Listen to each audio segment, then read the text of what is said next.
Hey there, my cozy folks. Hello, hello. How y'all doing on this lovely Friday? Some lunatic. Thanks for the 9 months of support.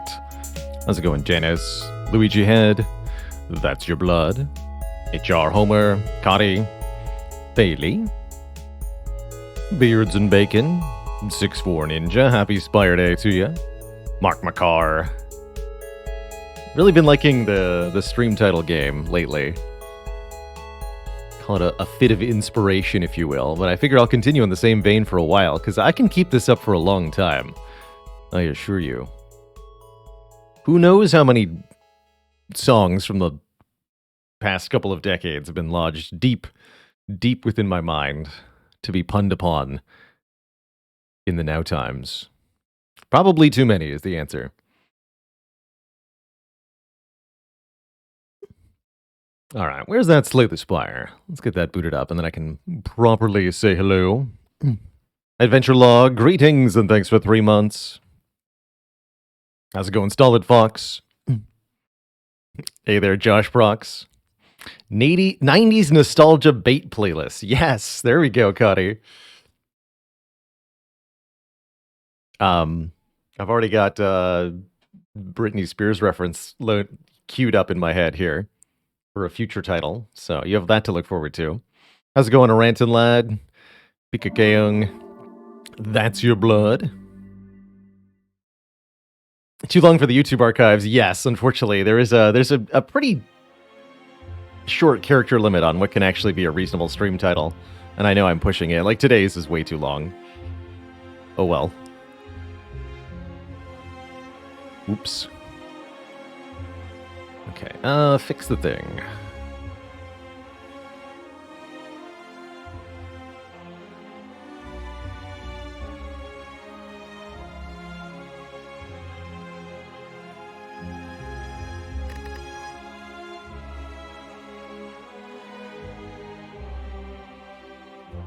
All right, it's fixed.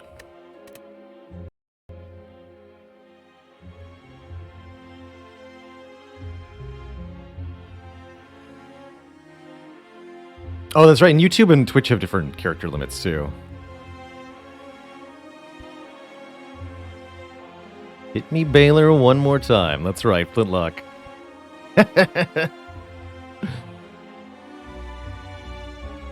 How's it going, Brian McCullough? Not planning on playing any Superliminal at the moment. Gonna be playing some Dead Cells on Monday. I do want to play some more Into the Breach tomorrow. We've got at least 2 runs left on Unfair to Do in Into the Breach. We might check out a couple of other variety games towards the end of the year, but mostly I'm focused on finishing out our 400 challenge here for the last of the year.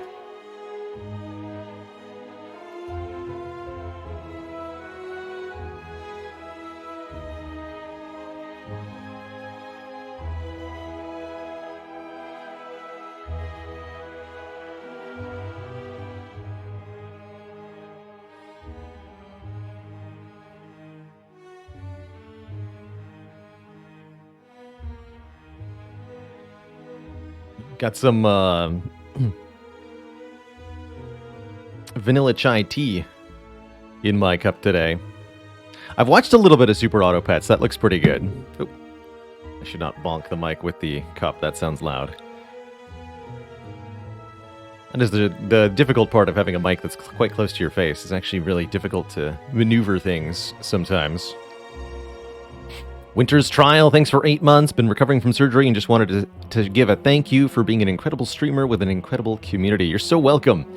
You're not the first to use this place as a distraction when forcibly bedridden for a long time. So I'm really glad that we found a little niche there amongst those who have more downtime than they know what to do with. Been some really great community members we found that way. And I have no idea why this one popped into my head, but threes. Why Can someone with your username never become a Jedi? Because to do that, you must have the 4s. And you're one short.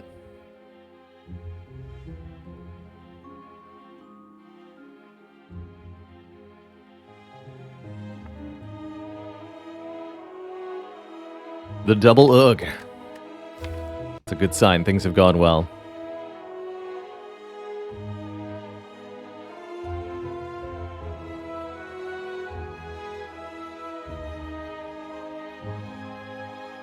Is that really a joke? Well, it's at the audience's expense, I suppose. But in a sense, yes. Yes. Silent is up on the docket. We've had a successful run-through on all 4 characters. Can we keep this streak going? I don't know. It's going to require me to not take something really weird like a first floor Infinite Blades.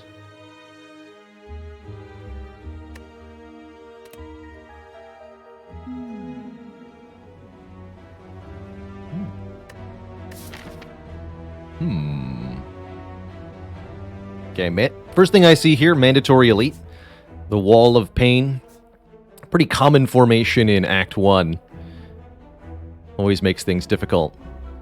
As usual, when you run into a run of Slay the Spire, immediately the game throws at you a ton of information and a rather difficult decision to make. One of 4 choices of starting bonus, and before you choose, highly recommend taking a look at the map here. Using a mod called Map Marks that lets me color the map, so I can highlight the path that I think is most valuable through the act, and one in particular stands out to me as pretty reasonable here. I think this elite is the easiest one to kill because there's a rest site beforehand. Although a path that hits 1 more combat for another card reward could be good. After that elite, we can fight another one or opt into a store, but I personally like trading our starting gold for a rare relic here. And then we'll mark this one in red. We're still capable of fighting more elites. This one in green. This will get us a lot of money and relics for future acts, which is pretty essential. But does require us to actually be able to defeat the elite combats early, which, again, we have no choice on.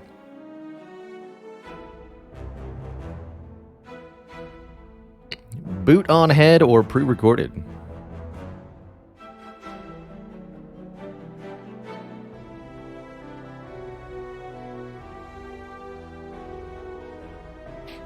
Newsy says, been streaming Spire to my friends lately and surprised at how much harder it is to play well with eyes on you. Oh yeah, you can't even imagine when there's a couple thousand people watching and there's suggestions of all sorts, some very useful, some misinformed, or misunderstanding mechanics, and you have to like parse all of that while choosing what to do. It's quite something. It really is quite something. Can't play well even without eyes on me. That's right.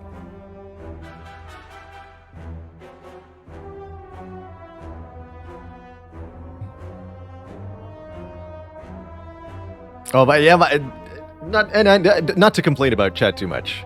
This chat is by and large a really, really wonderful thing. But the one that always really gets me is the comment potion with like 2 question marks. When the potion in question doesn't even do anything, like it's a smoke bomb against a boss or a fear pot on something that's already vulnerable. Potion. Potion? Potion.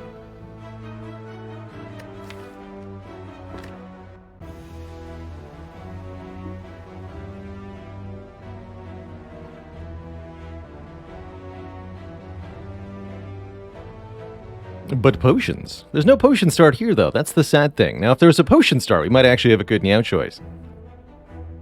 I know, I've just invited that comment to be repeated many times, which is a little pro tip, actually, for building your own online communities on Twitch. Anything you react to will get multiplied. So if you react to the things about your own chat that you don't like and complain about them, there will be more of it. if you react to the things that you like about chat, there'll be more of that too.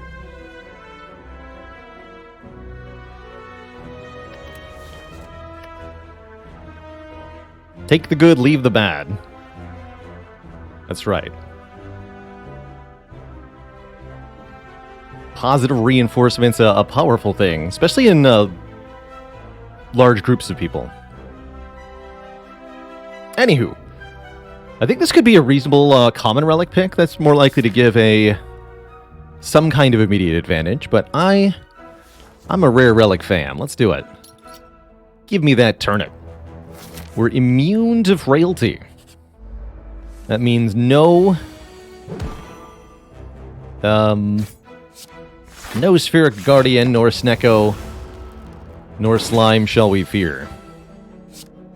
I wouldn't say that's actually going to help us much here in Act 1, but it is definitely a relic with a lot of long-term potential to it.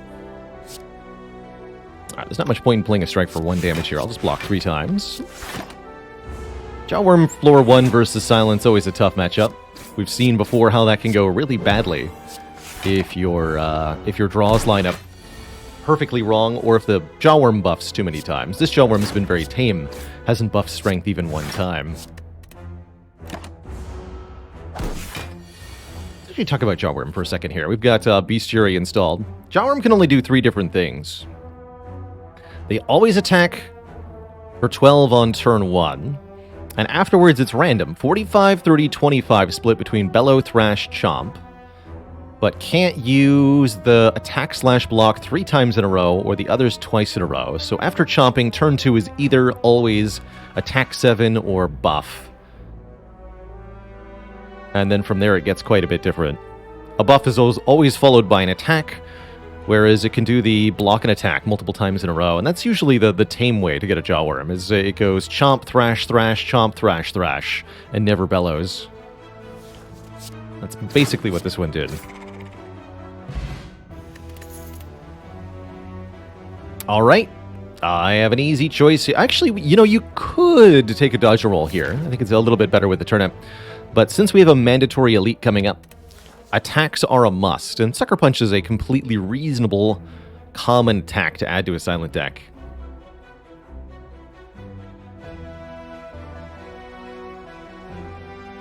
What does it mean when a high school literature teacher refuses to assign 19th century emo writers? Is that what we've relegated Edgar Allan Poe to? He's an emo writer? I mean, that is kind of true. Ho Shun.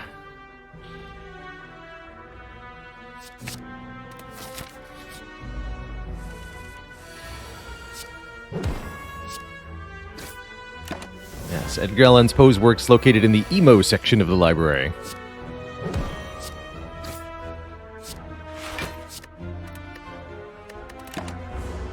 Heather Paul says, what's the best thing about Switzerland? I'm not sure, but the flag is a big plus.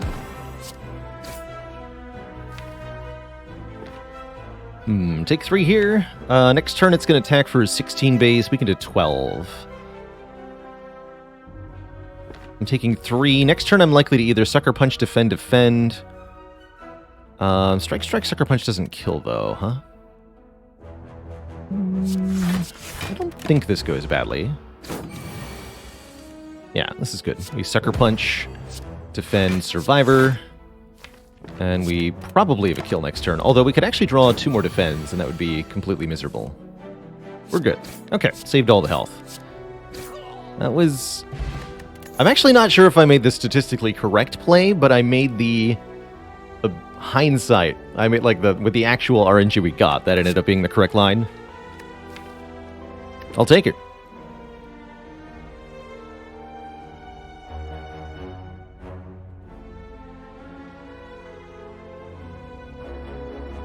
Did you hear about the gnomish soothsayer who escaped confinement? Authorities say the small medium is still at large.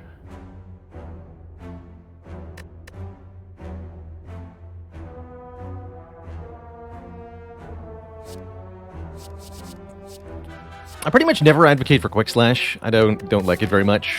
First AoE card's a good pick, though. Dagger Spray is fine. Sneaky Strike with no discard synergies yet. Highly recommend the Dagger Throw first. Take a Dagger Spray here. And we got a remove transform upgrade. That's going to help a lot. We need help for the early elites, so I'm thinking this is a classic case of just take an upgrade. Probably on the dagger spray. And then we have a bit more damage. Without needing to rely on the luck of a transform. If I was truly desperate, I guess I would transform defend here. Transforming strike's a bit too risky. If you transform a strike into, say, setup, you could run into disaster pretty quick.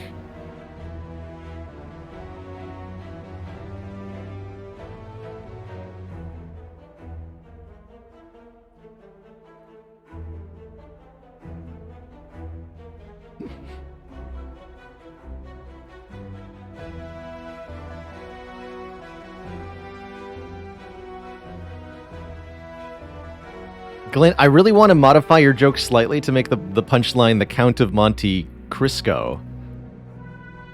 But I'm not quite sure how to tweak it. That's where my brain is going.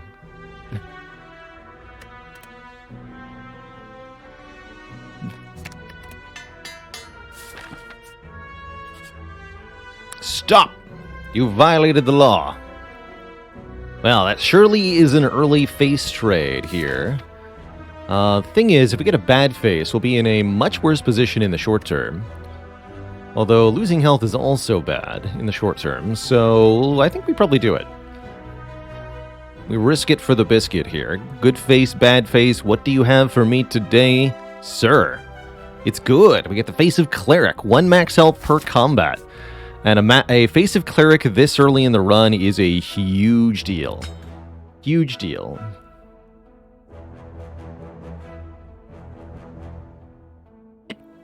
It doesn't feel like it should be that much.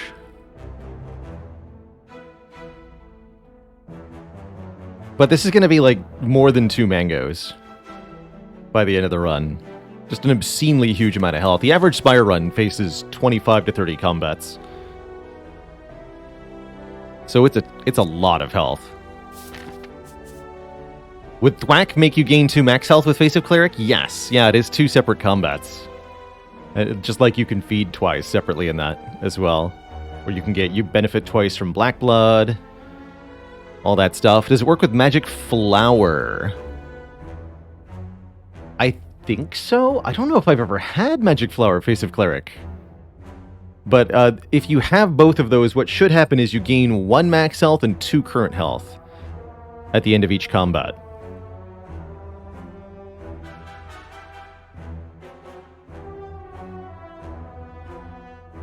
Scuba Squeeb, thanks for 15 months. Whoop whoop to you. This might also be, in your own games, a relic you've never seen before.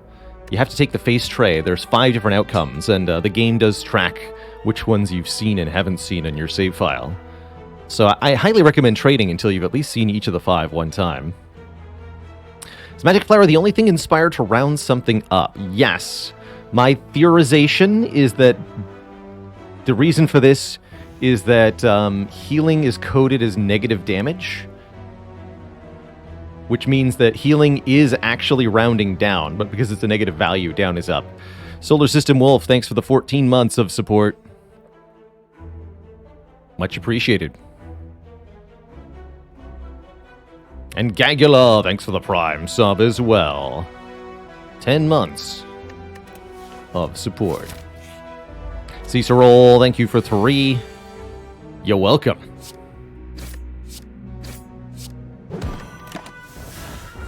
Caw.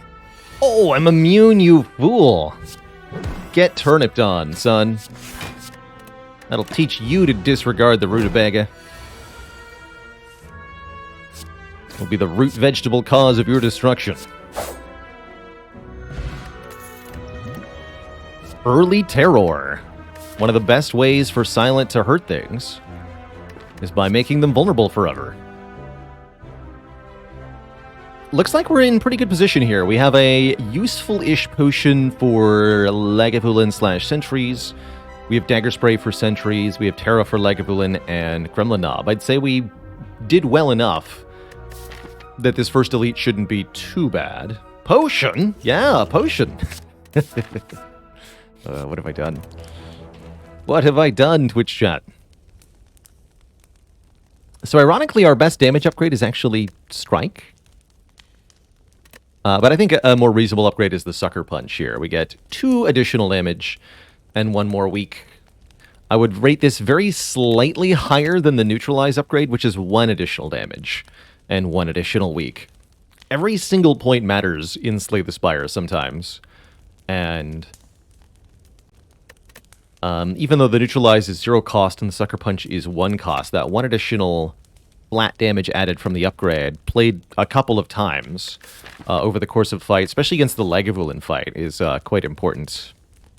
There's perhaps an argument to be made for upgrading Terror here to be 0 cost, but it's also relatively likely that we draw this in a way where the cost upgrade doesn't matter yet. I like cost reduction upgrades quite a lot in Slay the Spire, but I don't know that this one is quite right yet. Hypnotion, thanks for the 100 bits, Atlas. Alright, we are fighting the sentries. Okay, the Terror upgrade would have been good. Begrudgingly, I admit this. But we can still have a really good turn 1 here. I'm thinking Neutralize, Terror, Defend, Sucker Punch. And we blop this 39 health one in the front here. Neutralize, then make it weak. Or then make it vulnerable, excuse me. Then hit it with Sucker Punch for 13. Make it weak for next turn. Probably kill it next turn, hopefully with Dagger Spray. And take 5 this turn. We could do something like Neutralize, Sucker Punch the middle one instead. Reduce the damage we're taking this turn, but I don't like that very much. I can also opt to hit the one with slightly higher health with Terror to try to get more power out of the Terror. Let's see, how much damage are we actually doing if I do that? We do 3 plus 13, so 16 damage. And Dagger Spray will do 18. So how much is that? 16 plus 18 is 34, so I'll still need a strike, regardless.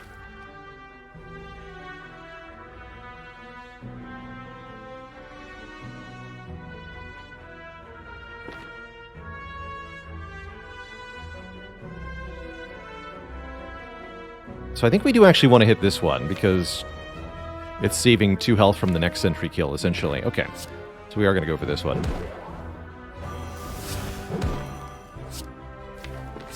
And we're hopefully drawing Strike, Survivor, Dagger Spray.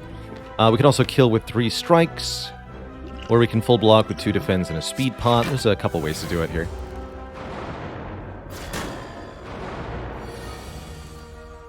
Ah, indeed. Draw the Dagger Spray and no other damage. Which means this is probably our speed potion turn. It'll save me 7 health here. Or I can just take 7. But I think I might as well cash in a speed pot for 7 health. It's pretty hard. It's finally time. Chat knows. It's finally time. It's pretty hard to get more than 5 health out of a speed potion in Act 1 in my experience. Probably one of my lowest rated Act 1 potions. But it has its uses. Alright, you're next, kiddo.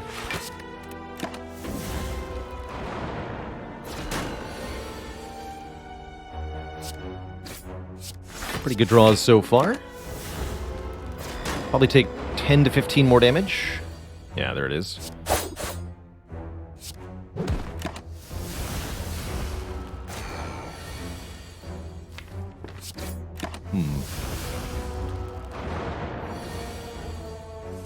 Oof, 20 more damage. Tough. Dang, that almost went well. Slightly different draws would have made it a lot different. That said, we now have a kunai, so maybe complaining is off the menu. Kunai and a Predator to make the next elite reasonable. Leg Sweep's also an amazing block card. However, we need to be able to deal with the high health elites that are in our future here. Particularly this one without another upgrade or potion is a bit scary. So yeah, I'm going to take Predator here. It's pretty good damage. 2 additional draw on the next turn is also very valuable. That's going to let us cycle the weakness really well also. We'd love to take... Oh, good lord. Hey, Dagger Spray, get him. Finally, Dagger Spray actually doing work. I like it. Get Dagger Sprayed on, you nerds. Still looks like a pretty nasty turn, though. If I Dagger Spray, we're going to make the Mad Gremlin pretty dang mad. And it doesn't kill either of these two gremlins. So I could Dagger Spray, Strike, take a 9. Or... what else is reasonable here? Potion.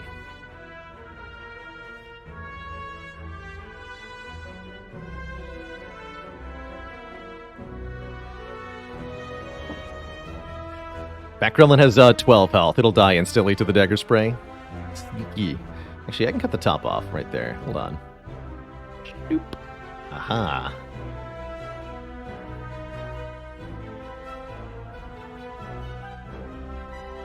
Getting this as our 4th fight can be unfortunate. I think we've rolled pretty well, though.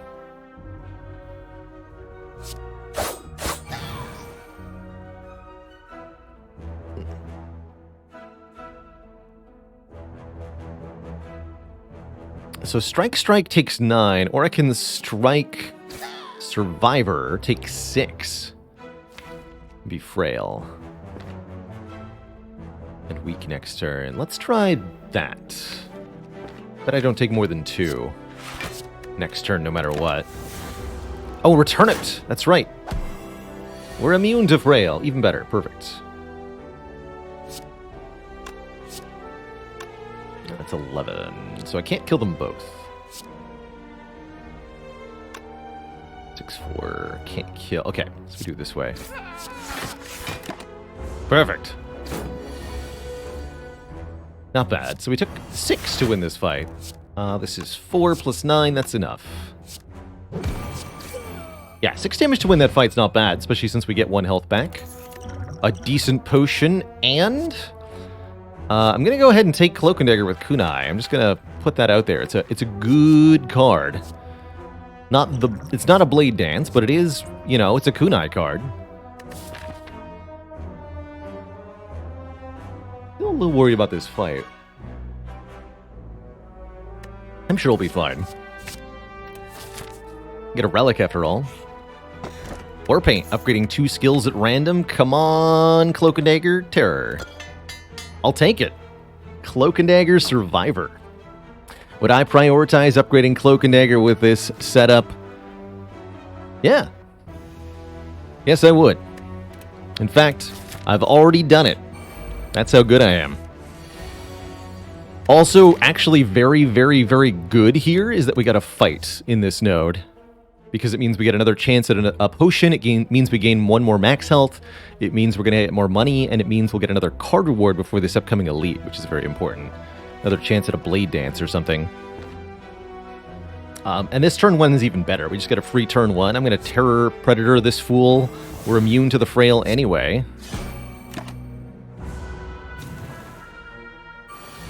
Easy.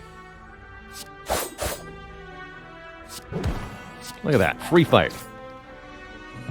No potion, but we get the 1 health. And Tools of the Trade, Poisoned Stab, Quick Slash. Man, Tools of the Trade is pretty hype, actually.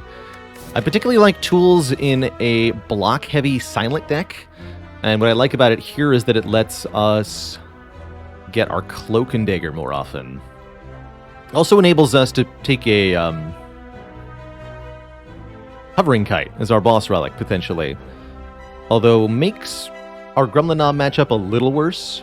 If I'm really, really worried about Gremlin Knob, I maybe take Quick Slash here, but I'm really not that worried about Gremlin Knob. So we'll take a Tools. Alright, who will it be? It is the Gremlin Knob. We did not draw Terror turn 1. But we also didn't draw our weakened turn 1, so that's a little encouraging. My concern level is moderate. I think we have to take 1 big hit from the Gremlin Knob, but he'll be weakened, so it's only going to be 18 damage. So we should live. Not going to use the potion this turn. We probably want to use the potion on some combination of Terror or Predator or Tools of the Trade to get these cards to be free and to get the bonus damage here.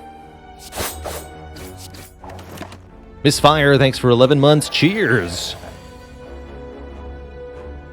To you too. Alright, well that's quite a turn next turn. Bottom decked Predator, Terror, and Sucker Punch. Oh, that's spooky. This could be our Forge Potion, just to guarantee weakness next turn. Because if we bottom draw the Sucker Punch, we'll actually die. So that's a bit scary.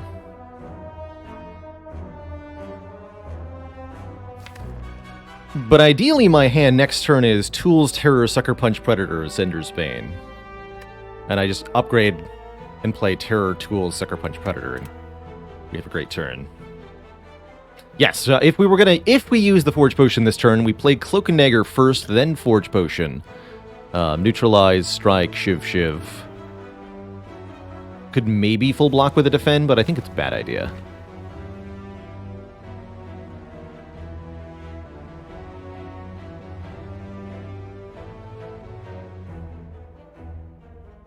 Actually, let's see. We're playing one skill, so Knob goes to 11, back down to 8. We take 1 damage this turn. Knob attacks for 28 next turn. So I'd have to skip the Terror, but we never actually forcibly die next turn. Okay, I'm going to keep the potion then.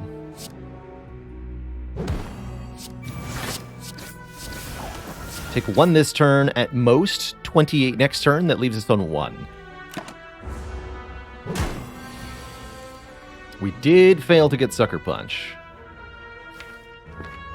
Which means I cannot play the Terror without dying. But we can Forge Pot, Strike, Predator, and that should get us the kill next turn.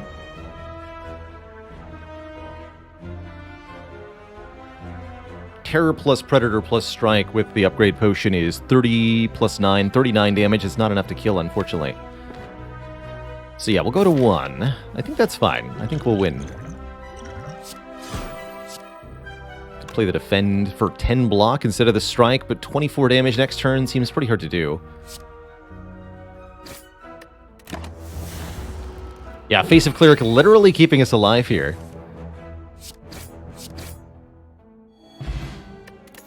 Get a Bronze Scales for Hexaghost and a Footwork if we want one, or a Sneaky Strike or Skewer. Skewer's pretty good. And then we simply rest at the fire, fight the next elite, knowing it's not Gremlin Knob, and we should have a much better time, especially with Footwork, if I take that. Tools that trade Sneaky Strike is kind of nice. I'm taking the Footwork. I'm doing it.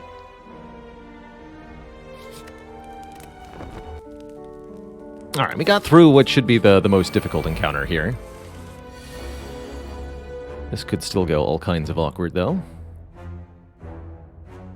Let's see, am I weakening the front one here? Play 3 attacks and Cloak and Dagger, I think. Block 7, take 3. That seems fine.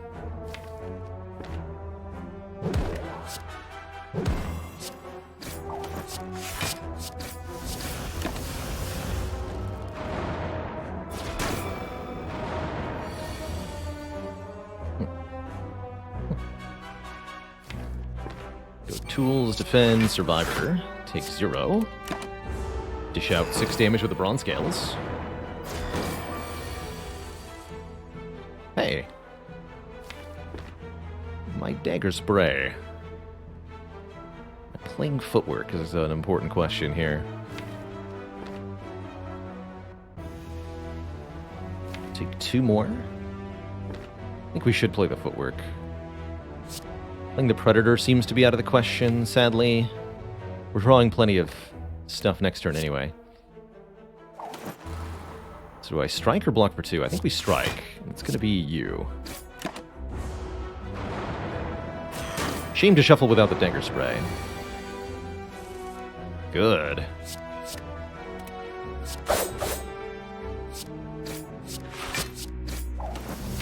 None of my attacks do less than 6. Actually, neutralized does less than 6. Okay, we'll play this here. Just in case. Also means we kill with Thorns.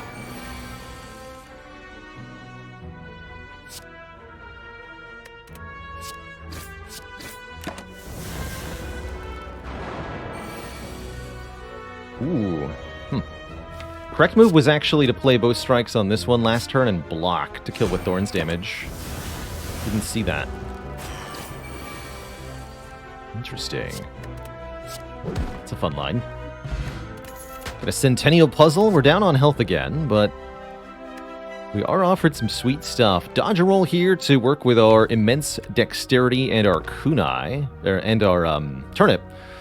Dash here to be a pretty good attack / block. I like dash with kunai because it's both a block and an attack at the same time. And acrobatics is nice draw consistency. I think we want a little bit more damage. I'm going to take this dash. This also lets us benefit a lot from getting more energy if we have the dash. Get him, kunai.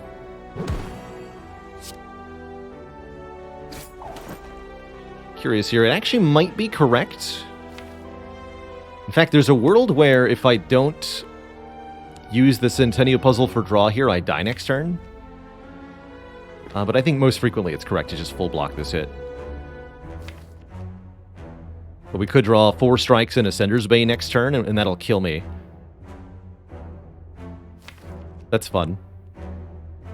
How many block cards are there? 1, 2, 3, 4 in 14 cards? Actually, maybe it is correct to take 2 here. I think it might be. Okay, let's do it. Let's take a look at what the draw ends up being. Oh, now we would have been fine. So we take a little bit of a hit. But that's okay. My hit points.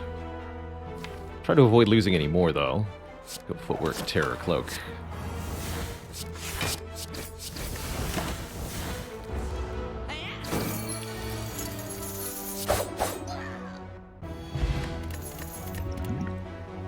Another dash. Curious. Tactician with Tools of the Trade is also curious.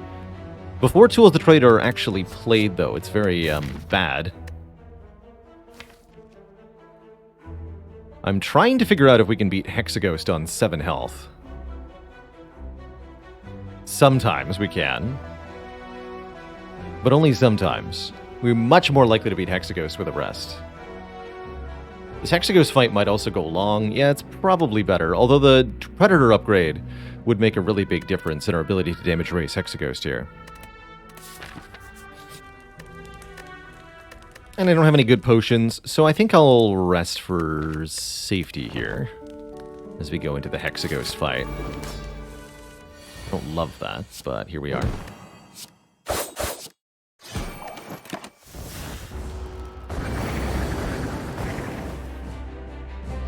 Sucker Punch Dash, take 1, that's pretty good. Skip Tools and Terror the first time we see them is a little annoying.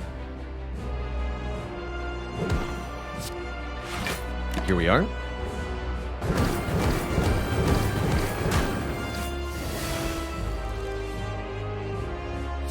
And now Dexterity happens.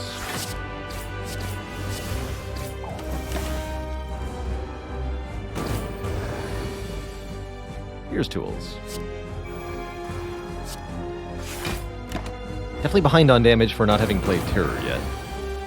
Here it is. Keep the weakness going. Could actually take 4 here. Probably should, since we rested, to do 18 more damage. Hexaghost is very much a damage race, and if we don't win that race, we're not going to win the fight. Look at that Dexterity go. Oof, that's a lot of burns. 16 block is actually complete. I'd say this is going reasonably well. Except for the part where Inferno is next turn, and Hexaghost still has plenty of health.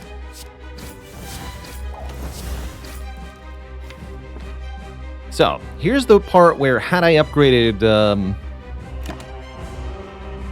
Predator, we'd have a kill. Or Terror. Terror also would have gotten us a kill by this point. Instead, I have to block. I guess that's fine too, huh? GG. I'll take it. We do get a potion, answering all those questions in chat. And we're offered these cards. Corpse Explosion, After Image, Grand Finale. After Image is pretty decent in a deck that's trying to spam shivs a little bit. Could also be very happy with a Corpse Explosion here. Allows us to take a multi-enemy fight and turn it into essentially a single enemy fight. Razmath, oh my goodness, is that a new channel cutie? All hail the new cutie. Cutie alert detected. Thank you so much for spending so much time in the channel to accumulate the required 500,000 channel points. Let me get you added to the permanent list below the stream right now. One of us.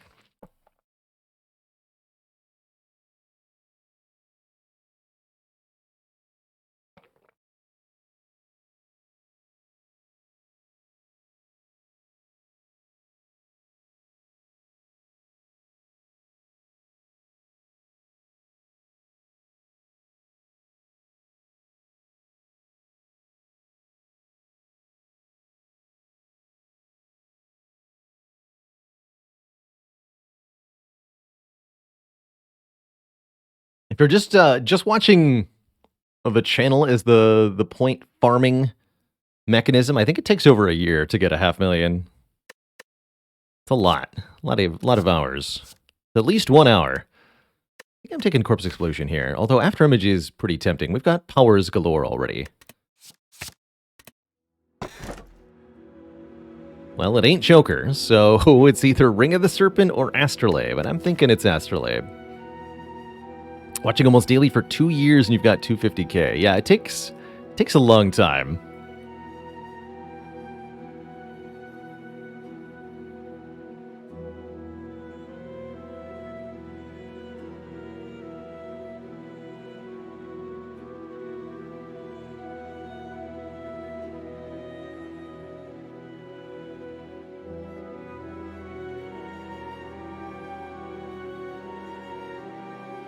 We open channel point bets occasionally on the channel, Earldom. I try not to make it a part of the everyday of the stream to avoid having it become a core part of the chat dialogue. It ends up taking up a lot of space in the chat room.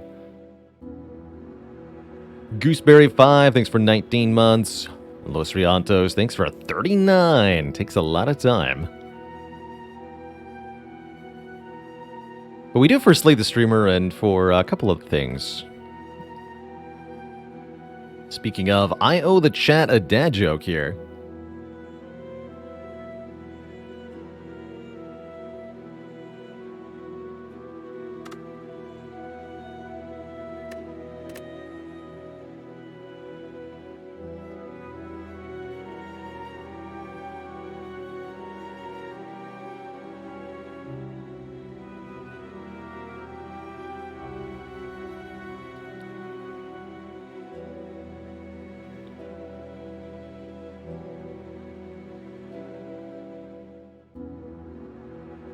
What do you call it when Astrolabe gives you triple Corpse Explosion? A Blastrolabe. Is that what we're gonna get though? I hope so. 3 strikes? Yeah, we've got footwork, so defends are good. See you later, strikes. Endless Agony plus Setup plus and Blur plus. Now, those might seem a little unusual, but they're actually very good here. Endless Agony is a very good kunai card. Setup does have utility in making Predator Dash and Corpse Explosion cost nothing. We've got enough card draw to make up for it. And the Blur is going to be fantastic with our dexterity, so I'd say that was actually pretty reasonable. What are the odds they were all upgraded? Mario Speedwagon, what a name, what a player. Thanks for the Prime sub. Mathematical Wolf, lucky number 13. Thank you for the tier 1. And Wires, thanks for the Prime sub. Appreciate y'all. All right. What is our path going to look like here in Act 2? It's looking spicy is what it's looking like. Now, I took Corpse Explosion so that I could fight Act 2 elites. I also have Bronze Scales, so we have Hexaghost, or not Hexaghost. Book of Stabbing, slightly answered. If we want things to go well at this point, we should really upgrade the Terror, the Tools, the Trade, maybe the corpse explosion, but I'm thinking getting cost reductions now that we're definitively 3 energy in Act 2 is going to be our top priority. That getting a couple of other basic stuff removed. Since we're over 300 gold, an early shop looks pretty grand to me. I'm thinking a path kind of like this to start. Hit this early store, hit a fire, hit an elite. We could go more combats and less events. And then go this way. It also gives me the option to not fight an elite if I really don't think we're capable. But I do think we're capable. And I want the events after the store, I think. I want to get potions before the shop. I want to use the shop to refill my potions. Alright, let's do it. Aha! Now that we're in Act 2, the turnip is really going to show off its power. And I don't mean that purely jokingly. Turnip is genuinely, I think of it as an Act 2 relic. More than 50% of the fights in Act 2 will inflict frail status on you, and 2 out of 3 bosses will as well, including Champ here, inflicts constant frail, so we'll be protected there as well. The turnip is turning up, that's right. So I'm thinking we go Footwork, Defend, Survivor, lose the Endless Agonies here. We'll take... We block for what? 7 plus 13 means we take only 1. We draw a whole bunch, and we're not frail. That's amazing, actually. That's perfect. CSNC, thanks for 2 months. Kicking off that hype train. And Healadelic, thank you for 9. So cool that when you sub to me, you also get Amazon Prime for free. Yeah, isn't that cool? Pretty sweet. Sure would be nice to have the tools upgraded here. And this is going to be the fight where I use the regen potion as well. I'll lose one of these, not both. Get turnipped on, son. And now get weakened on, too. You fool.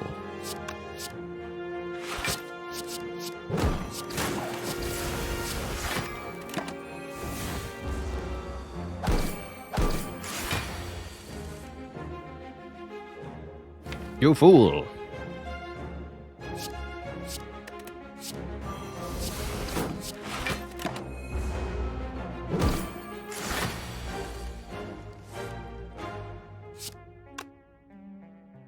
So I could go Corpse Explosion, Defend, Defend. Better to go Dash Strike, Defend. Heck, I can even just leave this Defend unplayed, and that means next time we draw it, it'll be free. Not particularly relevant in this fight, but in a fight like the Champ, it actually could matter that I can do that.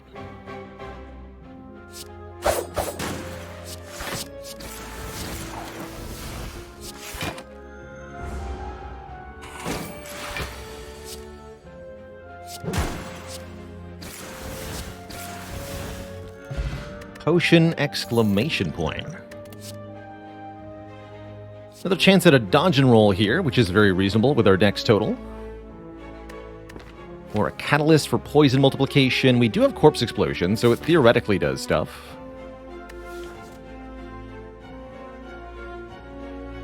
Wire said, would there also ever be a situation where you choose not to play the setup so that you don't redraw a card? That can be the case.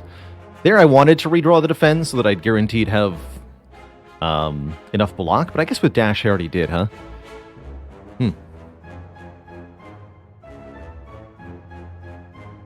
I don't think I'm going to take an unupgraded dodge and roll. Like, sure it helps, but it doesn't help enough. Get hard countered, you birds. You bird nerds. Don't have 4 attacks, so I can't ground any of them, but we can just full block, in addition to playing either Terror or Tools, and I'm personally going to play the Tools here.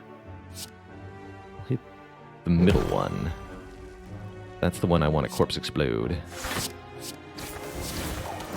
Tools, Blur. Keep 3 block for next turn, and they each take 18 freaking damage, man. The power.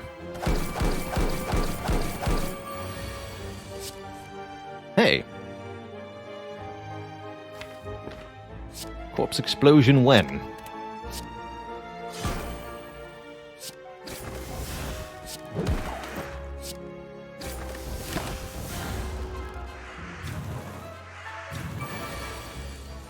Corpse explosion then.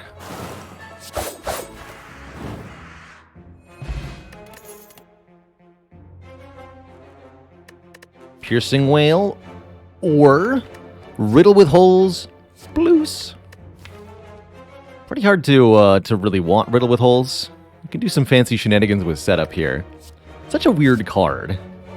Hits 5 times, but with no other secondary effect, Riddle with Holes is pretty bad unless you have a ton of strength. Problem is, Silent doesn't get a ton of strength, and even if you did have a ton of strength, you're probably better off with a Blade Dance Plus.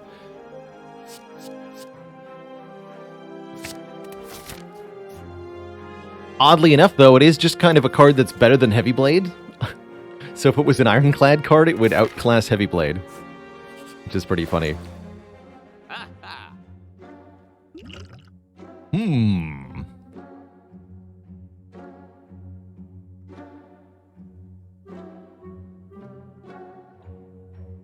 A tough decision.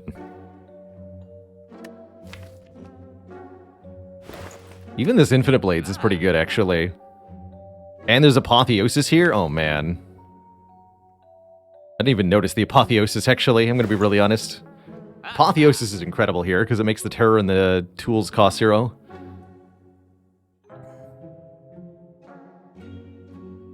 Souvenir plus Turnip Styles on the Heart, but sadly not the Collector. Collector will still make us vulnerable if I have Turnip and Souvenir. You need Ginger Souvenir for Collector. We're not fighting Collector, though, so I don't know why I'm talking about Collector.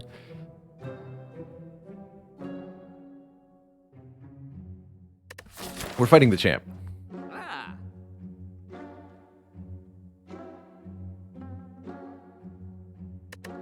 Tough Bandages can be such a late-game powerhouse. Currently, it actually barely does stuff. Just 3 block per turn with the tools, I suppose. But boy, could that change with Calc Gambles and such. It's true, we're already beating champ with the Kunai. Speaking of, what about Flash of Steel as a card option here? 0 cost, draw a card, attack. Pretty useful.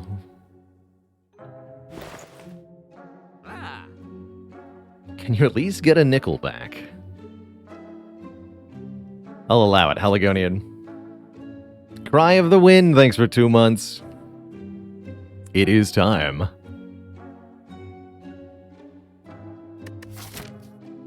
Apotheosis makes these elites a lot less scary.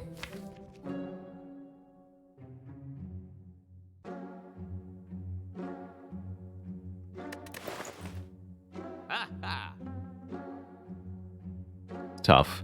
I think the Tough Bandage is a little bit too aspirational here. I'm going to go with the Apotheosis pick. I think that's a really good, reliable one. And rather than Flash of Steel, I'm probably just going to remove a card. Can't remove a card and add any of the other stuff. But that's okay, because we just remove a strike, right? Yeah, we'll just remove a strike. Playing Apo and 3 energy versus elites seems optimistic. What if it's an Apo Plus? As it will be, because we got a flyer coming up shortly.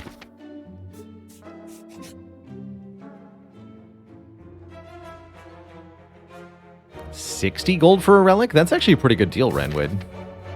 And I would definitely pay 60 gold for a block potion going into this elite fight. So, you have yourself a deal.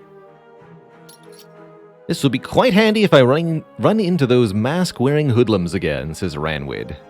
Here, look what I have for you today. A free heal that I don't need. Well, maybe if there's damage in this event room. Well, there's a snake plant here, so yeah, there probably is damage in this event room. In which case, we might need that heal after all. Either way, I think the Eternal Feather is a very good relic overall. One that I'm quite happy to have. By the way, turnip value. Also, Piercing Whale value. Get him.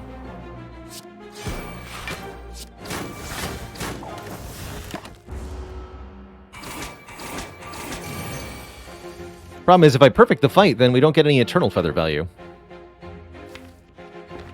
Eternal Feather is going to heal me for 12, right? Yeah, so I want to take 12? That's not how that works, but it's what I'm going to do.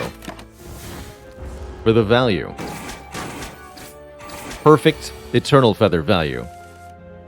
You've seen Meat on the Bone setup. Now, see Eternal Feather setup. Yeah, that's still the correct number. Another whale or another cloak. That's actually a tough choice with the kunai.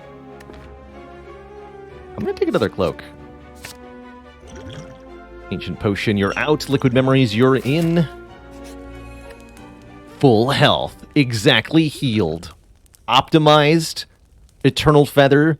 Relic stats. Value. Easy.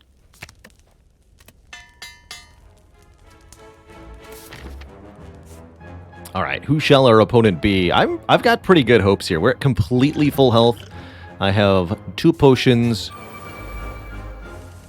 I have the power. And we're getting attacked by turn 1 on Gremlin Leader, which is always a good time, in my opinion.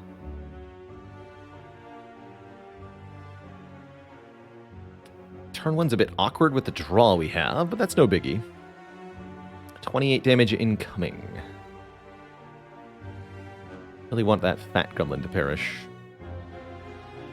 28, you say. 16 plus 12. That's not quite right.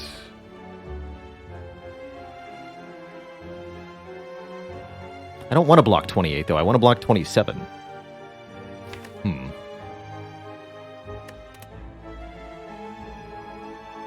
What do I do?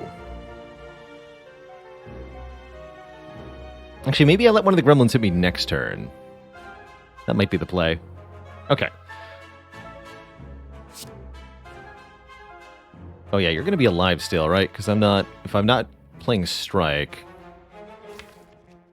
I could memories here. I'm not gonna use my memories. There is no need to memorize things.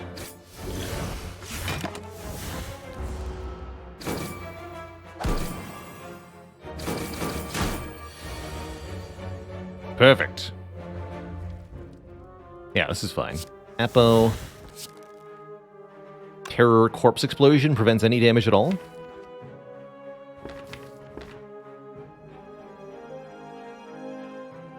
Or I can go Footwork, Sucker Punch, take 5 on purpose here. I don't think I want to do that.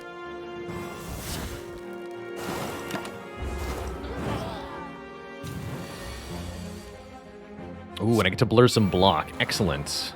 Forget the setup. Let's just keep some dexterity stuff. Attack me, I dare you. You were supposed to attack me.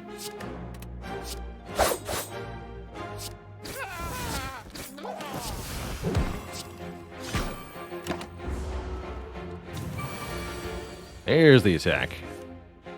Easy.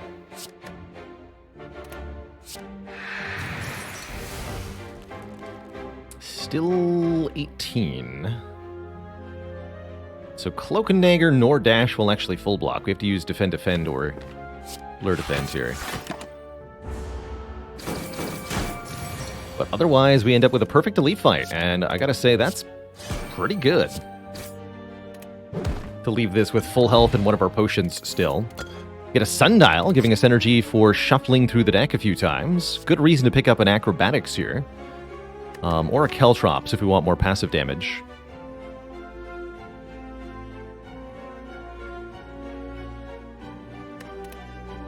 Let's take an Acro, especially with the Sundial. Now I could take a Tactician and feel okay about it. This fight is going to be all about Corpse Explosion. If I Acro now... still worth it. Yeah, worth it. So we want to target the one with the most health with our attacks to lower its hit point total. And then play Corpse Explosion on it to finish them all. That's the plan. Well, these zero costers. So the energy we spend on Apotheosis frequently just pays itself back. And am I really only taking 1? That's perfect. We'll draw all 10 cards, meaning we guaranteed get Corpse Explosion and win the fight. With only 1 damage taken. That's brilliant. This deck is performing very well now.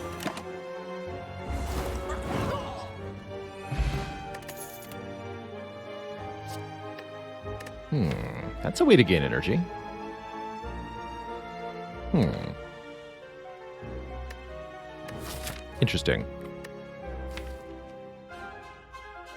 Would thorns make caltrops more or less worth it? Because we already have the bronze scales. I'd say probably more, because it means you're kind of doubling down on a stat you've already got.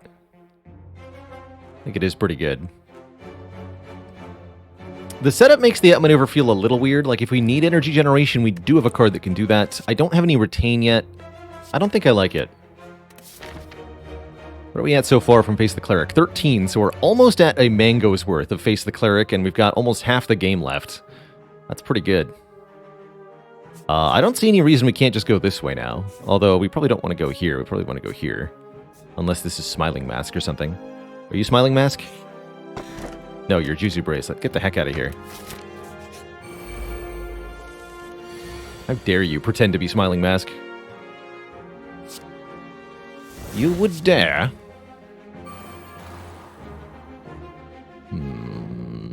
Probably Survivor Blur, although playing Corpse Explosion is deeply tempting. Might want to use our Liquid Memories in this fight. I could even use it on the Corpse Explosion right now, although it's probably better on the Predator.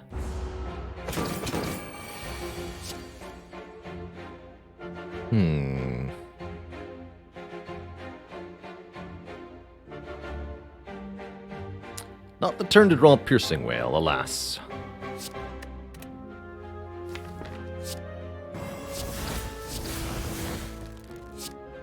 Definitely play this. Probably go Cloak and Dagger over Footwork then. Skip the Footwork entirely, just play damage.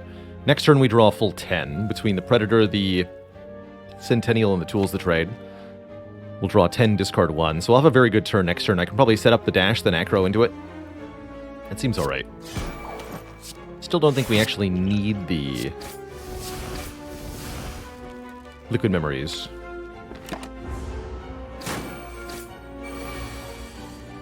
Ooh, didn't draw the dash.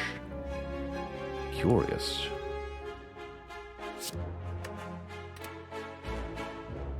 Becomes 5 times 4.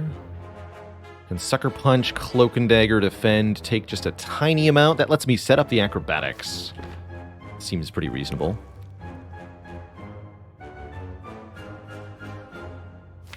Let's do that.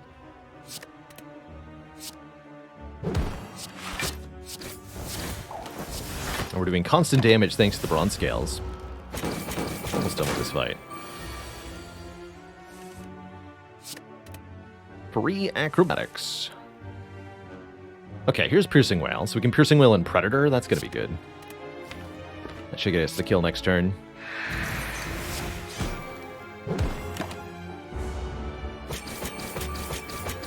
Beautiful.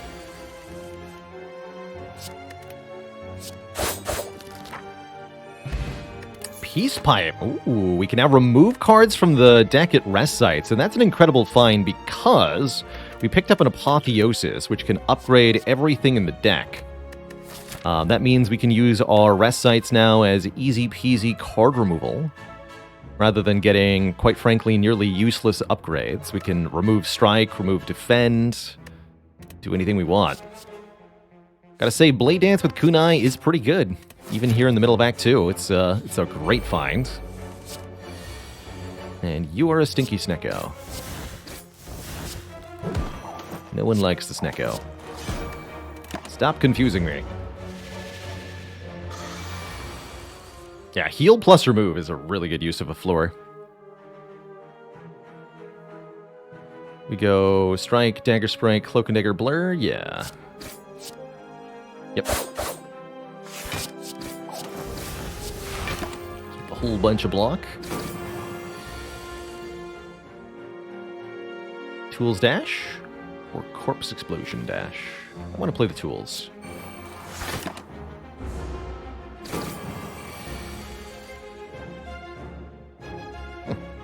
That seems like a good hand.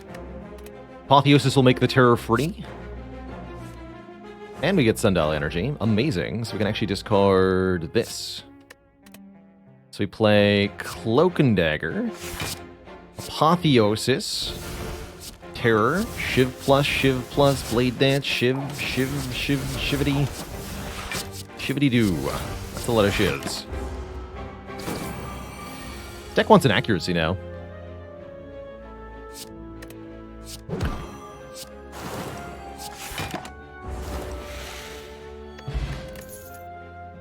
$15 max health, another Blade Dance, or another Blur. We take one more Blade Dance.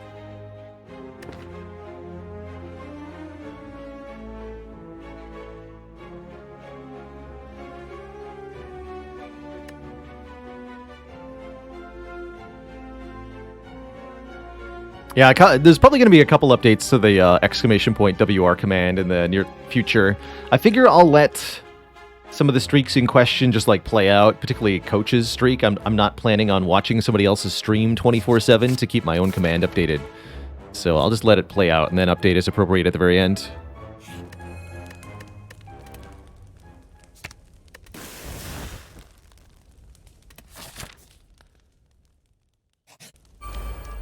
Chosen One. Oh, what a great turn one. Holy moly. Get free tools, free terror. Probably want to terror the Chosen? No, I've got Corpse Explosion. Well, so I either kill them both at the same time, or I kill the Cultist first and fast, and then try to kill Chosen. I'm going to Acro before setup, see what happens here. Okay. We choose one of these cards to go on top. Looks like Cloak and Dagger on top is reasonable. So I could do Terror Blade Dance this turn.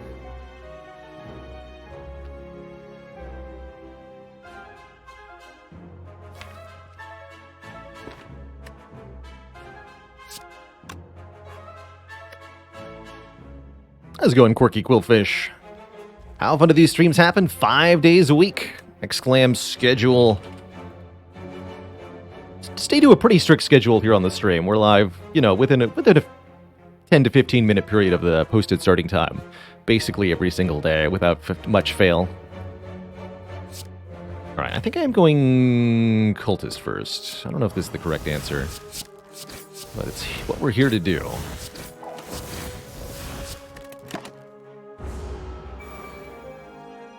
Anyway, I'd prefer if we abstained from conversation about the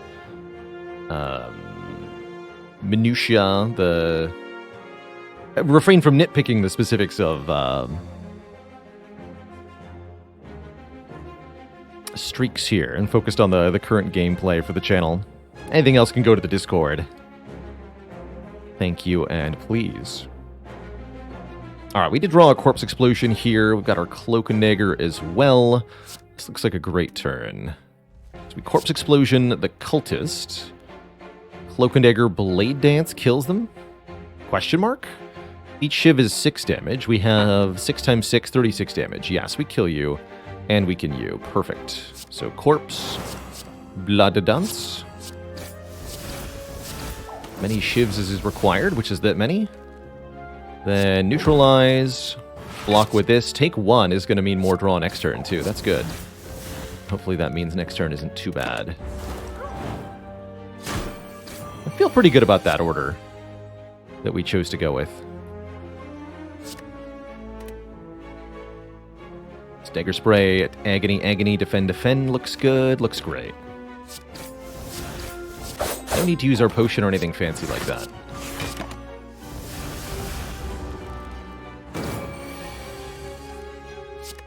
Wonderful. And there it is. Accuracy says shivs do more damage. And we have enough shivs in this deck. 2 Blade Dances, 2 Cloak and Daggers. Accuracy is genuinely really good. Not all that often for me that I find accuracies to be a really good card, but this is certainly such a case. Interesting turn 1. Double Shield Gremlins is a hilarious backup team for the Gremlin leader. They'll never attack. So the strength buffs on them is completely irrelevant. What's my own best defensive line here? Footwork, Cloak is 8, Blur is 10. That's a full block if I Footwork, Cloak, Blur. Or I can Blade Dance, Cloak, Blur, get some more draw next turn. Get some more draw next turn. I'm going to leave these gremlins alive for the moment. Get the leader here.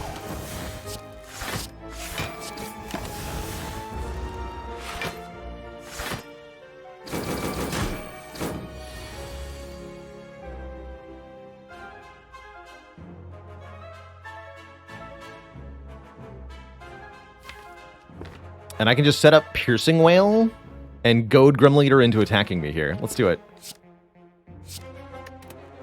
Please attack me, Gremlin Leader.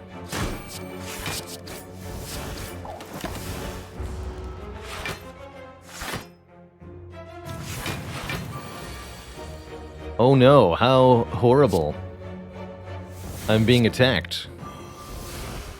Oh no. Come on.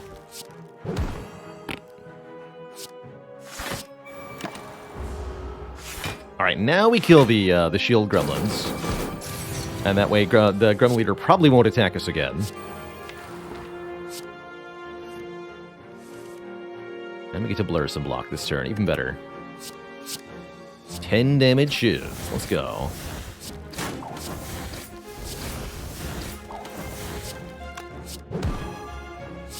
Take 12 block just in case. Since I opted not to kill them both. Yeah, that worked out perfectly. Beautiful. And even if we were being attacked this turn and we have a kill, obviously. Great fight. Still no potion used. We actually pretty much demolished Act 2. That's pretty telling. This run has really got legs. Unceasing Top is cute, but probably not that useful. What about a Doppelganger? Next turn, draw an energy. That's interesting. Don't have enough base energy to like the Doppel that much. Is Footwork a bad card now? I don't think so. I think having a one-time 3 dexterity boost can give us a leg up, especially in fights where we cannot easily play a ton of shivs, like the Time Eater fight and the Heart fight. We'll really appreciate that Footwork. Oh, and Ceasing Top setup. That's true. I think I'm going to skip Doppelganger here. Keep things small, and since we have the Apotheosis, we obviously keep toking. What are we toking? With these Cloak and Daggers, I think we actually want to remove some defense. Although we might end up removing Dagger Spray soon. Take out at least a couple of these. Does the Unceasing Top now make Storm of Steel reasonable? Oh man, maybe. Yeah, maybe.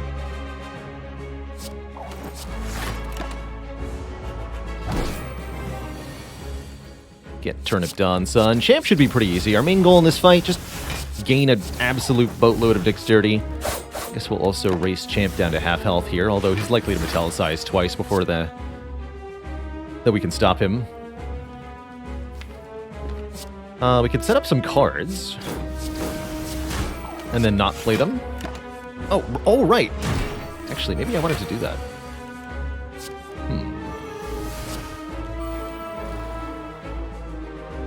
Get this played, gain 2 more decks.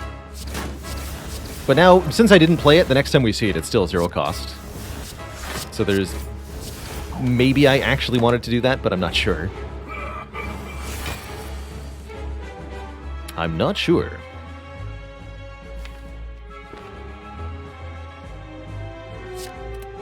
Put this up.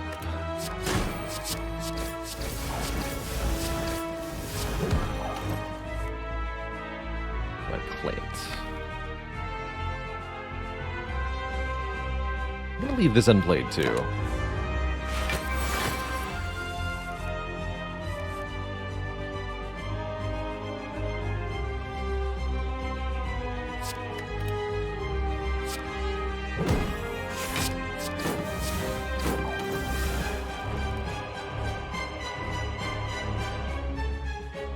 Lose all my energy and draw 1 card, but I don't see a good reason to.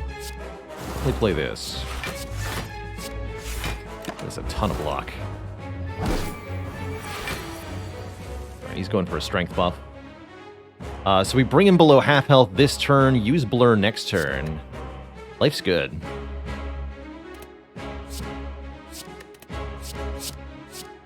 Still no reason to use any potions here. It looks like we're pretty decisively ending Champ.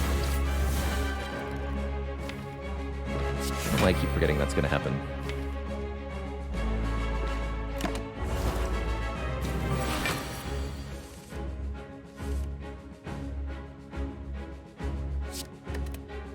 Double Blade Dance, perfect turn. This would be a good turn to draw back into the blur as well, so let's see if we do that. No luck, but I can set up Predator.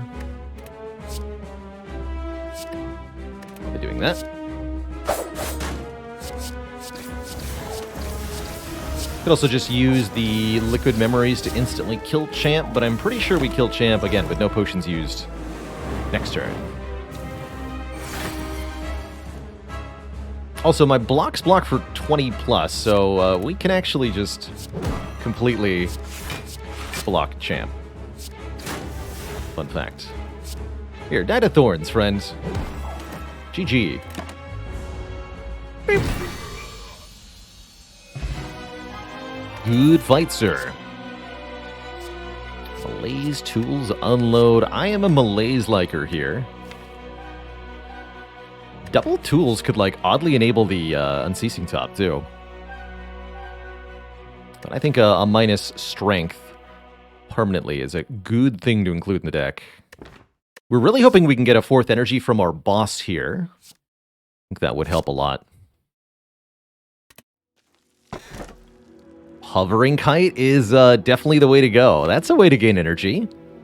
First time each turn we discard a card. I mean, we've got a tools to trade. Seems pretty good. There's maybe an argument for the Black Star. Get extra relics from elites. Generally speaking, I'd prefer the Kite to the Runic Dome, although there are early turns in fights where the Dome would be better than the Kite. It's going to be the Kite. 1 energy per turn as long as we discard. And again, we've got a power that says we have to, so that's certainly going to be a thing. I have no fear whatsoever of the Awaken 1 boss. Awaken 1 is really easy to defeat with Kunai. And I like our act layout overall. We can hit many elites on the way to the Burning Elite here, as well as get a few more removes at rest sites. Let's take some early events. Something like this. I like it. Ooh, I don't like this. This is spooky. This is very spooky.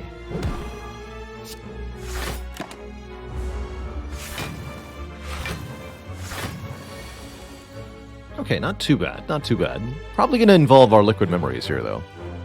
Incoming damage is 27 plus 8, 37. That's a ton. That's too much. So yeah, I'll just Liquid Memories on the dash. Call it a day. There's always more potions in the ocean, as the saying goes. Perfect block, by the way. Or no. Can't do math. Not perfect block.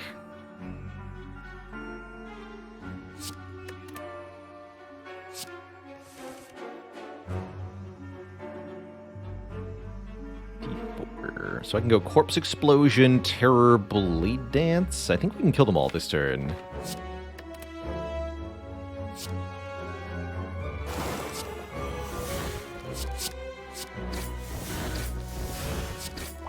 Need to hurt you two to make sure you're below 50-ish. Great fight. Blades plus, Cloak and Dagger plus, or Piercing Wail plus. I'll take one more Cloak and Dagger. I think it's just a really good card at this point. Even against Time Eater, Cloak and Daggers are much, much better than Blade Dances because they're going to block and not add too many shivs.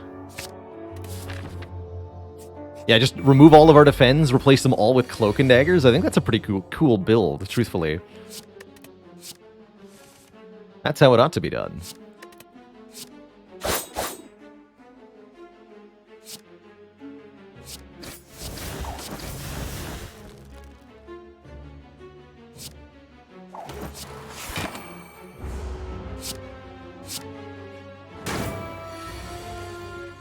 Hey.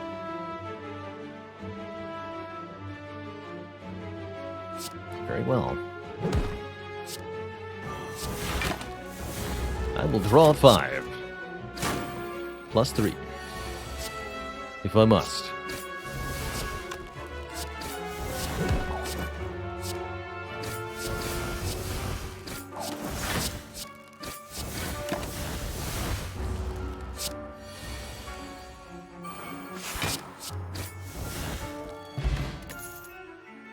20 health from the face of Cleric so far. We're offered another copy of Acro, and I'll be taking it.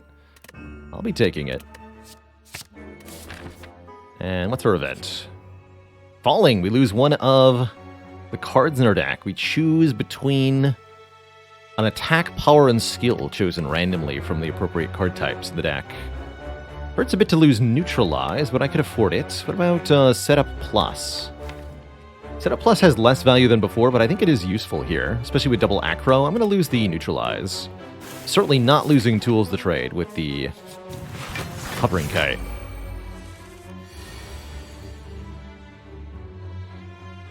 This is a tough fight for us. Definitely want a Corpse Explosion, the Jawworm with the most health here. Taking a little bit of damage from this Jawworm's not too bad. I'm thinking Corpse Cloak. No Tools of the Trade is a little spooky. That's okay. These actually don't even hurt it.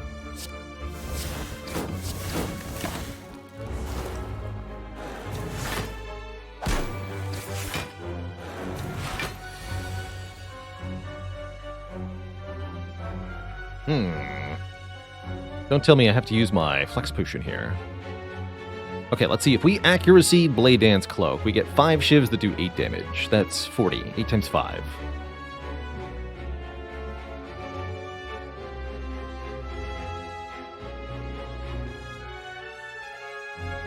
That won't be enough. So I have to use the Flex Potion to get a kill here. Bummer. Root Reducer, thanks for 4 months of support. Heck yeah.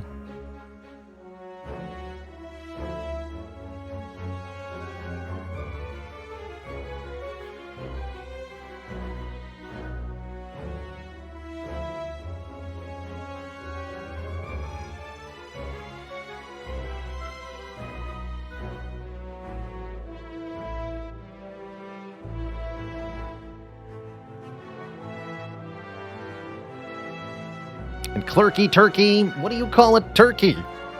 Who has become a ghost. A Poultrygeist.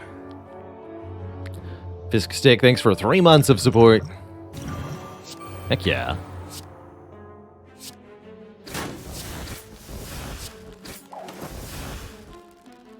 Although, 10 damage would kill it. That's not quite right. I had to do math differently. Shoot. Well, I can kill 2 of them at least.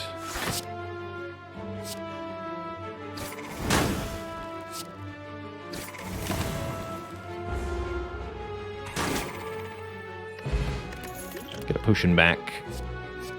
Lost my Neutralize, but that's not good enough reason to take a Sucker Punch, I don't think.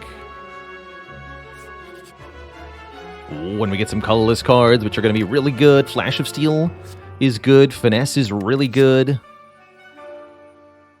Blind would be a good Neutralize replacement. Dark Shackles is very good. Panache could be very good too. Panache with this many shivs is actually absurd. Let's take a Panache. And a Blind and a Finesse. 3 0-cost cards.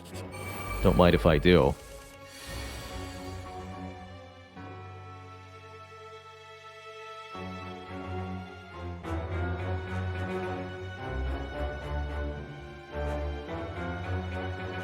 So I want the bonus draw for next turn. Is that correct? That is correct. Do 21 damage.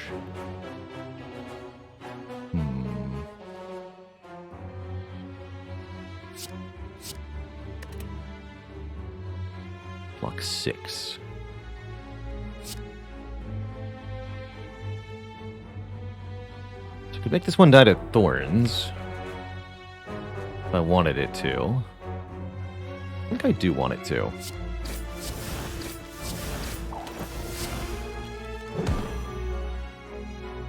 Take 9 and weaken Repto, or take 6? I'm gonna go with take 9, weaken Repto.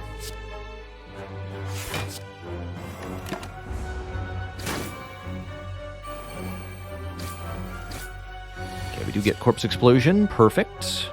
Corpse Explosion to be used on this dagger to kill all the daggers. Along with Dash, Agony, Agony, probably Cloak and Dagger. We can also Acrobatics for free, and I should do that.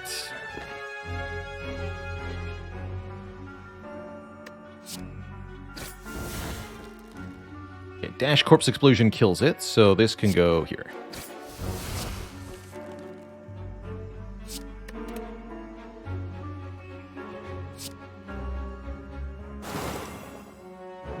Yeah, we're playing Cloak over Footwork here. Definitely. Okay, so we take 6 more. All the daggers die. That's not too bad.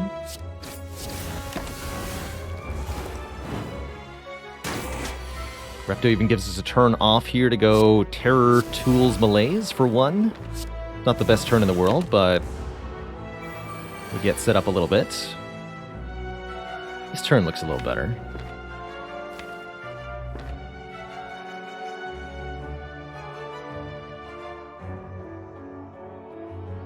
Apotheosis, Panache. We'll draw a card, won't we?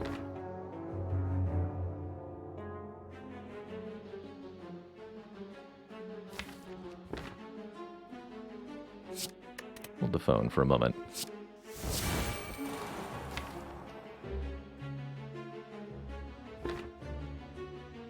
we can Survivor the Blur, or we can just play them both.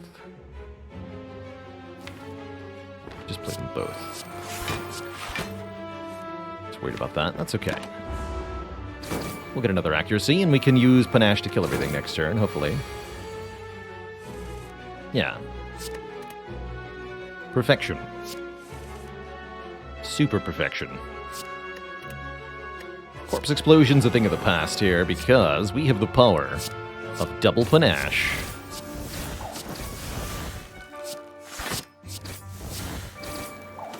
Look at that power. Repto has no hope now. Defeated effortlessly. Bottled Tornado is here. Now, our tools of the trade can always be on turn 1, and we never have to worry about... oh my. We never have to worry about the Hovering Kite. Also, we can upgrade that immediately, instead of removing a card now. Or we could bottle Panache, but I don't think that's nearly as good as bottling tools and then upgrading tools here immediately.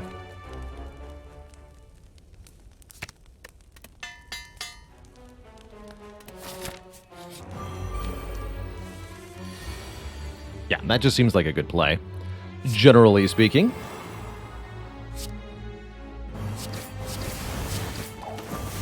Go Blur Cloak. Could do Blur Malaise. Let's do Blur Malaise. Or is it Cloak Malaise? Take a little bit of damage here. Do Cloak Malaise. Draw early rather than draw later. Yeah, with Cal Campbell, that seems great.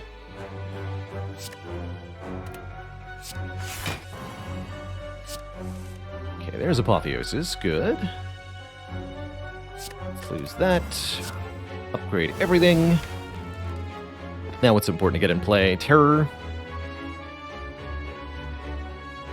Let's set up the Acro, then gamble into it.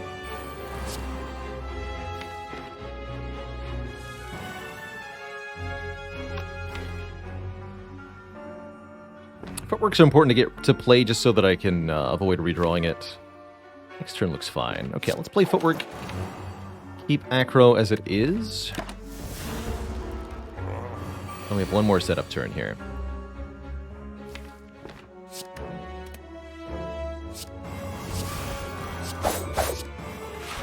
Get him, Unceasing Top. Good work. I'm going to get 2 energy if I play this defend. Let's not. I want that energy next turn.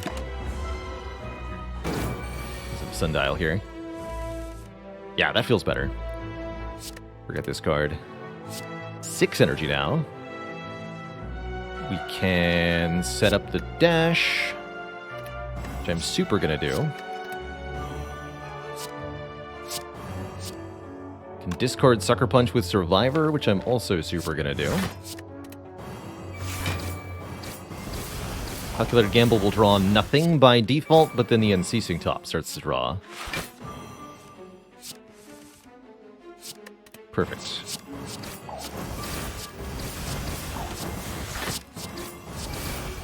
Wow. Just destroy the giant head. We also have 99 max health. And if we want it, a burst or another blur. And I'm thinking 2 blurs is the right number of blurs. We're going to be able to start bluricating if I have 2 of them.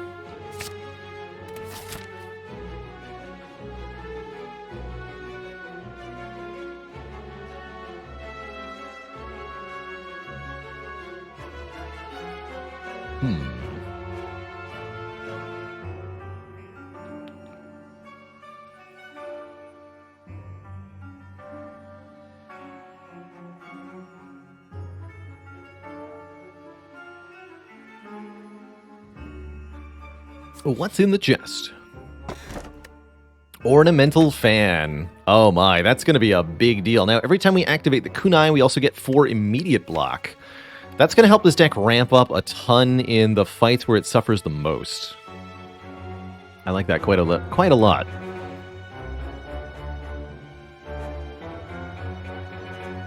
Hello and welcome to Ash Firecrest. An interesting fact. I think I can pull one out of my posterior here. Chat reminds me of fruit by saying apple in hand. Did you know, here's the interesting fact for you, did you know that the artificial banana flavor found in a lot of foods is based on a now nearly extinct cultivar of the banana? I think it was called the Cavendish, or is Cavendish the current banana?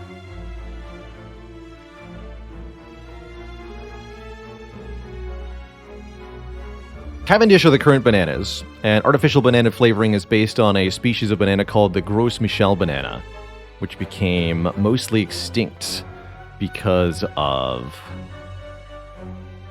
unchecked plant disease, fungal growth. The switch on the bananas.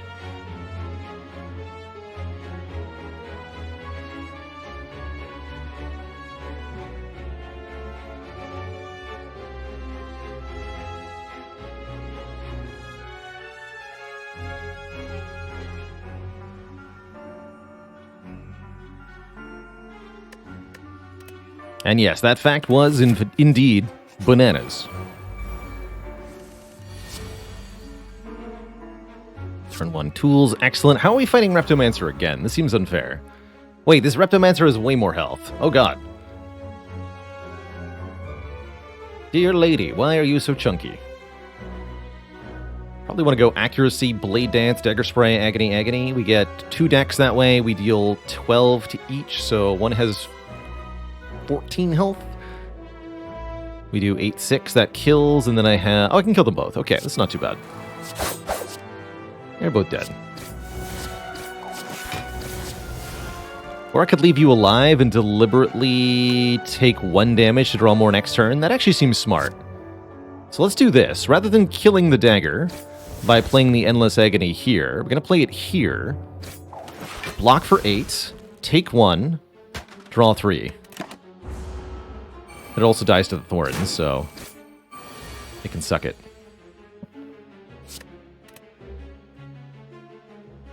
Okay, that gave us a lot more options for this turn. Didn't end up needing them, I don't think, as much because Reptomancer didn't attack us, but that's okay. Keep drawing here. Ooh. Blur looking good. We can go Blur, Cloak, Cloak, or Blur, Cloak, Blade Dance. Depending upon our needs here. Definitely going to weaken Repto for next turn. So I'm thinking we do the Blade Dance. Although it's not an additional kunai proc. Do we need the damage? They're 8 each. 3/8 kills you.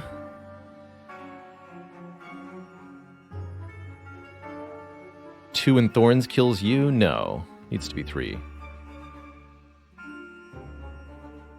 I am playing that blur. Okay, we'll blur Cloak, Cloak. Cloak, Cloak, Blur is the correct order.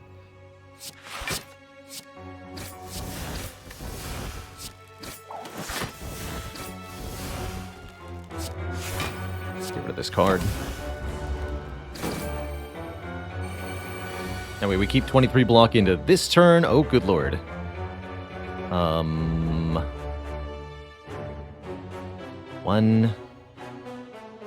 One, two, three, four, five. Okay, we do activate the Panache. Put the Ascender's Bane on top. Go Panache. Set up the Cloak. Defend, draw the Cloak and Dagger. Shiv activates Panache, dealing 10 to all enemies. To you. We draw the Predator, that's right, because the Ascender's Bane was discarded. Kill you. Hey, that went pretty well.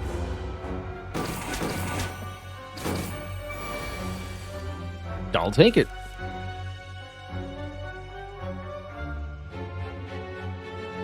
And I might be able to do something extra filthy here. No, it won't work. Never mind. Okay. Ignore me. So you die to the corpse explosion. So we just go Dagger Spray Cloak.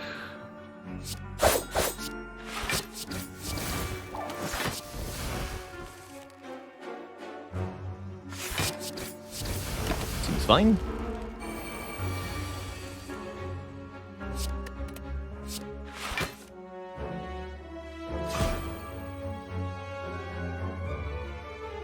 Get Panache to go off.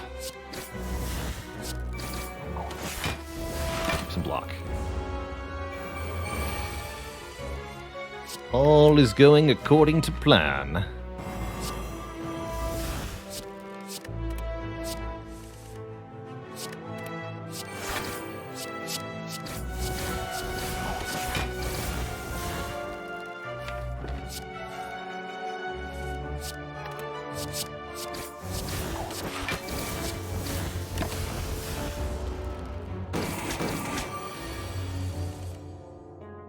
Freeman says, with the 400 challenge and the amount of data collection that you aggregate, will you be charting wins per day and wins per month over the entirety of the challenge? Probably not based on time like that, but we will do a data review of all 400 runs and all the failed attempts it took to get there. I was wondering if we'd see Bottled Lightning. I'm so happy we have a Bottled Lightning now. Means we ended up wasting our upgrade on the tools, the trade, but guaranteed turn 1 Apotheosis. That's pretty spicy. That's pretty spicy. And we want another fire, right? Actually, do we want another shop? We can go to Act 4. I'll fight these nerds. I am not afeard of them whatsoever, although maybe I should be.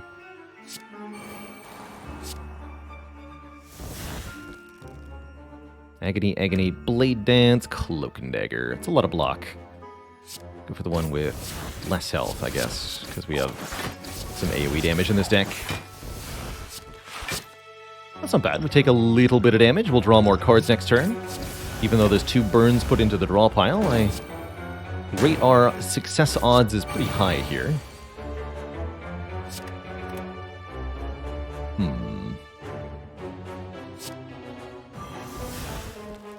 Predator, Survivor, Defend? Or what am I doing here?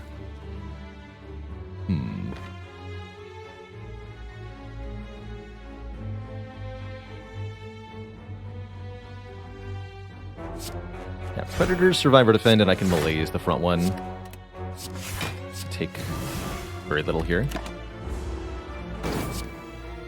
Hoping to draw a Corpse Explosion. Momentarily. We did not, but we drew really well, so this is fine.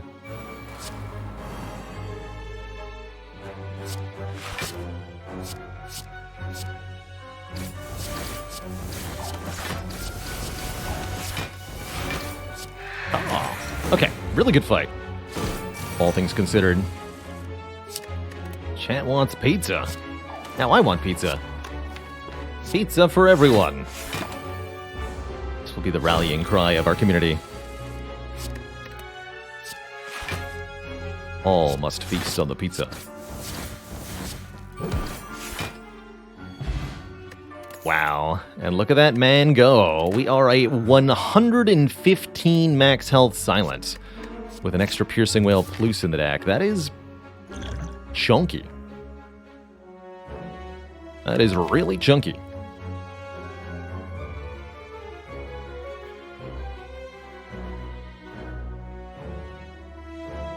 Almost worth considering going to 2 shops now. But no. Gonna take the extra toke here. Let's recall first. What do we want from the Fire Over store? A heal and a free card remove is what we want.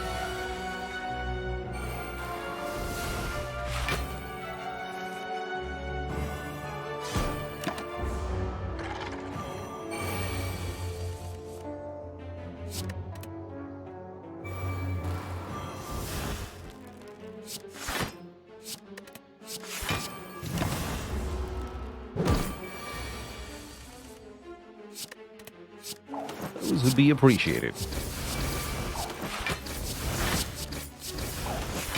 avoid the redrawing the Piercing Wail here. Also did a bunch of damage. We can Unceasing Top to draw the bottom card here. So let's put Sucker Punch on... Oh no, we're discarding that, putting Cloak and Dagger on top. Excuse me. Again, Turnip has continued to be amazing. Blocking Frail in so many different situations. This is yet another one of them. Oh, and Sundial is here? Ridiculous.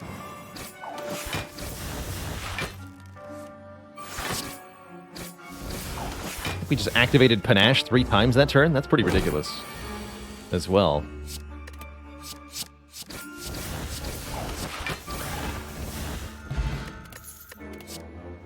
One more Cloak and Dagger plus. Let's go.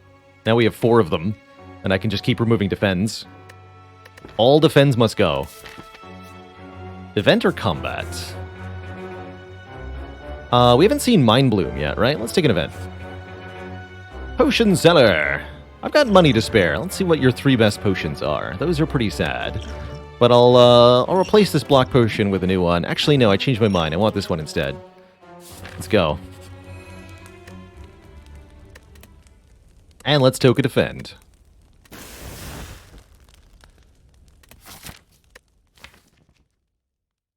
It's a pretty good silent deck. So, our first opponent, the Awakened One. Awakened One should be pretty easy here. Kunai is kind of the relic that counters this boss. This boss will only increase its strength when you play powers. So, if you...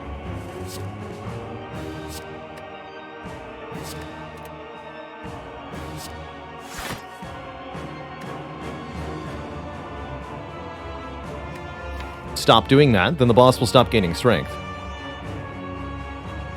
I'm trying to figure out how badly I want to Corpse Explode these nerds. Can easily tank a hit. There's no risk there. But I could also just go like Agony, Agony, Survivor Blur. And that is 23 block? That's perfect, actually. I'll take 1, draw 8? Sure. We are going to focus on these birds first, though. Yeah, take 1 damage. Good. Cute of you to multi-attack this turn, but with double Piercing Wail draw, honestly, it just works in my favor. You fool. Ah.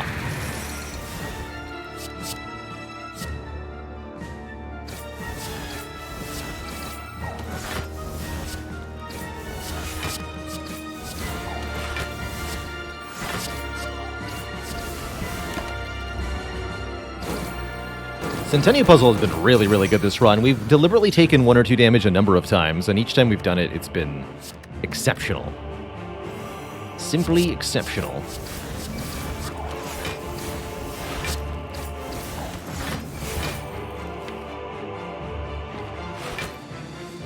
Perfect. Thanks for the free draw. We can also do some silly malaise things here.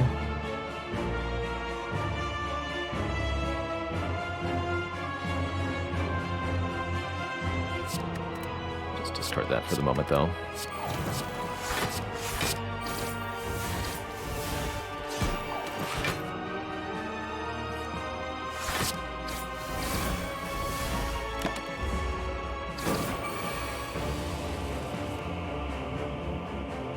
So no weakness this turn, but some good stuff.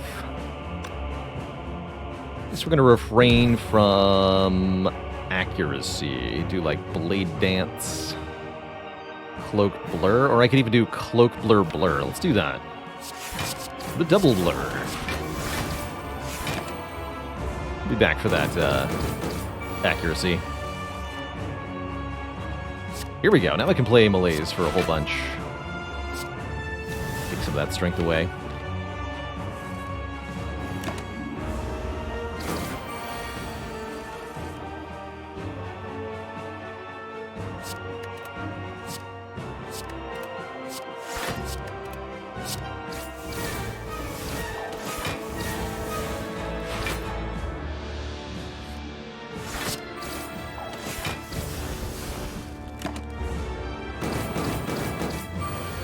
Call.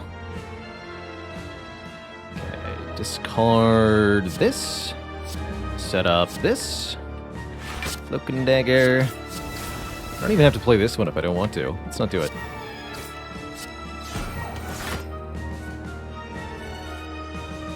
Perfection. Ooh, if we Piercing Wail this turn, we can remove some strength permanently from the boss. Let's do that.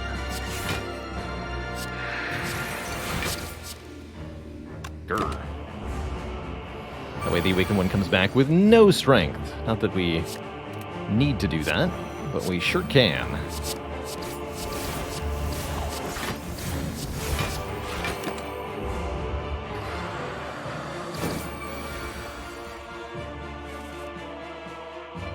Yeah, we had that happen recently, Plasma Wolf. There's some fun situations you can get into with the Bronze Automaton's minions. For example, if Ascender's Bane is the only card in the draw pile, then that's what they steal. If there are no cards in your draw or discard pile, then they can't steal anything. So you can chump them by having every card in the deck in your hand, which is pretty funny.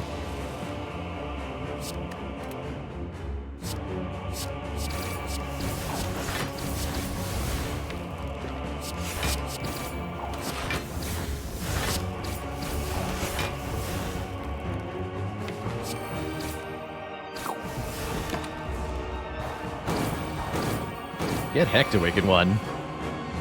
I almost want Time Eater to be our second boss, just so I can show how this deck completely trumps Time Eater. We will not have troubles against Time Eater. It's not Time Eater, though. It's Donu Deka. Time Eater... afraid. Afraid of what we might do.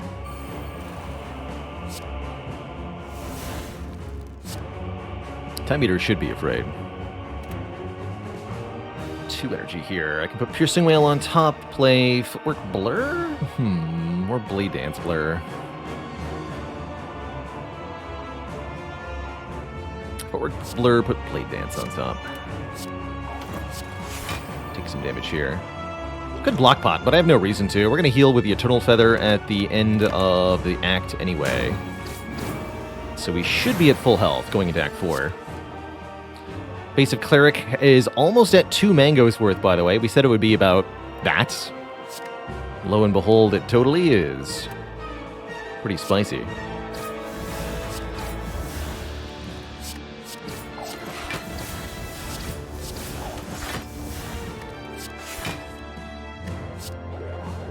I'll just use this, might as well. Play everything.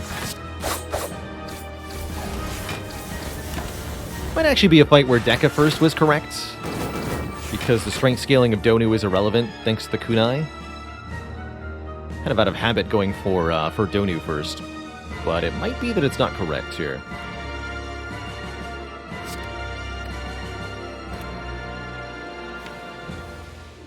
I want other stuff in my hand. Let's gamble.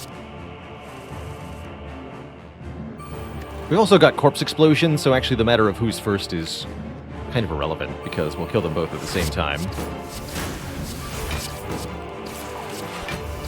That part's nice.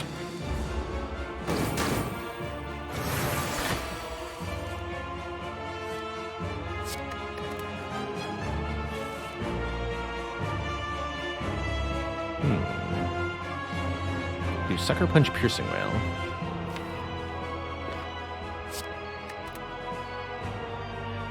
And Malaise?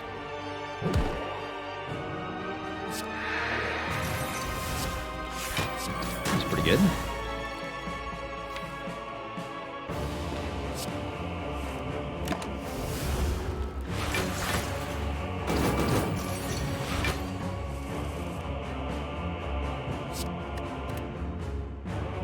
This has to be played now.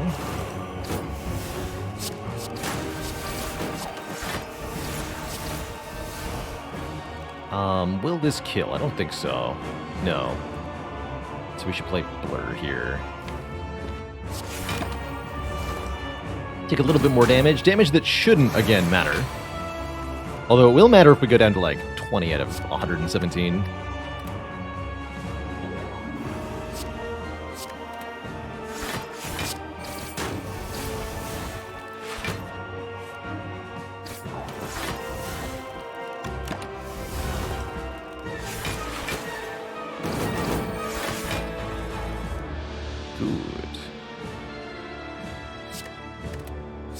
Be a win.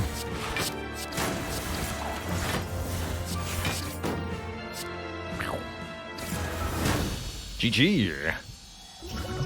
Two thump, a deep pulsing dread can be felt throughout the room. Is this the heart of the Spire, the source of this extra wide lady? You prepare your knives.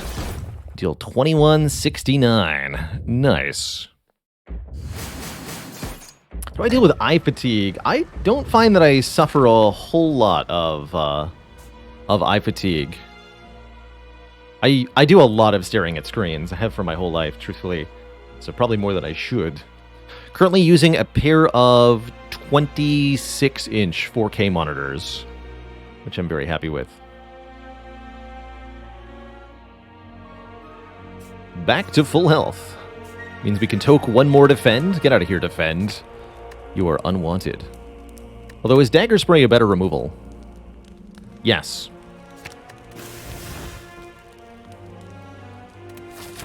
Do I have a blue light filter on my glasses? No. Nor do I use Flux or any similar light reduction. I'm pretty sure I have the... Let me double check. I'm pretty sure I have these monitors set to partial brightness. Yeah, these are at actually 38 out of full brightness, so I do have the brightness turned down a fair bit.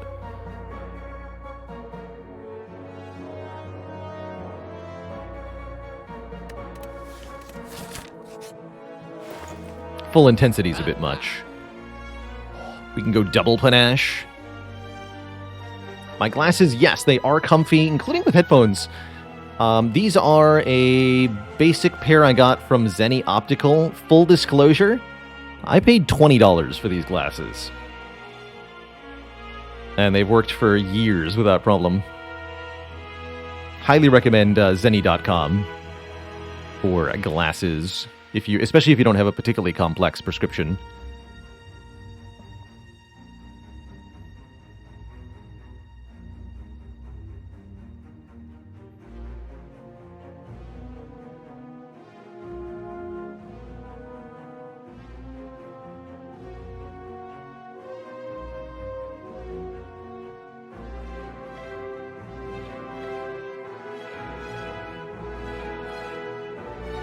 Yeah, Zenny's just like way cheaper than any traditional glasses place.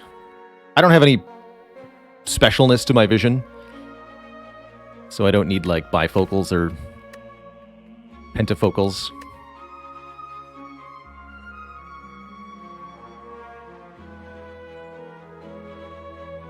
And it's nice having a backup pair too. I have another pair that I've actually never used, just in case these ever break, but they never have.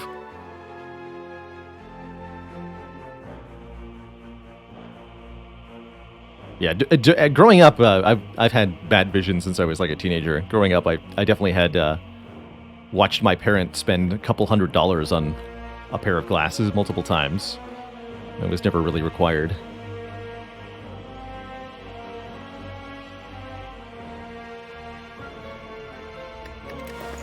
So, what are we buying at this shop? Medical kit seems unneeded. I'm going to go double panache. That's too fun. Give me that. Do we go even more max health? Honestly, I like ending at 120 even. Maybe we go boat thingy.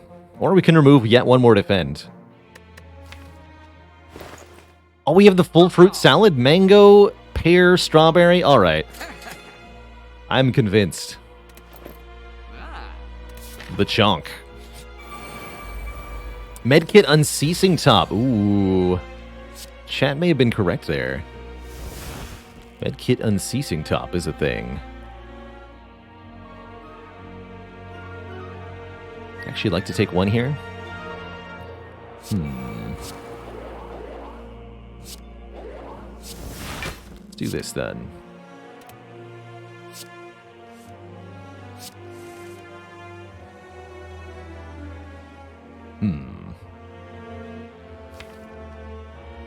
I want to draw a piercing whale next turn. Okay, I'm just going to play the accuracy then. Don't play malaise, because I want to take one.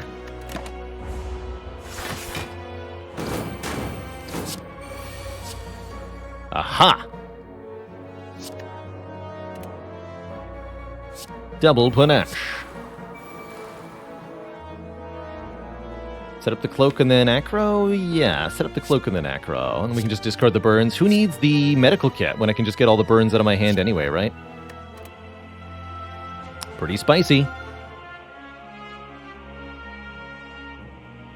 Blocking this looks a little annoying. We're doing piercing whale, probably cloak dash. Yeah, cloak dash. Nope. Footwork here. And we want to face the shield, because we save more health that way. Guess that means I'll attack the shield. With my stuff? Question mark?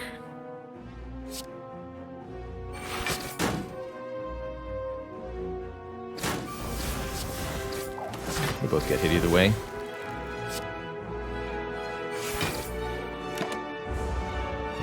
Actually, not quite a full block. We do take 2 damage prior to having this turn occur, at which point the mass murdering occurred.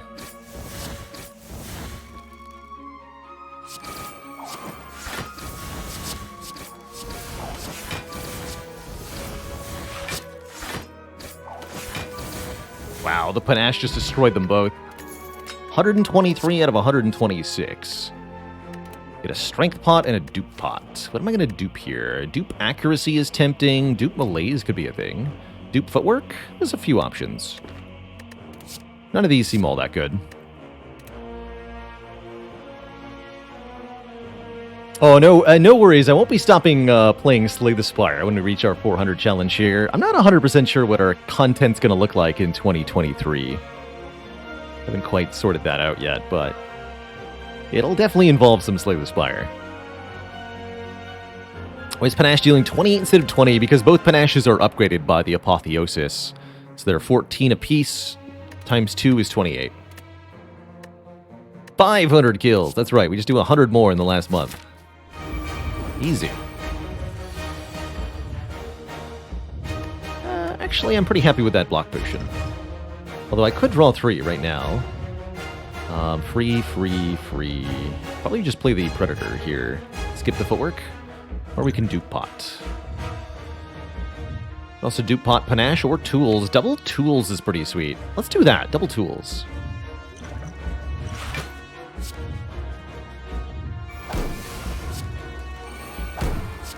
And it also perfectly uses our turn 1 block here.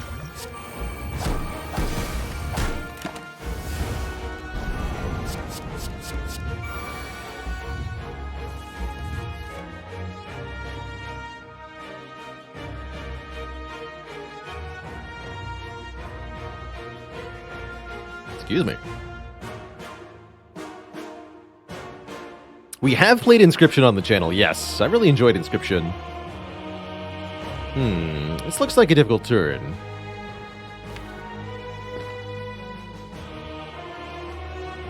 Four energy. We're playing Sucker Punch for sure. Cloak, Blur, right? Yeah, okay. Discard, Acro, Dash.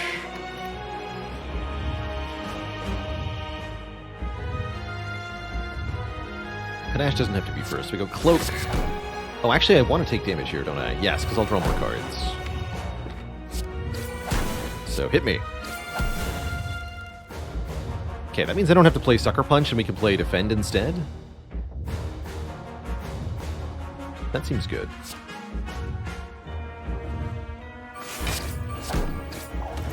Drawing both Piercing Wells this turn was maybe not the best thing, but I don't think it matters that much.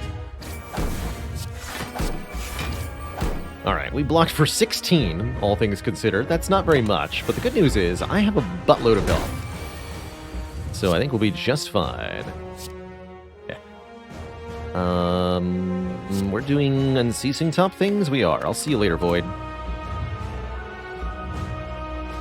will see you later.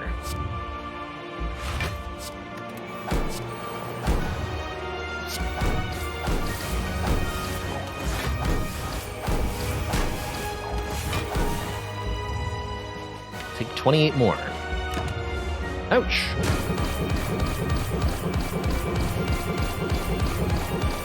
We still have about as much health as a regular Silent at full. And Blur is in the draw pile. Perfect.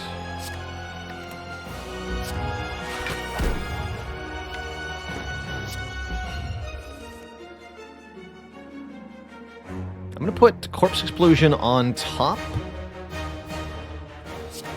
so that we can remove the 2 artifact stacks with it. We're going to go Cloak, Cloak, Blur. Actually, maybe better to go Cloak, Blade Dance, Blur. We'll get one more Kunai proc. Do a bit more damage. Okay.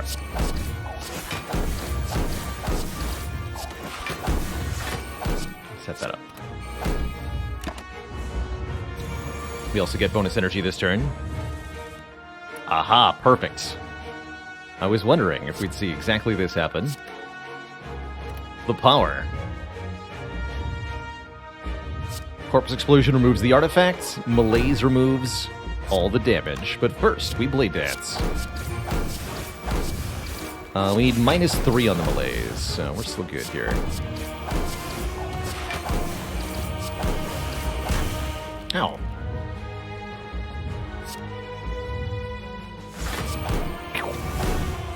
Nice attack.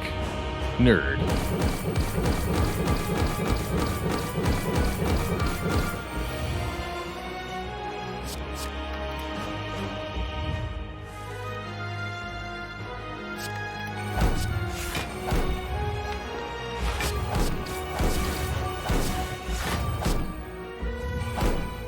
GG, Mr. Hart.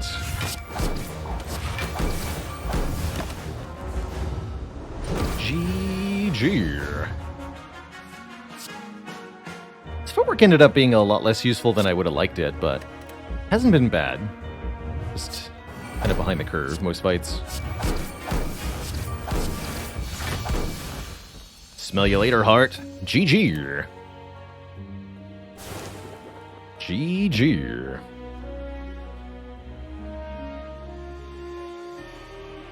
Notably, though, without the huge amount of max HP, this run wouldn't have won. We did need 60 plus health to win this hard fight.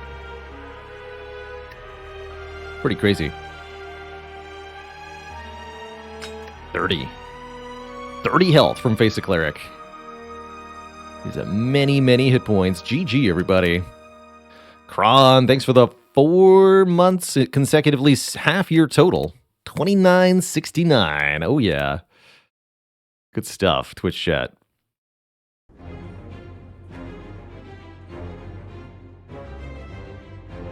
That is one chunky Silent. Has it been done? The Spire sleepeth, and so shall I. GG, always good to get a successful Shiv run going. Kunai really enables cards like the Cloak and Dagger to be so much better than usual. And I love that we got to remove most of the defense, too. Power of Peace Pipe for 4 additional removals was good stuff. GG. All right, well, I'm very happy with that first run. Next up will be the defect, but first, it's going to be break time, our first major break of the day. Going to take a few minutes here to refill the legs, stretch the water, grab a quick snack before our next run. But when I return, we'll be playing as the Defect, my favorite character in the Spire. It's good stuff. So back in a few. Don't go nowhere, folks. And we'll be back.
All right, ladies, gents, and everything in between, we are back.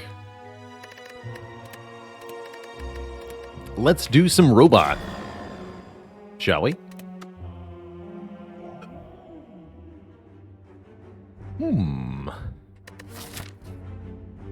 Ooh. Oh, double elite snipe? Could happen.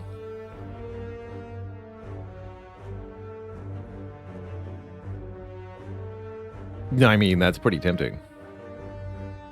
Means that would be the only two elites I actually fight this act, though.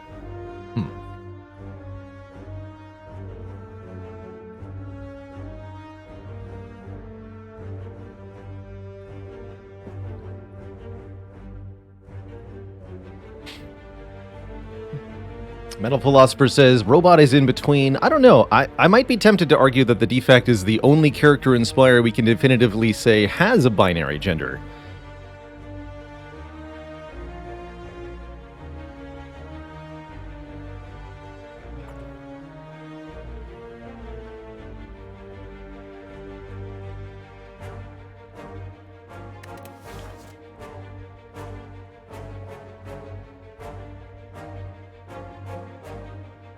There are 10 types of chat members, though, who just got that joke, and those who didn't.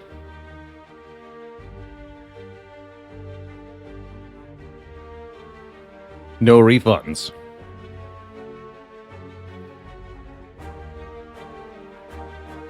So, do I want a rare colorless card, or do I want to try to snipe the elite? Rare colorless card... Actually, the elites are crap anyway. Alright, let's do an elite snipe. Let's do it. If we land this, we might be able to build for no knob. That'd be pretty cool. Boop. Block potion. Clog, go for the eyes, blizzard, huh?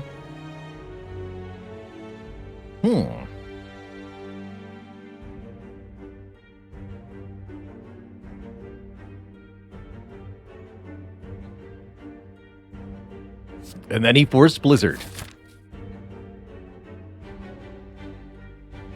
I mean, Claw's actually half decent against Hexaghost, too. I'll fall for it this time. What's the worst that could happen? I'm going to the store. What's the worst that could happen? This will all be worth it. And there's a fish. I think we might actually have landed the double snipe here. Take a max HP plus 5, nice health, and head into the store. Sunder is on sale. That's a little ludicrous. Sunder and Hologram together seem like good picks. Pellets are here. That's definitely a Defect staple. But we'd have to forego Sunder? Yes, if I want to remove a card. The curse. So it's either remove the curse and go Sunder Hologram, or it's remove the curse and Pellets. And I could see Pellets being really good. We add Cool-Headed, we add Bias Cognition, and suddenly we have a deck. But those are cards we don't have yet.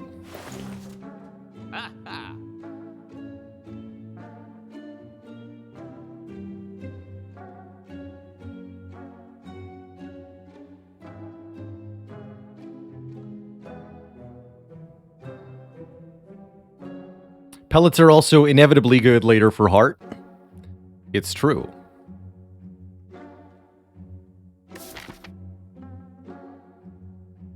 But the question is partially what's good now. This Bronze Scales are good against Hexaghost.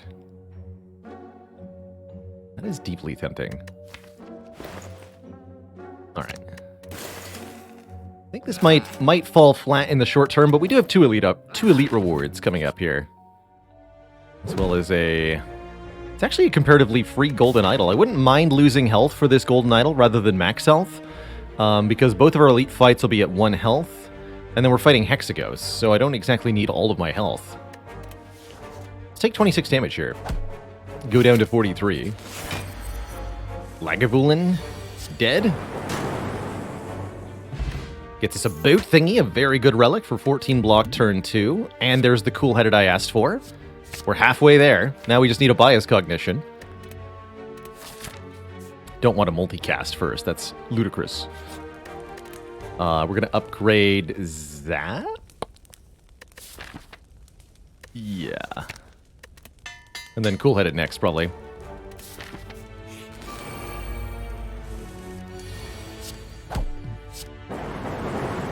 The Zip Zap. And we get a Darkstone Periapt for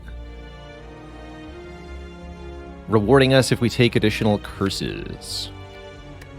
Also, Recycle is here. Recycle this early is quite intriguing. The deck's quite small so far.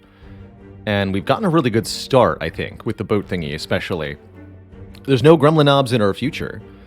I think Recycle could be quite good. Let's do it. From here, we'll want to add more card draw. Have Darkstone Periapt? Okay, I'll take this. Future Relics. And we still have 2 easy pool fights. Don't forget, we only fought 1 combat before the elites, so the next 2 regular combats we face will come from the easy pool of Act 1. An easier set of encounters that are relatively trivial to beat with a starting deck. Let alone the starting deck plus Claw and 5 relics. The power of Claw.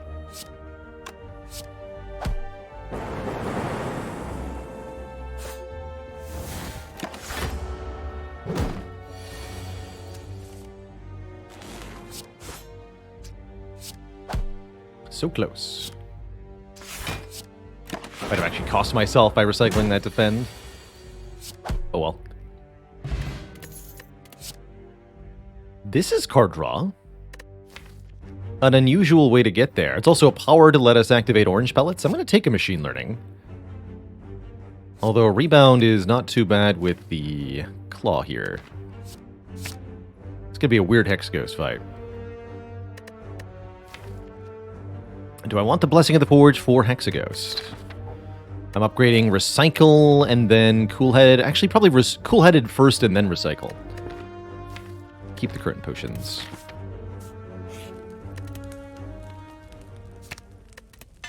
We'd like a second Claw or a second Cool-Headed going into Hexaghost. I'm a little unsure how this fight's going to go. I guess more fights are good. We're going to get more card rewards this way. Can't kill you. Still can't kill you. Bummer.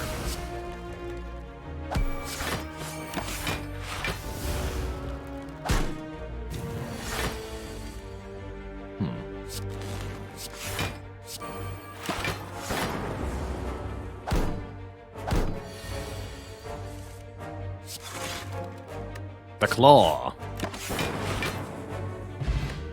Another Blessing of the Forge. And more Frost Orbs. I'm pretty happy with more Frost Orbs. Cold Snap, because it's reusable, seems particularly good.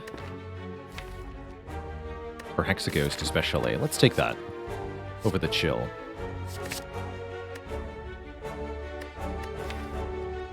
And I'm going to continue to hold on to my potions. Currently expecting to have to use the Focus Potion against Hexaghost. Do I dare take an event? I don't think I do, because we're still not beating Hexaghost. So I'd like to keep looking at potions and card rewards and such. Although I don't love the fact that I keep losing health in these fights.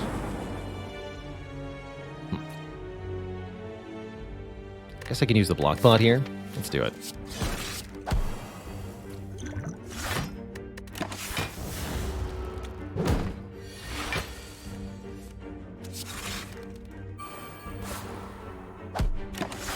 My debuffs are gone.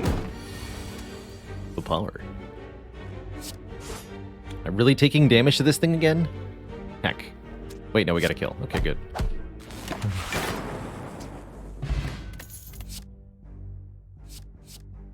It's gotta be Beam Cell. We need a way to multiply our damage against Hexaghost. I'd love to take Glacier here, but we already have Frost Orbs. Whether we beat Hexaghost is entirely up to our damage output.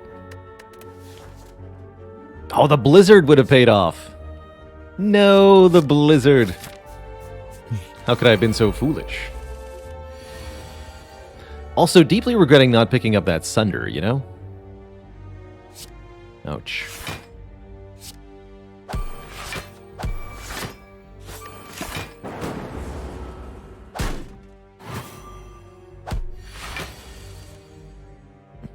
We probably want to take one more damage now. We can set that up.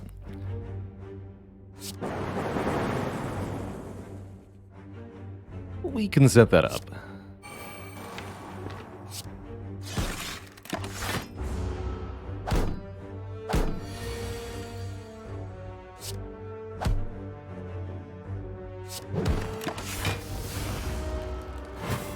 This one attacks for 6, so I can take 2. But not 1. Actually, we're blocking for 14 on turn 2. I think we just take the 24 health then. Because we're already covering turn 2 with both thingy. So no need to take any more damage here. Hologram is here.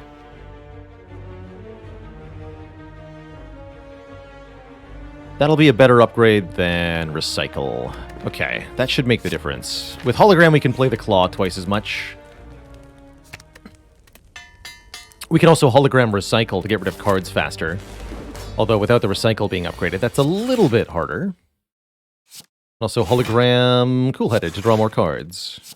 Oh, we're doing that. Okay. This 2 damage shouldn't be a big deal. Hopefully not.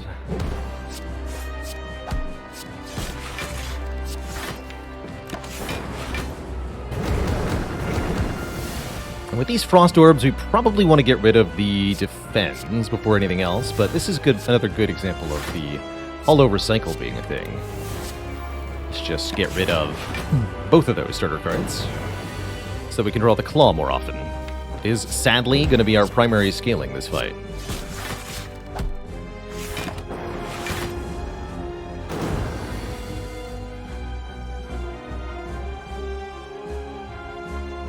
Zap back in the draw pile. Keep the rest of this here.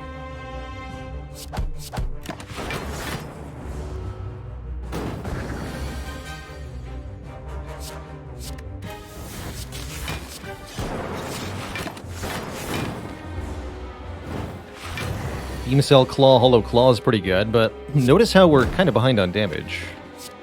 I don't think this is working as quickly as it really ought to. 18, so we can strike.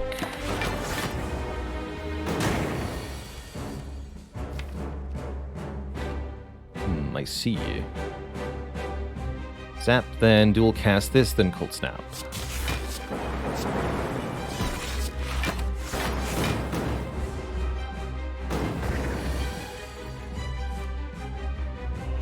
So, can we live? Ugh. Definitely not the draw we wanted. Bummer. Incoming damage, 36. Plus 4 is 40. We're blocking for 15 plus 24 is 39. So we live on 1 if I recycle one of the burns. Spooky.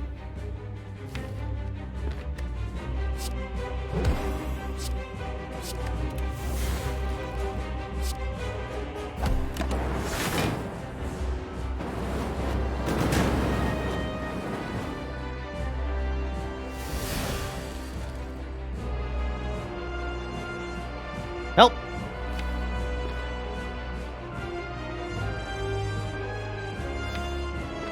Let's see. Next turn is a reasonable draw. What can we do about this? I could Hologram Recycle here. If I Hologram Recycle Cold Snap, what are we looking at? We block 12 plus 5 is 17. Take 9 plus 8 is 17. So yes, I can Hologram the Recycle to have 1 less burn, or I can Hologram Beam Cell to do a bit more damage.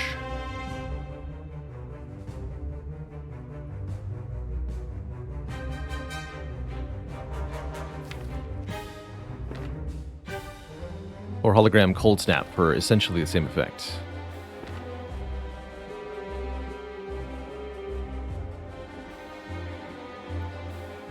Although that would actually be worse, though, suggesting Cold Snap, Hollow Cold Snap Beam Cell plus Cold Snap is... Actually, it's the same damage, right? Yeah, it's the same either way. You both are 6 damage. So it's a question of...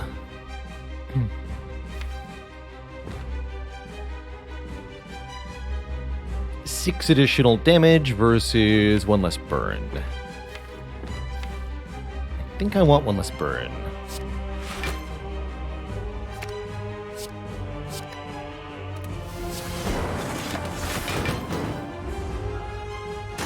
Get 2 more in that moment as well. It's pretty spooky, man.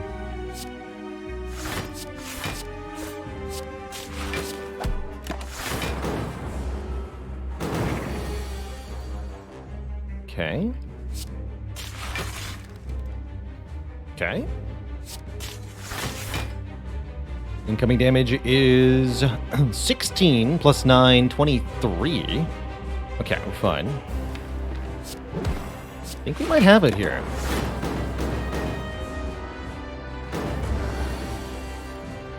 Oh my goodness, we're alive. That was definitely a nail biter for a Hexaghost fight. I was pretty sure we were going to die there. You can see that our damage was way behind pace. Certainly wouldn't have won without the Focus Potion. Oh, I did math wrong there. That worked out, though. That worked out. Vision, Meteor Strike, and Seek. Well, those are pretty good. Seek is very good. And I have hope that this deck can get really good with a few more removals and a few more card additions and a few more upgrades. Or a Runic Pyramid. Runic Pyramid would do it, too. Ha. We do get offered the Curse Key. I took the Matryoshka because I thought about it. It was like, with Darkstone Puriapt, I'm actually okay taking Curse Key with Matryoshka. That said, this is the sort of defect deck that really doesn't like energy that much. My thoughts on Fission. It's not... It needs more orb generation than this to work. We don't have enough orb gen. It's the short of it. With a couple more cool headeds, it could be pretty good.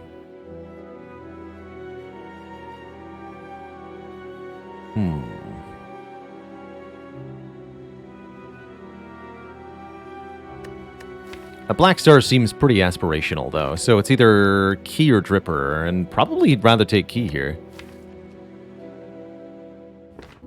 I'll take Key. I think we might need to sleep a few times this run. And we're going to have a ton of max health, so... I'll take it. Oh, man.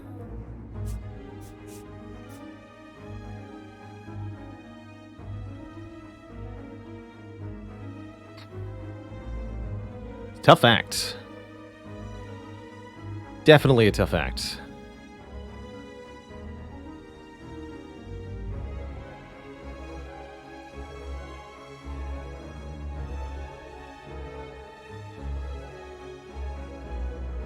It's either no rest site before the first elite, or no shop until after 2 elites. I guess I'll skip the shop. But I think we're in really big trouble here. Like, tremendously big trouble. Also, I don't have any real block cards in this deck, because the Focus Potion did everything for us. So I imagine we're about to have catastrophic failure. We'll see.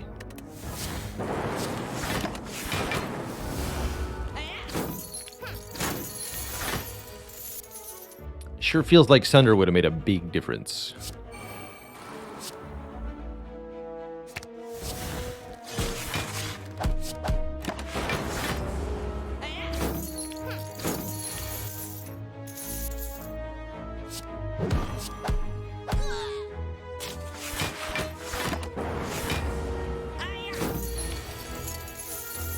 At least our draw's lined up here.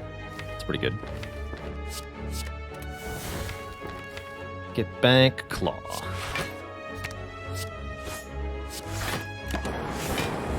Blah, blah.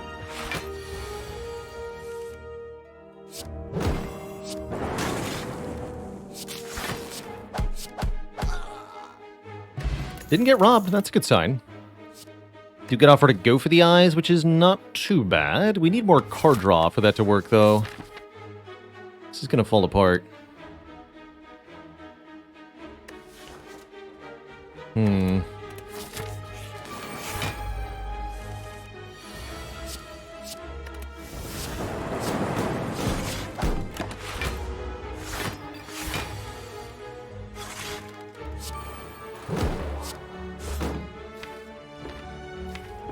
Looks like we need to hollow the cool-headed. Yeah. Oh, machine learning. Good job.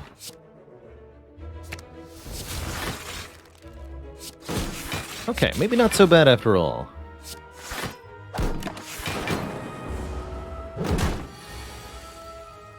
Maybe not so bad after all.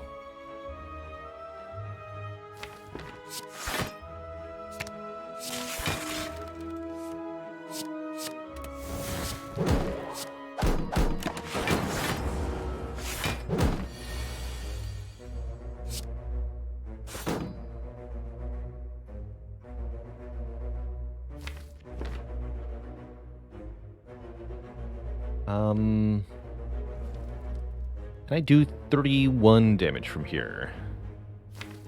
And hologram dual cast. What about cold snap, hologram dual cast strike? That'd be 12 plus 16. No.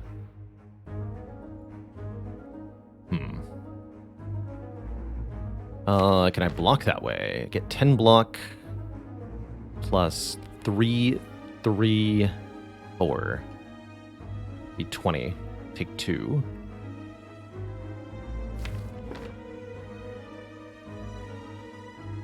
Claw does 9 damage here. That's not enough to do cold snap, strike, strike, claw. So I think we get the dual cast, or maybe the cool-headed. I think the dual cast here. Take 2. Seems like a fine line to me.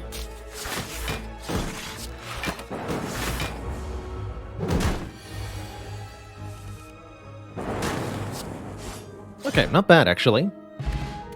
Definitely need more damage. Or more card draw. Cool-headed's perfect here. These are actually all quite nice. But cool-headed's the card to pair with claw, especially when you have 2 cool-headeds and a recycle. Some really cool things can happen.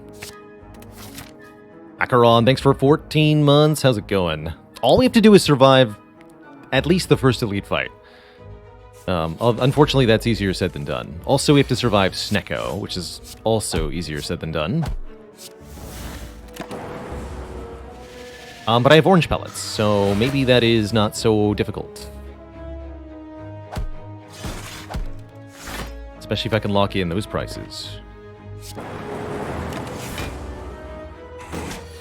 Just have to play machine learning and an attack and a skill on the same turn.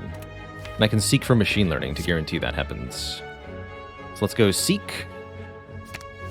Machine learning, beam cell. Now confusion's gone, and all of our cards are locked in at these prices, which is excellent. It's like a fire sale on cards.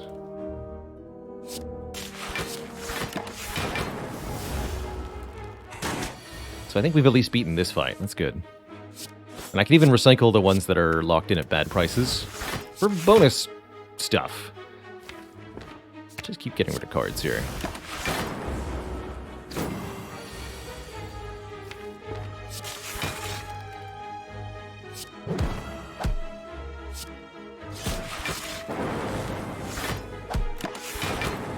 Ow.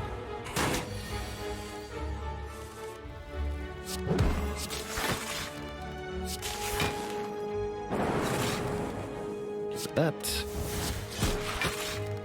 Get him.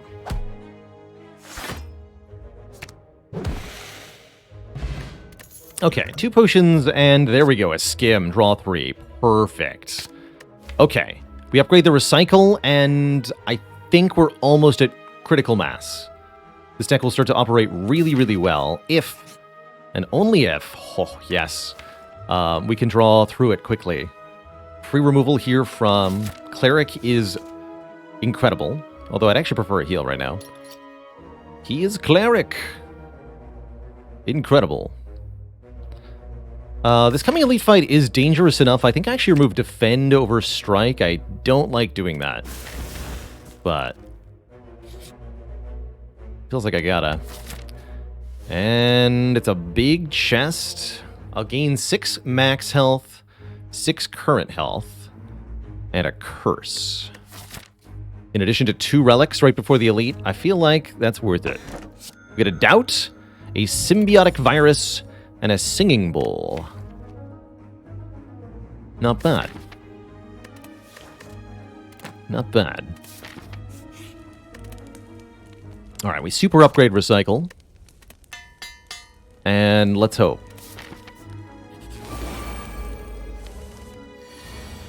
That's why we upgrade the recycle. We're going to drop more cards right now. Okay.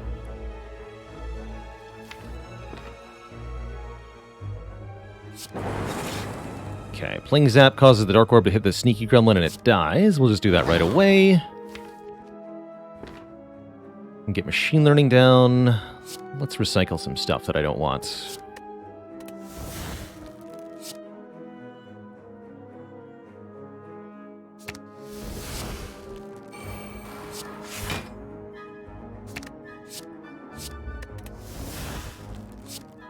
Strike you.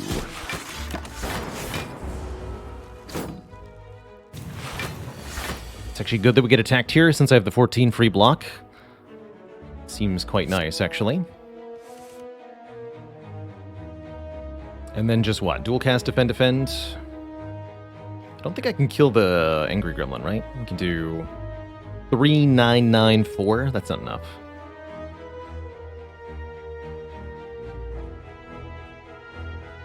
Doesn't say that anywhere, right? It actually does in the tooltip of the Dark Orb. Here. Dark Orb. Increases damage every turn. When evoked, deal damage to the enemy with the lowest health. Now, to credit of everybody who's ever been like, I never knew that, because there have been hundreds in Twitch chat who have said this over the years. This is really not very obviously pointed out at any part of the game. It's much less clear than most other things. So if you're not a meticulous tooltip reader, and I can't blame you if you're not, then you'll probably miss that little fact. But it does say it right there on the Dark Orb.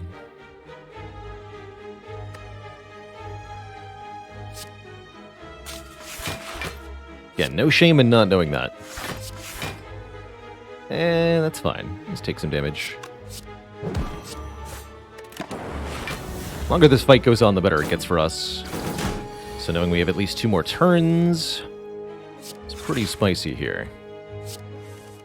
Perfect. Oh, geez. Well, I can't have that next turn. That's unacceptable.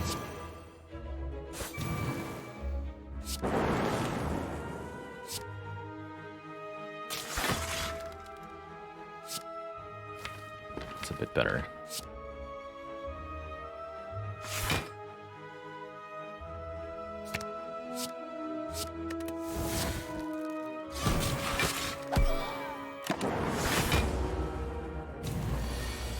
Okay. I was really worried we'd get attacked this turn, in which case I could do almost nothing.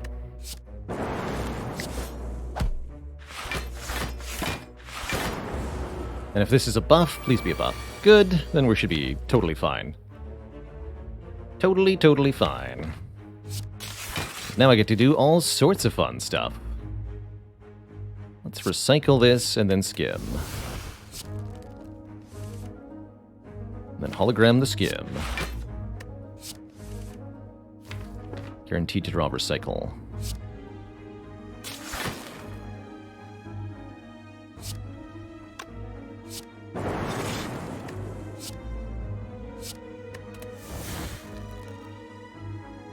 Don't want to be frail next turn.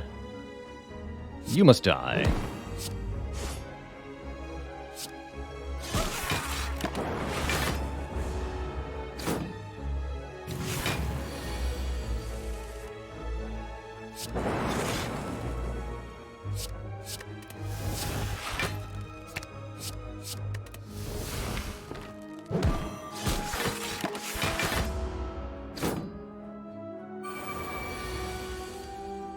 It's a bit concerning that it took this long to get to this point. However, we're here.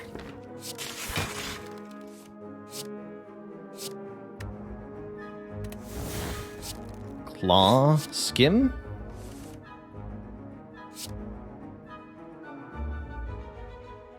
Claw, Cool-Headed. Recycle the Cold Snap, Claw, Skim. Claw, Cool-Headed. Recycle the Cool-Headed, Claw, Skim. Claw. We do stuff like that as long as the deck gets down to a particular subset of cards. The more card draw we can add, the more card removals we can get, the better this is going to go. So, we survived the first elite. We get offered a freaking Skim Plus. Oh my good lord. That's pretty hype. And Root, thanks for 23 months of support.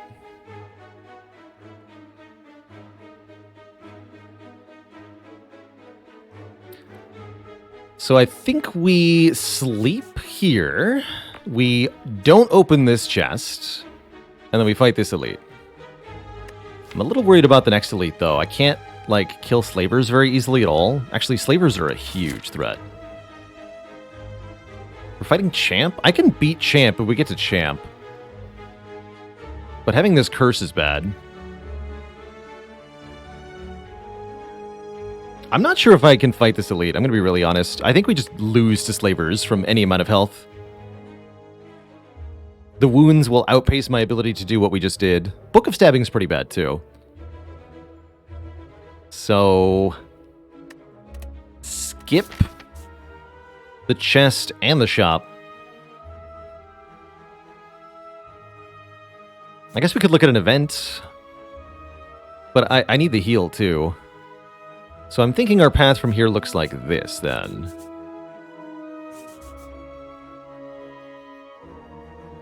We rest here, we upgrade Seek here, and we probably upgrade the other Skim.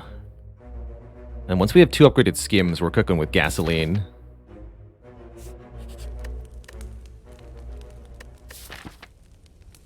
These combats could be really bad for us, though. It is another large chest. Very tempting. We get another curse. 2 curses into several combats in the champ fight. I don't think we survive it. I'm going to be really honest. So I'm going to plan to not open this chest. Although 6 more max health is nice. I know what chat wants me to do it. Even, like, Duvu Doll wouldn't even be worth it here. No. Yeah, like, these guys can kill me, too. Oh, shoot. Oh, boy. This is bad.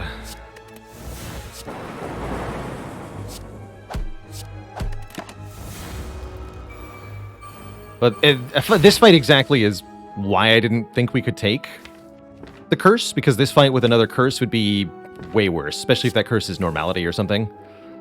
Just way too risky. Too risky, do you hear me? I can seek for Cold Snap to kill this one this turn.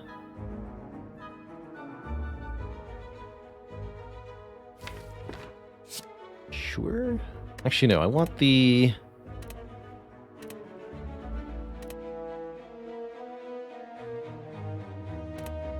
If I'm hologramming Recycle, it won't matter. Okay, get this instead. Get rid of the defend here. Play this and this.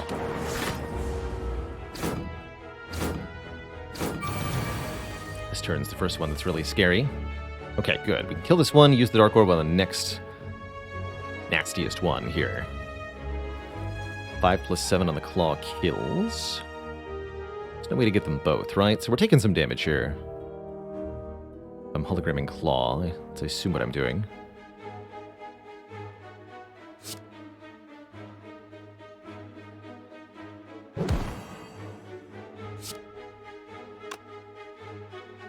Other option is deal 18 plus 7 plus 11. That won't kill. Okay, no, we do this then.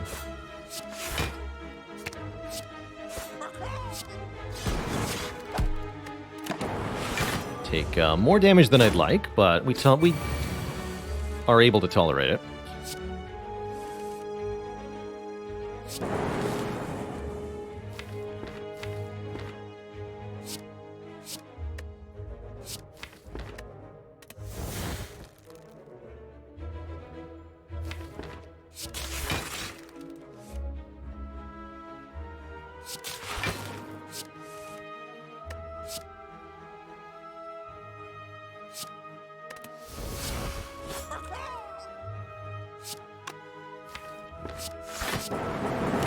Okay, not too bad.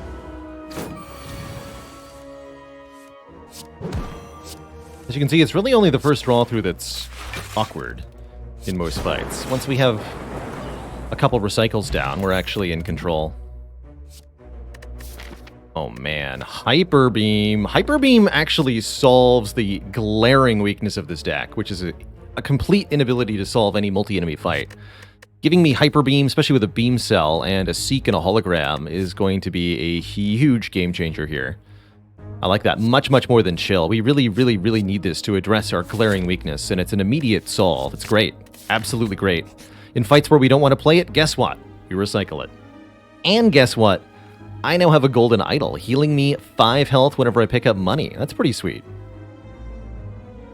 Oh yeah, and we have Orange Pellets, so we can even remove the self debuff. Even juicier.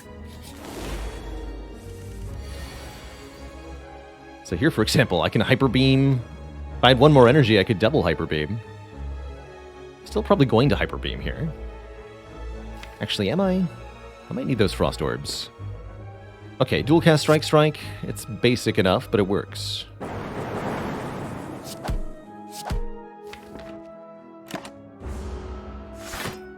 Just enough damage to make the Mystic heal here. Skim Plus, please.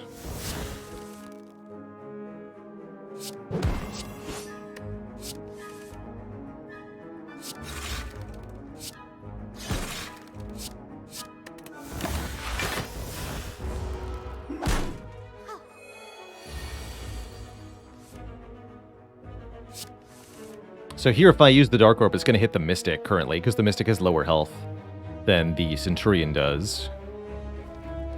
Doesn't look like I get much choice in the matter. That's fine. Still forces Mystic to heal.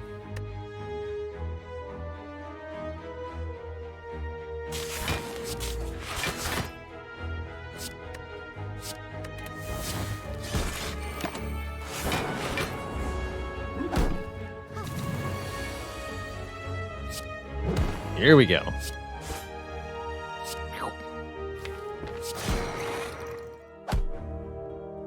Get the Claw too. Heck yeah. Good use of Hyper Beam. Food Sequence not terrible on turn 1. We don't need another Cool-Headed now. I think it's time to just start taking more health. More max health from most combats. With our Singeing Bowl. To build a similarly chunky run to, yes, the Silent Run we just had. So, like I said, seek first so that we can seek, for example, recycle and a recycle target, or recycle and hologram. This would be a better potion in the champ fight. Gaiazilla, thanks for 10 months, the full metric year. Hey. Hey, hey. Please delete this down. Thank you.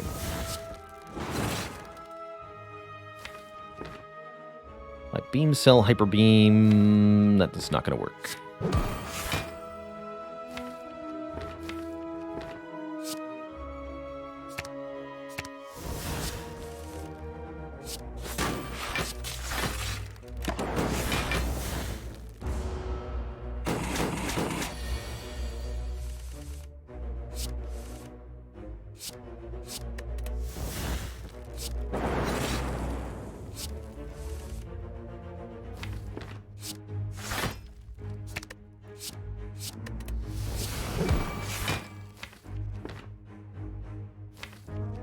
Hyper Beam next turn? May or may not get the job done. I'm okay with that.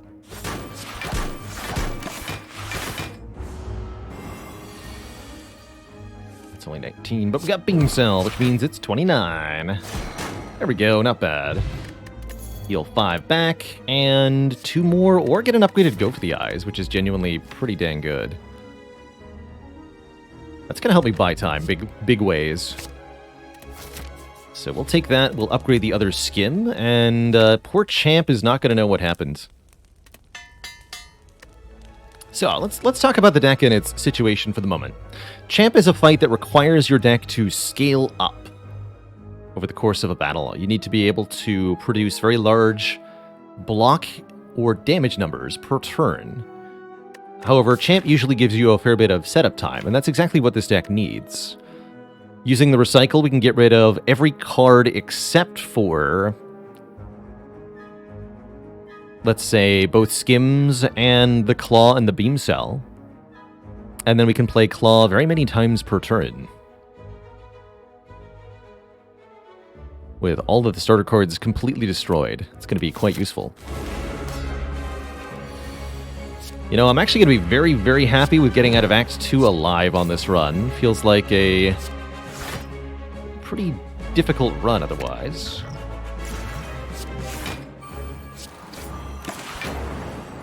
It was a very difficult Act 2 layout, more specifically, and our choice of the Curse Key further complicated things. But I don't regret what we've chosen to do. One bit here. Seek the card draw, just seek the card draw. Simply draw every card. It's that easy.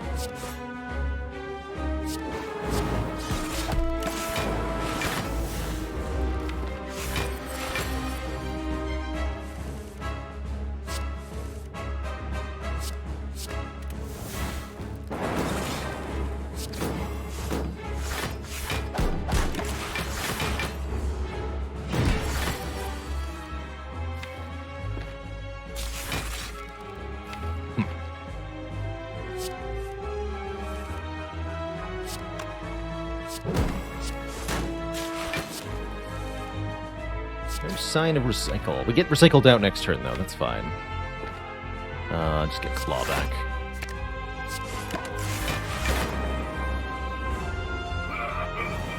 Do your worst. Can do, Champo. Can do.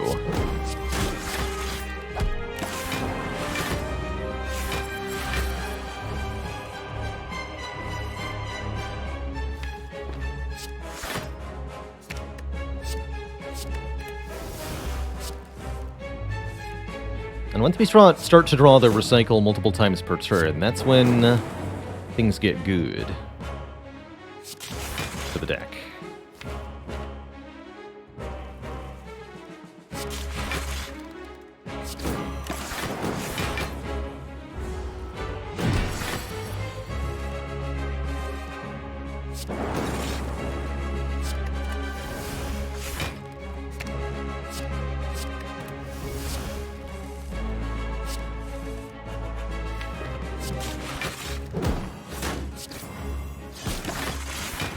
Soon.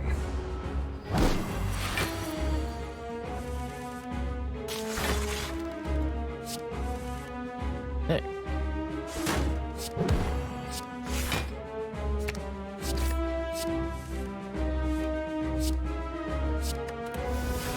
Recycle it, or hologram it, recycle again. And we're almost there. I think next turn we're starting to see the redonkulousness occur. What does this deck need to beat Heart? Probably a copy of Bias Cognition. Would be the simplest way to get there. Lots of focus. Very suddenly.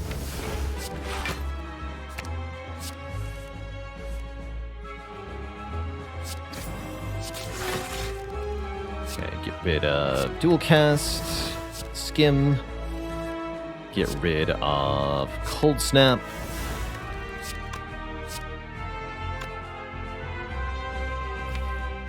Cool-Headed. Get rid of unupgraded Cool-Headed. We can start clawing now.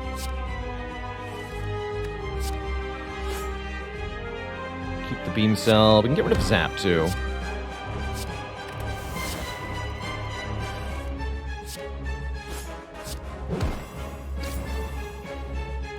Alright, that feels good enough for this turn. And Champ gives us 2 whole turns to do that, which is not going to end well for him.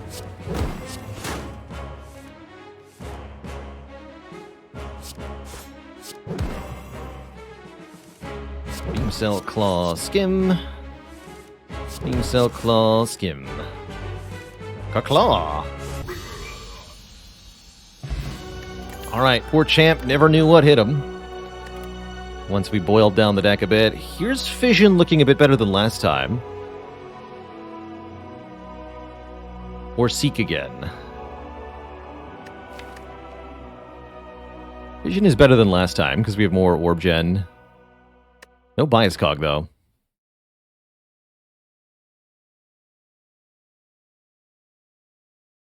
Seek's better without an upgrade, too. I'll take another Seek. And there's the Pyramid. At the end of our turn, we no longer discard our hand. This is the big yes. Being able to keep all the cards in my hand is going to let us line up recycles more easily. It's going to let us cycle the deck more easily. It's going to allow us to do a whole lot of things. We might get saddled with a curse that stays in our hand, but the recycle should make that not a problem anyway. And we can go to a shop, I hope. Burning Elite is here, thank goodness. To the store we go.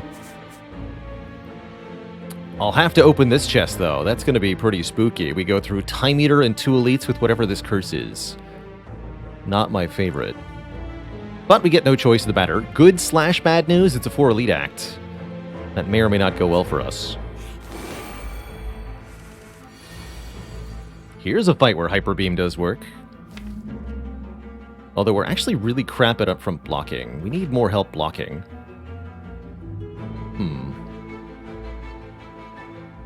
Interesting.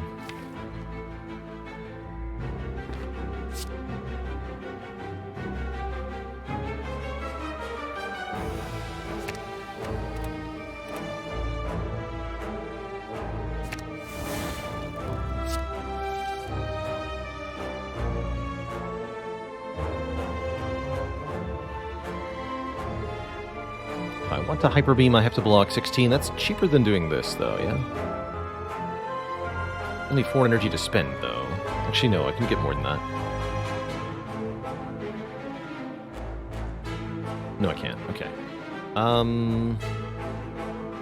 Sounds like I'm recycling the Hyper Beam, then. Fair enough. Here we go. Zap. And hollow the defend? No, let's... yeah. It's fine. Need to kill this thing next 2 turns from now, though. That part could be a little tricky. I think we can sort it out.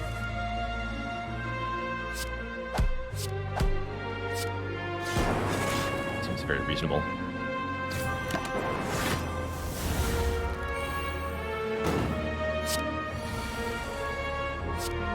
I think if we're going to get this deck to beat the late game, we're going to need some more upfront block. Currently, we have nothing really better than Defends and Frost Orbs, and that's just not going to cut it. So that means either getting some focus or what?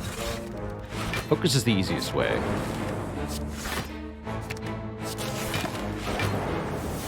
I guess that boot sequence plus we skipped earlier would have been nice now that we have the pyramid. So if I see a boot sequence, I'll take it. Stack ain't it, sadly.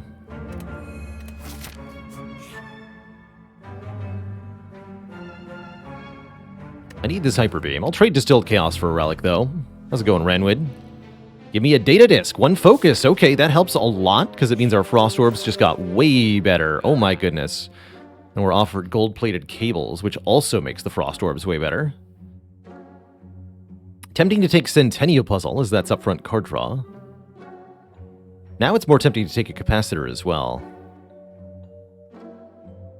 Especially with pellets, actually. Yes, I think we want this Capacitor.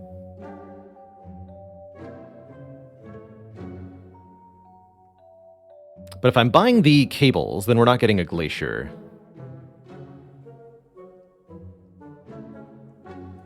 I could do Glacier, Capacitor, Remove, and Puzzle? Is that true? Math time.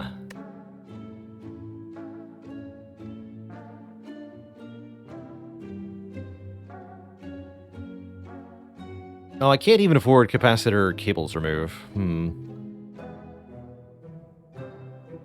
So what about 161 plus 100, 88, 81. Yes, I can afford Capacitor, Glacier, Centennial Puzzle Removal. That feels like what we do then.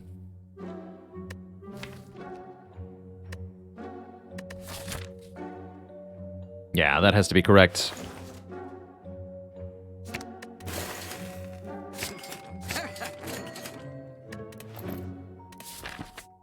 That bonus early card draw is invaluable with the current deck. Invaluable, I tell you.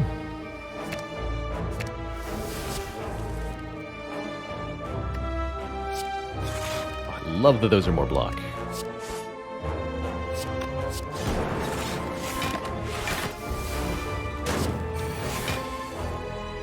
Simply beautiful.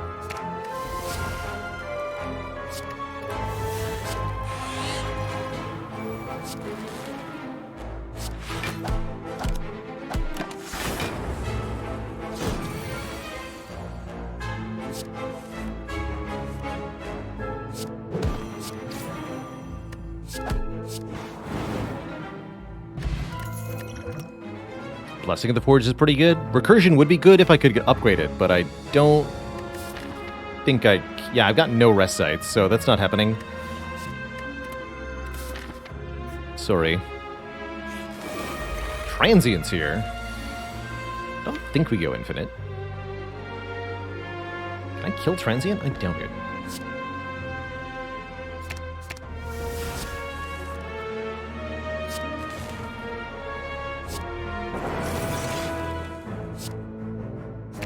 Go aggro with the recycles if I want any chance of this to happen.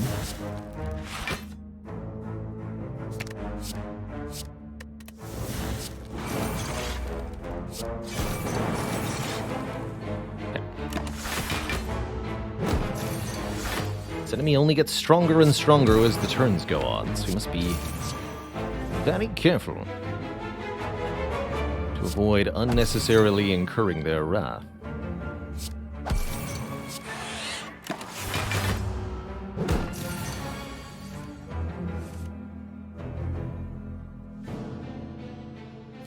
This turn looks pretty bad.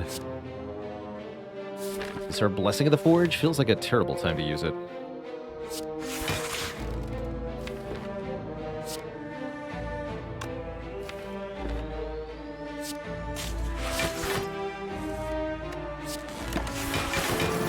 Ow.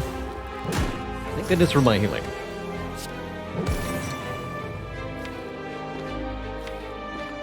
I'm getting some hand clog here. Fully recycle is able to save the day sometimes.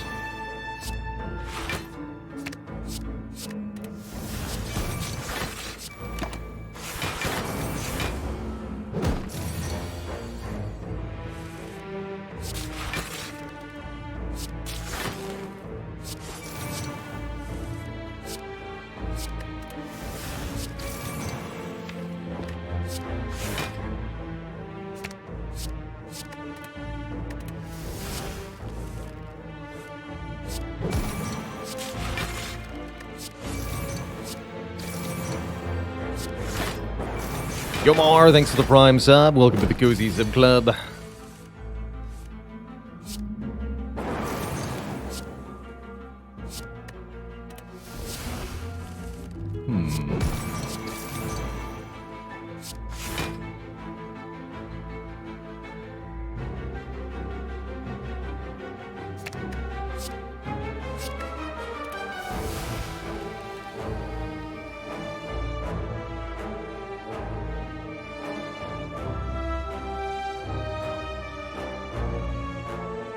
And a dad joke for the crowd for That's Your Blood.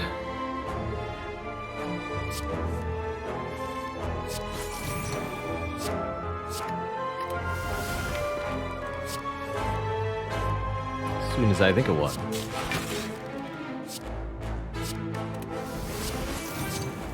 So we get down to this point. I don't think we're quite infinite here.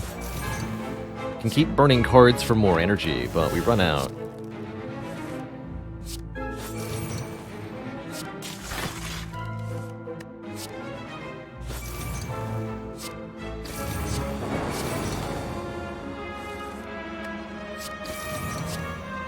Still, it's pretty good. Try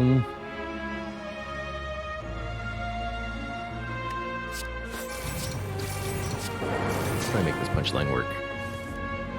Just recycle an old joke.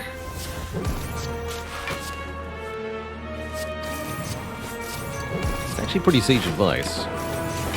I should do 300 damage that turn. Pretty good indicator that our heart matchup's going to be good.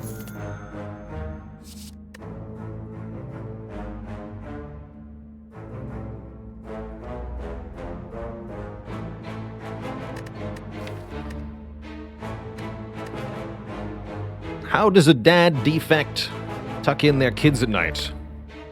With a sleeping beam. That's what I got for you, Twitch chat.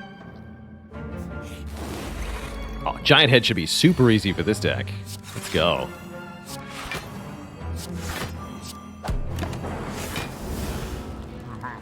Again, I wish I could take Recursion as part of the block plan, but with no ability to upgrade the Recursion, we have to take an upgraded one only, or it won't work.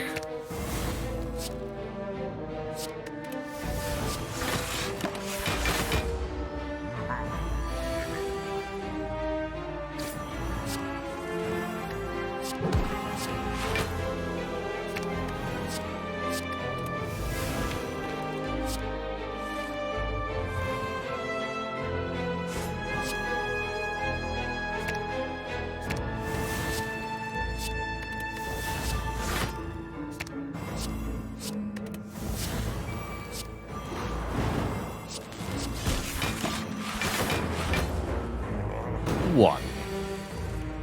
And yet, I have already won. Don't you see, Giant Head? You are doomed.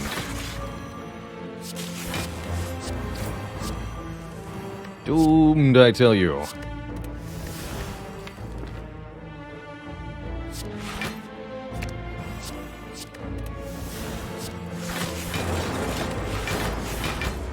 Bonk. Does Echo Form reduce the setup by half for this deck? Not by half, but it does really help. Because we have to then spend an extra turn like playing the Echo Form. And we can only double the recycle sometimes, but yeah, it would help. Doubling the hologram is also very good.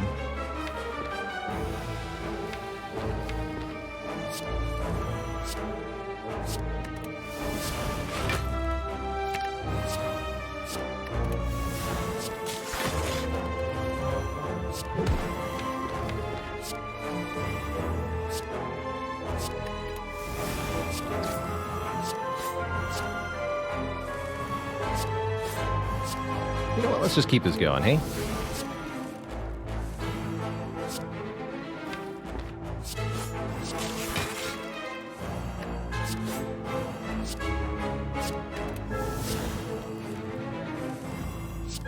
$96 damage claw. Pretty good. Get a pocket watch. If you play 3 or fewer cards on our turn, we'll get more draw on the next turn, and we can take a no-holds-barred fission here, which could be a ton of hard draw and energy, or a white noise for a random power. I actually think the random power might be better than the fission at this time, because we're having hand clog issues, and the fission will only exacerbate those. Take the colorless pot over the strength pot as well, sort of a desperation pot. Oh boy, Writhing Mass could give me some trouble here. I'm hoping it doesn't, but it definitely could.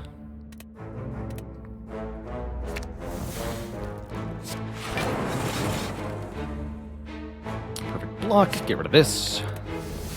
Recycle, or hologram this. Good news is, if we do get a curse, it'll give us max health. So that's nice.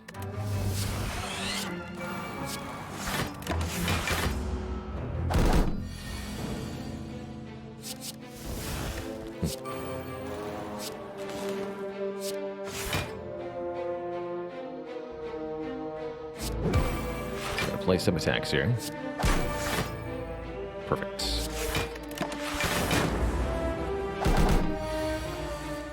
This is the intent that adds a curse to the deck permanently, to be avoided at all costs.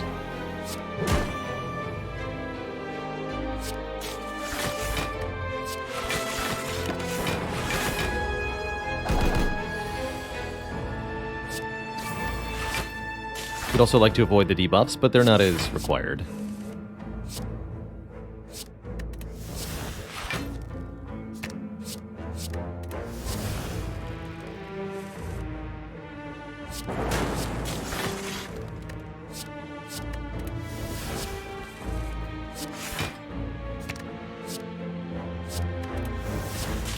Sure would be easier if there were less starter cards in the deck. Oh well. Can it add multiple curses to the deck? No. You can only get cursed once per writhing mass you encounter. You can only use that move once per fight. And that's true whether the curse actually ends up in your deck or not. So if you block it with Omamori, it can't curse you again still.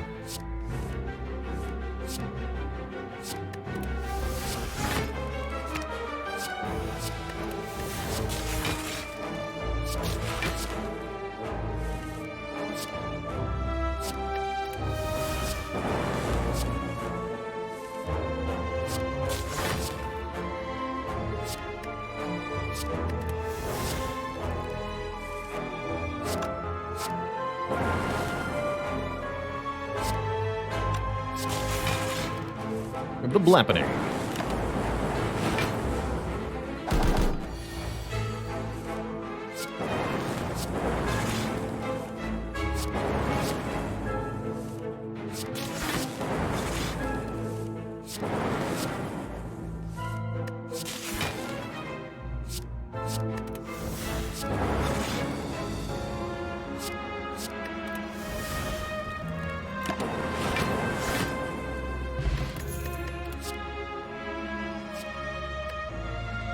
After all these years.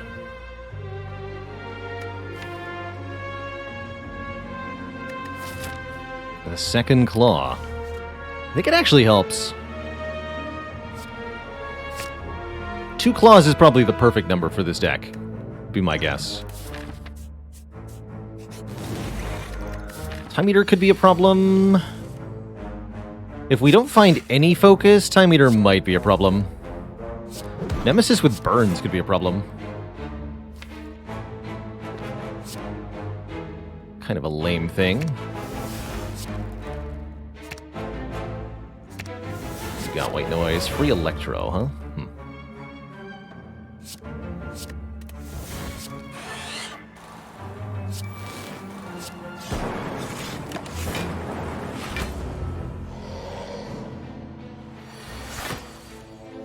Oh, and 4 points of strength, apparently. Terrifying.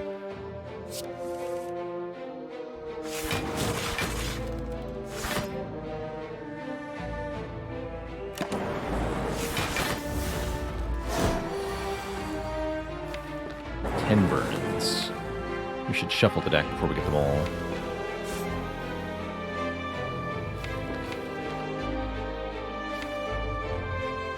Hologram Skim here?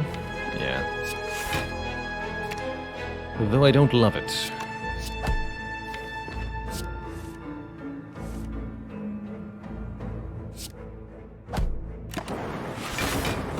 Can't have a handful of burns if my hand is already full of non-burns. Easy.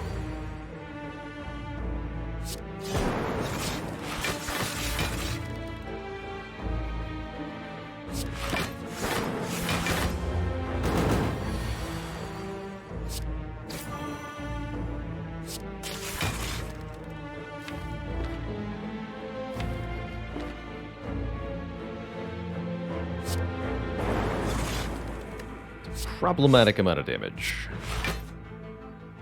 you can do to me. Nemesis.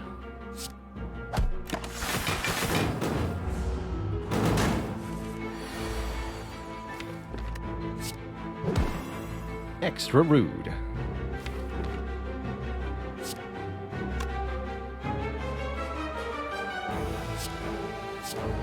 Actually, no, I don't want to destroy that. I'm going to need that for the finisher of the fight. Let's get rid of this.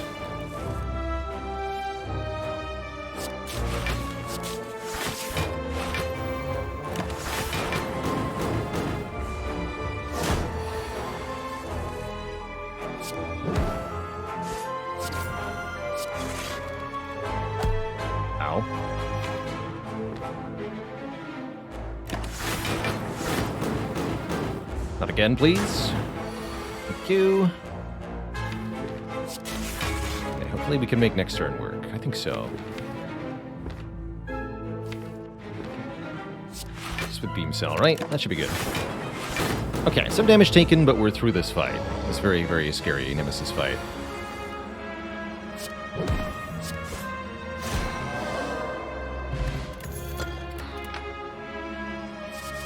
No. Although maybe darkness for Time Eater?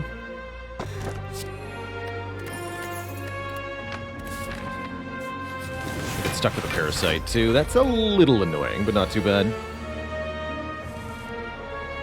Just a wee bit.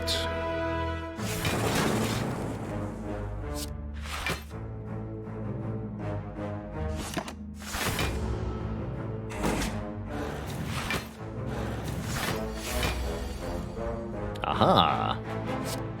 Here's where the Hyper Beam comes in. Dark Orb won't lose power even after playing Hyper Beam. Let's just do it. Or I can hologram the Beam Cell, make it a double Super Hyper Beam. Let's do that. And then Dark Orb will kill them both, as it hits the lowest health enemies. Good job, Hyper Beam. You've justified your existence again. Great job. Now for all 4 strikes to justify their existence too. Glorious. I'm taking another white noise because I'm desperate. And I want it to make a bias cognition, or else.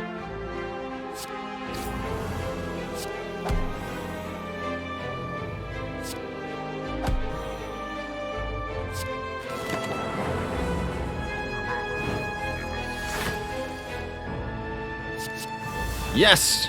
Good job. It understands the implication. We need a power attack and a skill this turn.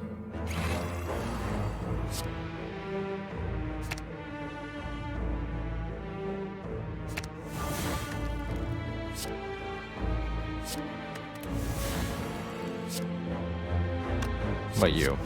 Double bias cog. Amazing. 9 focus. Look at that. That's why you add white noise to the deck. Twitch chat. It's very good.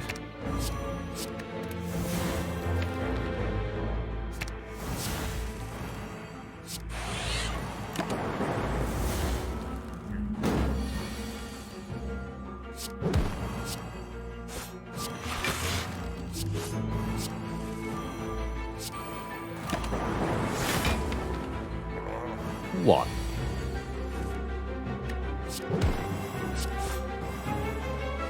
Fearless Iron, thanks for 22 months. The biased cognition.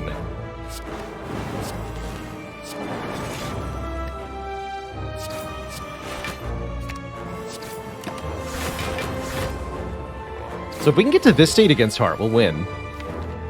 Just don't know that we can do that. You know?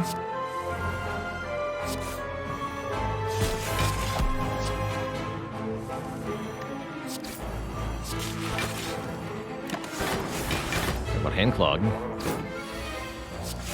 Why am I still here?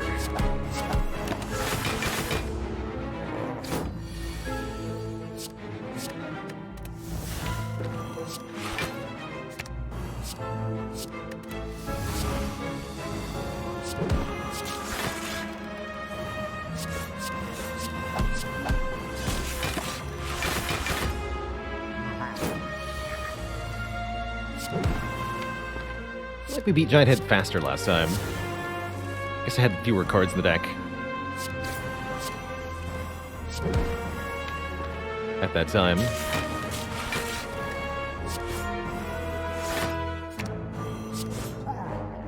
Blue candle. Okay, we can now play the curse card without exhausting it. Oh man, we're offered another Seek, Hello World Plus, or Beam Cell. I'll take another Seek. Don't mind if I do.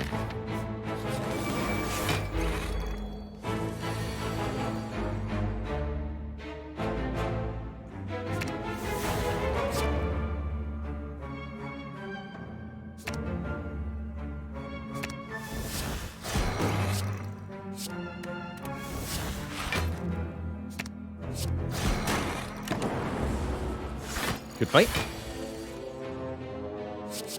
Let's go ahead and remove all that negative focus with the orange pellets. Power, attack, and skill.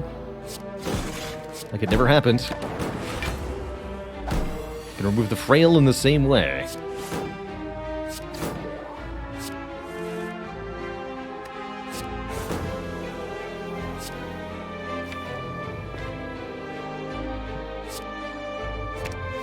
Although I only go back to 0 focus, not the +1 we had from Data Disk. A little fact there. Reboot's interesting. Rebound. Also interesting. I'm not sure it's actually helpful, though, because it's yet another card. Let's just take 2 max for 100 hit points. This is a chunky defect. And it's a rematch against Nemesis, which I'm hoping will go a little better. But I'm worrying it might not.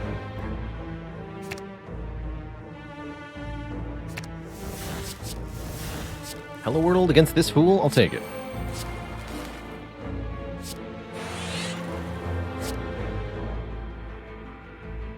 This too, please. Sure.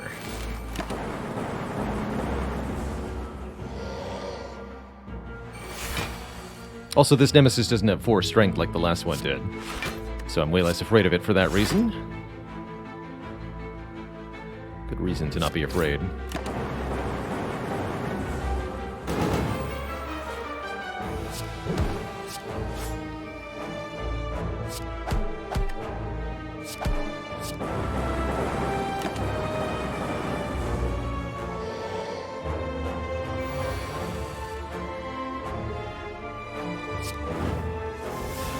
Oh yeah, we have Blue Candle Centennial as well. Didn't parse that. That's very much a thing. Good. Good, good, good.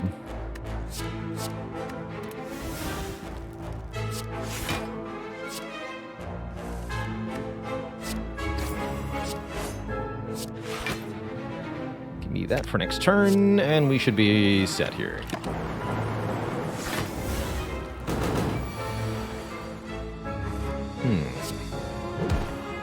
You dare.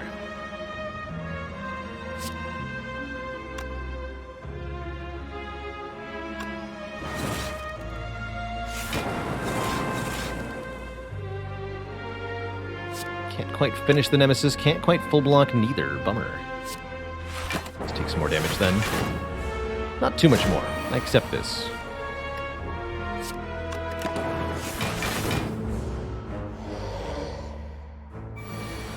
Good work, Hello World.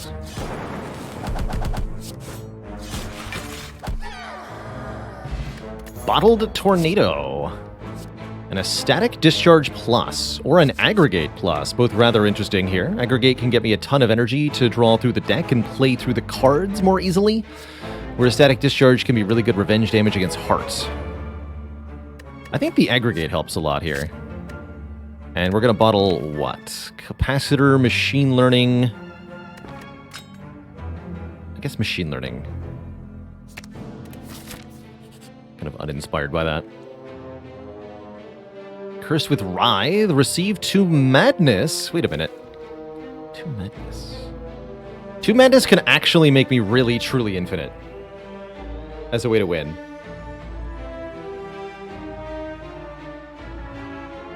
Okay. Let's try it. Of course, that's only going to be worse against Time Eater, but we'll see what we can do against Time Eater. We shall see. I think this is going to be a rather challenging boss. Let's take a Skim and probably a Glacier here. Yeah.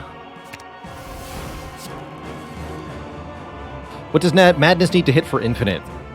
Skim, Cool-Headed, or Hologram. Any two of those should work.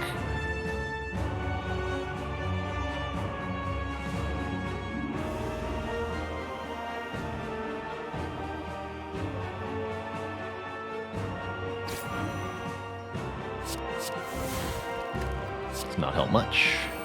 Means I don't need to play the other one.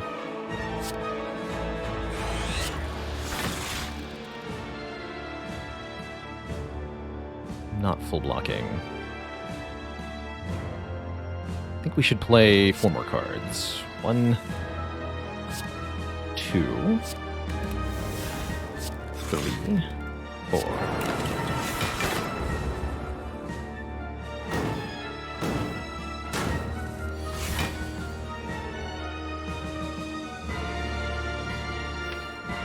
So we really need to recycle aggressively if we want this fight to look reasonable here. The Slimed are going to make this problematic as well. So we got to be careful. Very careful. How indeed we do this.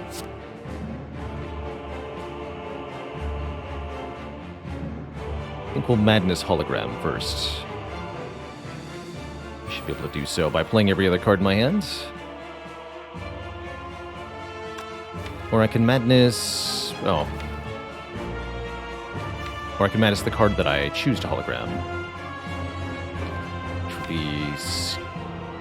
Yeah, no, I don't want to Madness Cool-Headed Plus in this. I don't think that's correct.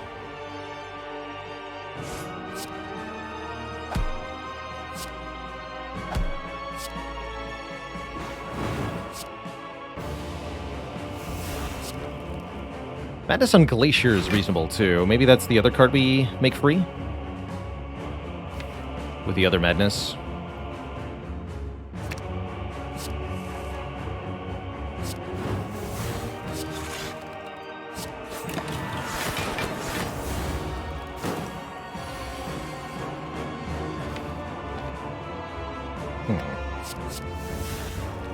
Bummer.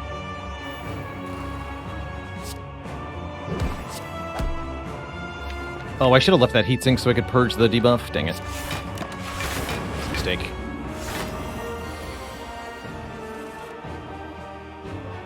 Dang.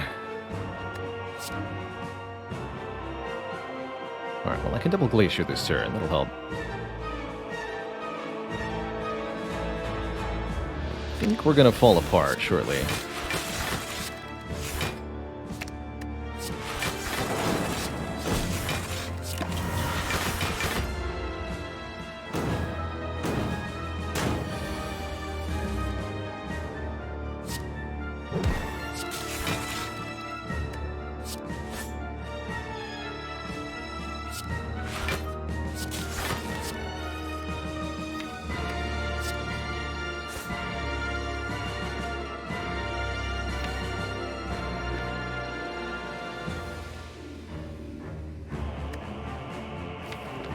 Just drop recycle. God, we're dead. We're so screwed.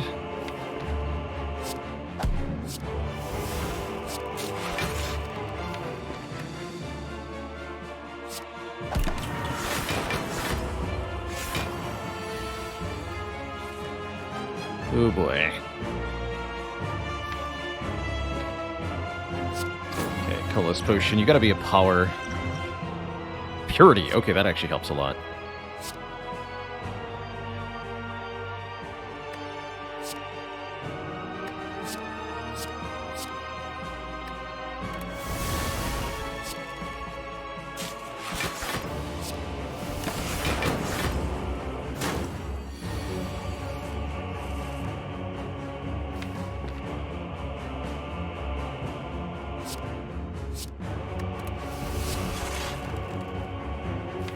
Never getting any real focus has been pretty bad for this run, I gotta say.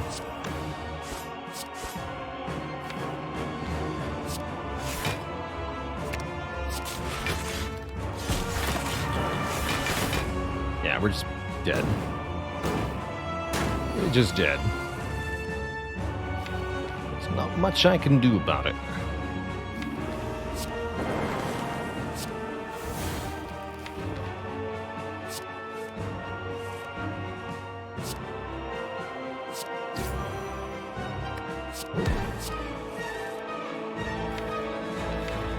So recycle. Oh man.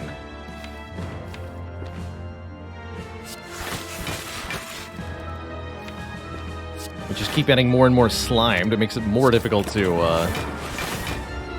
be efficient here. I can't draw. We're dead. We're just dead. I don't think this deck had any chance against Time Eater without getting some focus. Just the one from the data disk was not enough. GG, Twitch chat. Maybe next time. GG. Just completely falling flat in the end game there. Not able to exhaust cards quickly enough. Not able to scale up quickly enough. GG.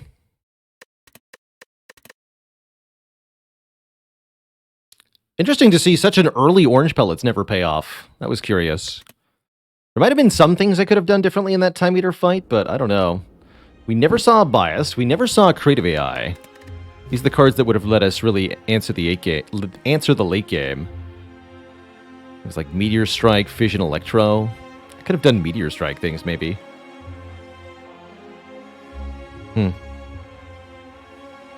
No, the Pyramid didn't backfire. Like, this deck of cards is 1000% dead. Every time in the Act 3 boss gauntlet.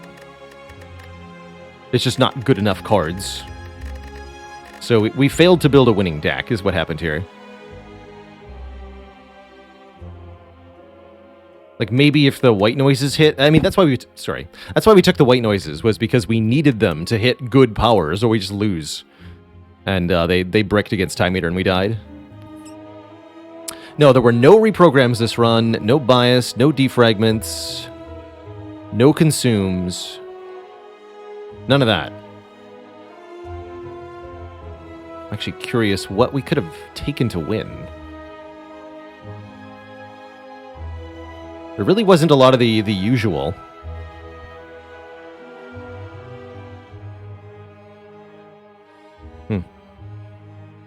Yeah, maybe Darkness? Not an unwinnable seed. No, no way. You can win this for sure.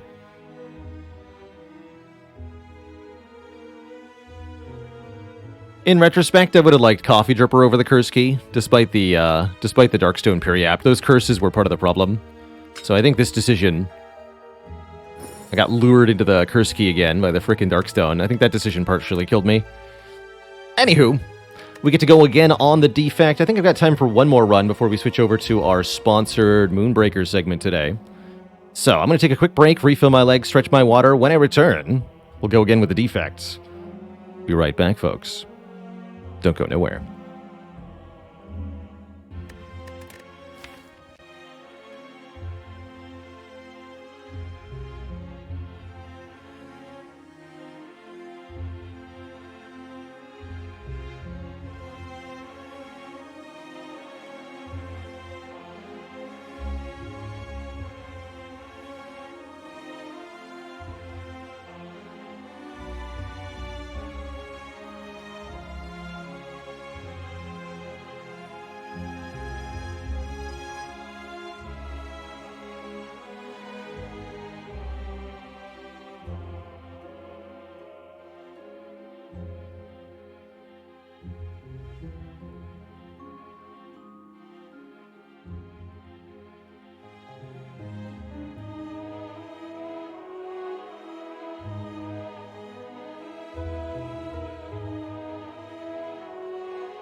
Alrighty, folks, we're back. Thank you so much for your patience.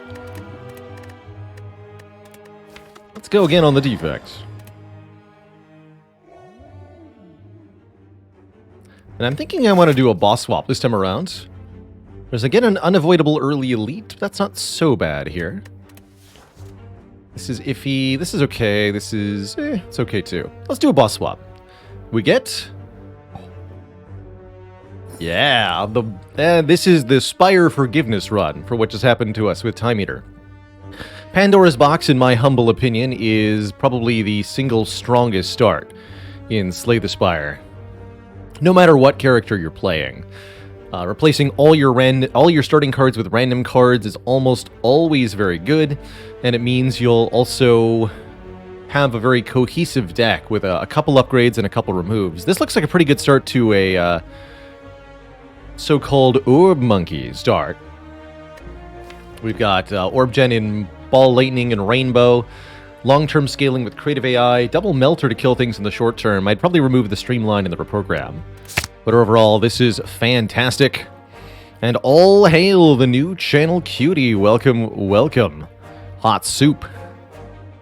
It's crazy. We're seeing two cuties added to the list per day sometimes.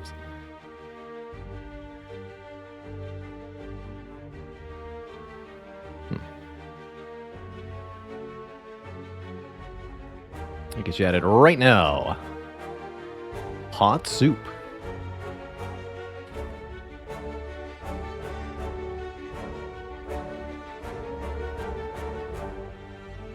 There you go.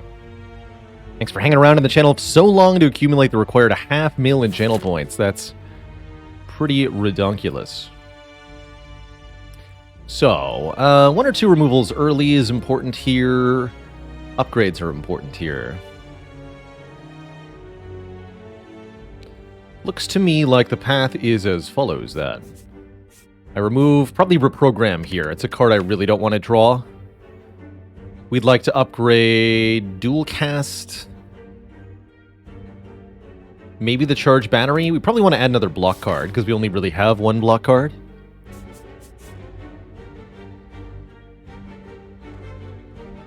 Fence might be nicer than Combats, but I don't trust them.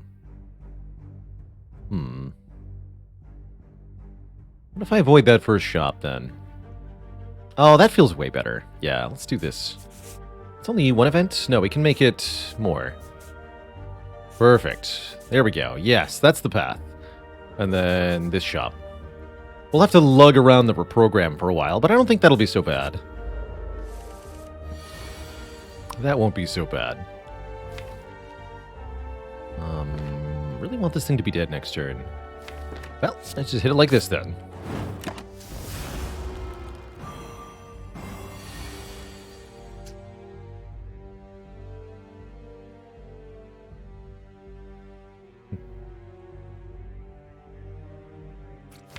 And here I was saying that Reprogram didn't have a use. Look at this. The power. Boop. +1. Just when you need it.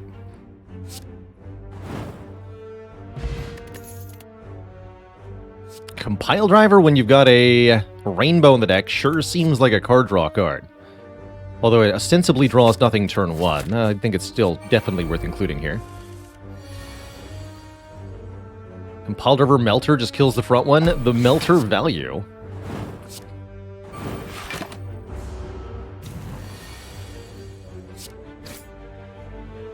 Good Lice Fight.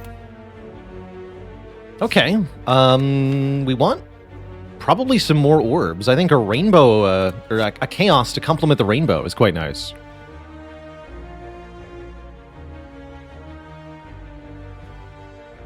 Like the idea that soup has to be savory for it to be soup. I'm trying to think of a sweet soup. Sounds kind of gross, actually. And here we go. This is one of the best things you can see with Pandora's Box. Random upgrades are amazing because every card in the deck is good. So, hit me. Well, maybe not that one, but the dual cast upgrade is one of the ones we wanted. So that's excellent. And I can get all the health back right away. I'll take it. Cereal is a sweet soup. Pumpkin soup. Yes, that can be sweet. Otherwise, it's just juice. Mmm. Juice.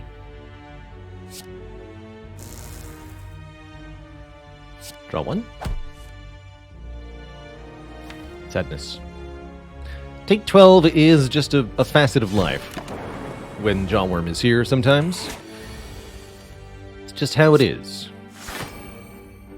Am I playing this creative AI? Sure.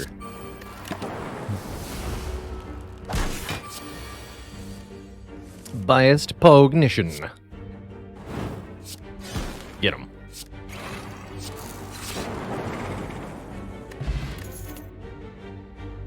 Double rainbow? I actually kind of love that. I was thinking we might eventually want to upgrade the one rainbow that we have, but having instead 2 copies that we can each use one time, I think is very good. Early Heatsinks has some potential, especially with creative AI in the deck, but I think we want the Orb Gen first. What does it mean? Orb Soup. Going into our first elite here, I think we'll upgrade the Chaos for another random orb. Can use creative AI against Lagavulin.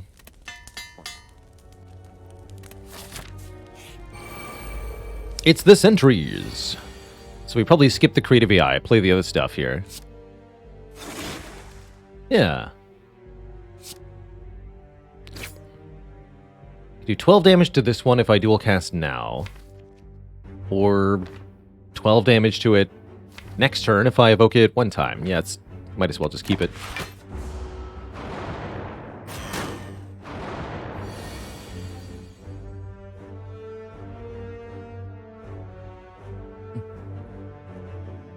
Ooh, great question. Is there any card with more keywords on it than Rainbow? Which has 6 keywords. Channel 3 times, Lightning, Frost, Dark, and Exhaust. I don't think so.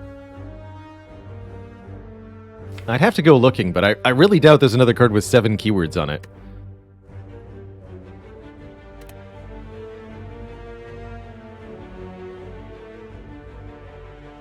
Rainbow Melter is not a kill, sadly. We could go Charge Battery, Melter, Melter. That seems pretty good. Although this will be 18 damage next turn, so we want 1 Melter here and 1 Melter here.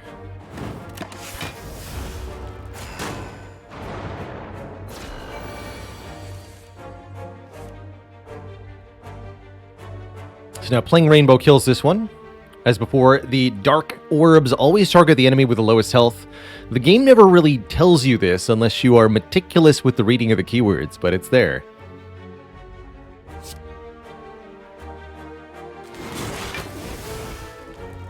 And we can Ball Lightning Charge Battery, which I suppose we should do.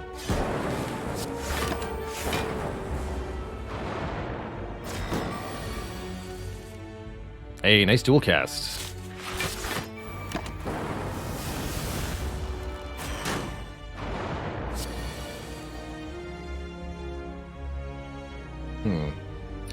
Not a kill.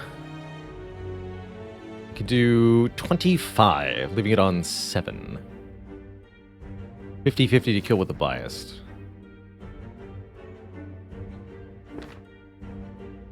Okay.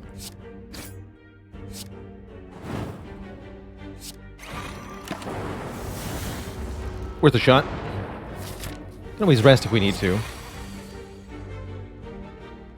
Please die. Ugh. Wow, that went badly.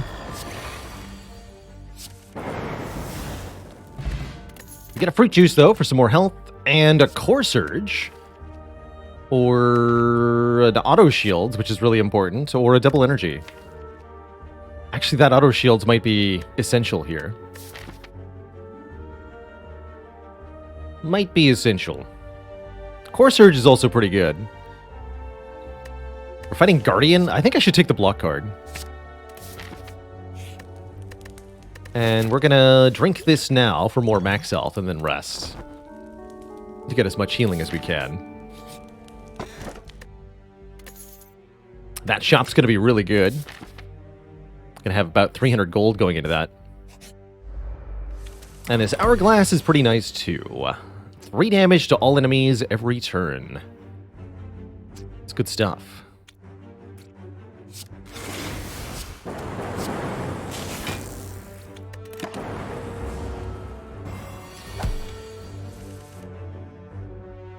I like them orbs.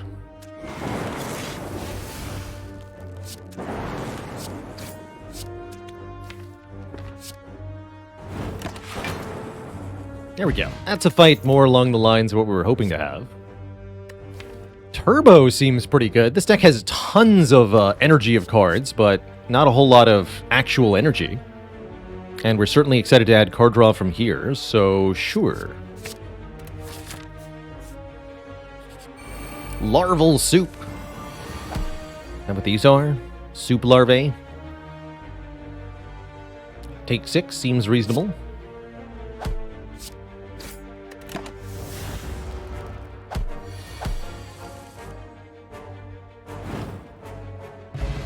Time is made of wibbly-wobbly, soupy-woopy stuff.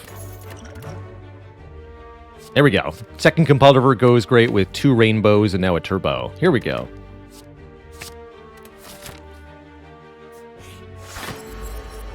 And thankfully, we're not fighting Gremlinob, we're fighting this thing. This thing should be a lot easier. We might be able to play the Creative AI for free. We also get to start charging up a Dark Orb here. Without waking up, thankfully.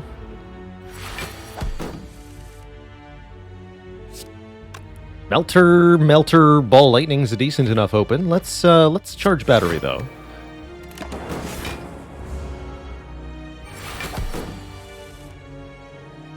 Creative AI and Chaos. With Auto Shield's Rainbow next turn, it's perfect. We even get a Plasma Orb. You'd love to see it.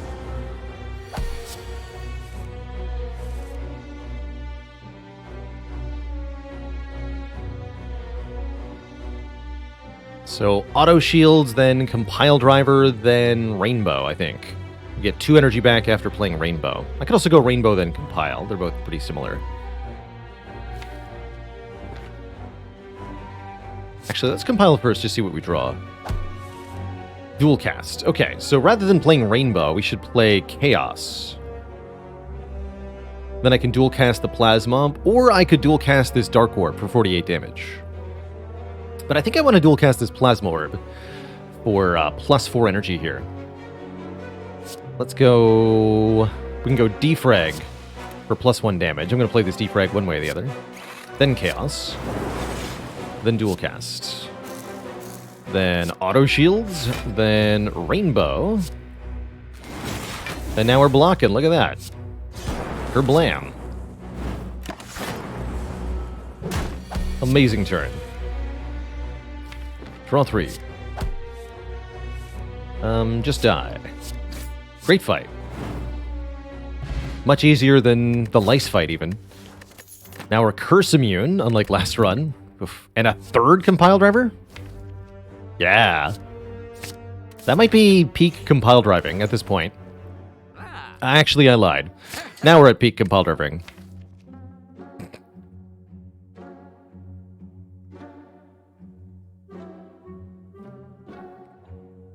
It's a pile of compile drivers. Or maybe you would call it a compilation.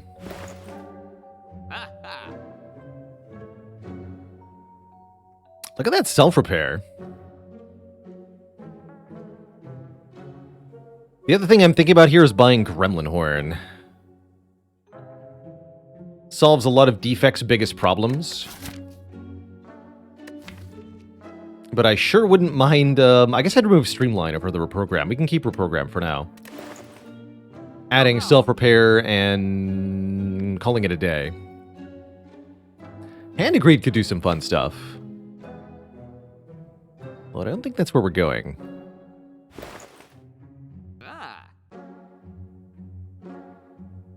Where's our block? Our block is the Charge Battery and Auto Shields. And really good card draw. It's enough for now.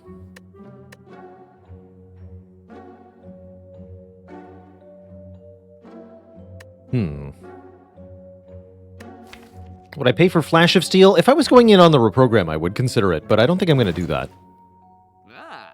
If I'm desperate for block, I could take Stack, but I also don't think I'm desperate for that.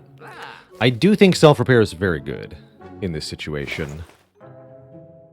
Okay, so I'll lose the Streamline, take the Self-Repair. Maybe the Streamline was good? Nah. It's fine. Look at that. Auto shields all the block we need. No problem. Get him.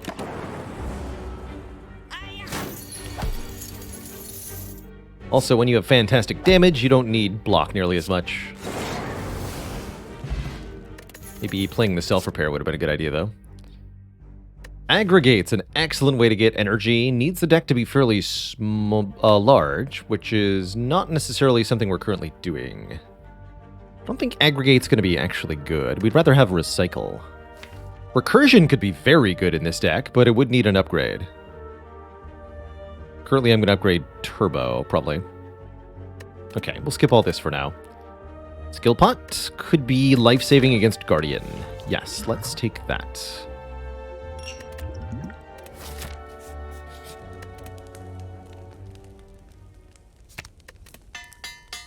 Against the Guardian, the self-repair should do not the self-repair, the creative AI, excuse me, should be doing most of the work here. At least that's the theory. Hey, Turbo. Get him, Turbo. Wow, we have a really good card draw. That is wild.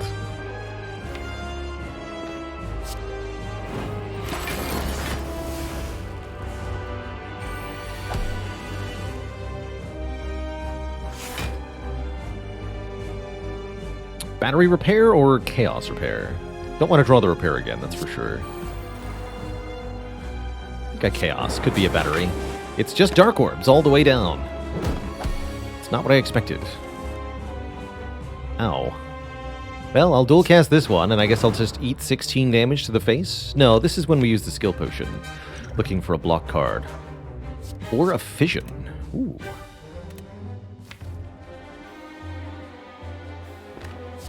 Take a fission. Take 4 to draw one more card? Yes.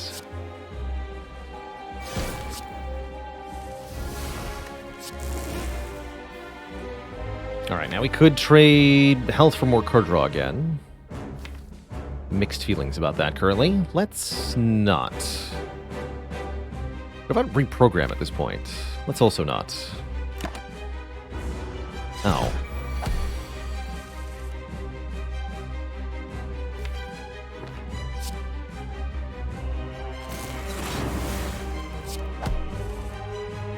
Gotta be shields battery, or we are in bad times. Got it. Missing the creative AI again is definitely not how I thought this fight was gonna go. This could be bad. Oh, crap. This is bad.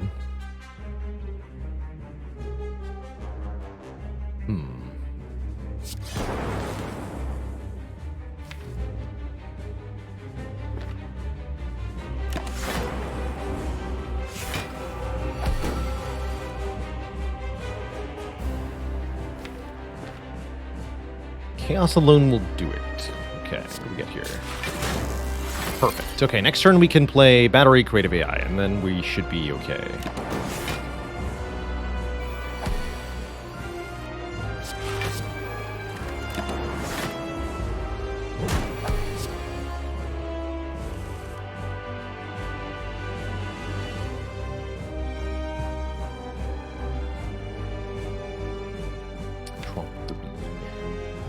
Only one block card in the draw pile. Kind of iffy. Dual cast is good though, yeah?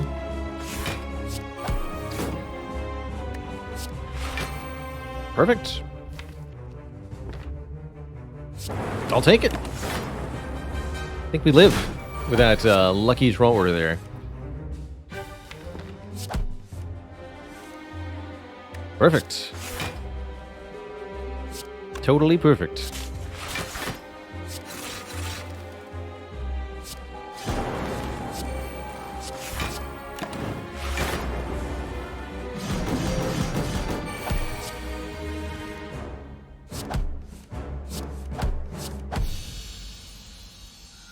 GG.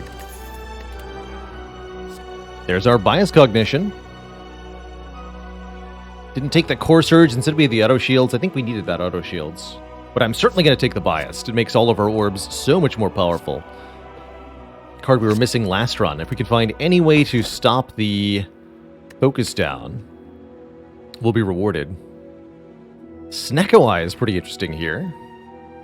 It's that or Ectoplasm or Tiny House. Interesting. With Creative AI and 2 rainbows, there is an argument for the Snecko Eye here.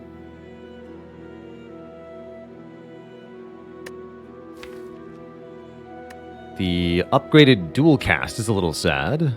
The turbo is a little sad. I don't know that I love that. I'm actually okay with Tiny House, oddly enough. I like all the benefits it gives, the random upgrade, the 50 gold, the potion, the 5 max health, and the card reward. I think losing access to money is a bad idea. I'm actually going to go with an unironic Tiny House pick here. We're freed from the randomness of the Snecko Eye. We get an Entropic Brew, a self-repair upgrade, and maybe a 5th compile driver? I don't think I need a 5th compile driver. 4 is enough for me, thank you. But I'm actually okay with that. The self-repair upgrade in particular is pretty sweet. Oof. How do we feel about elites? They kind of scary, though. Also, if I want to go to a shop, I have to, like, really commit. Okay. I could fight this elite. Maybe this elite too? Okay, that path is reasonable. And then we can branch one way or the other. Either of these works. Otherwise, we really have to front-load the elites here, which is... I don't know about that. Not great.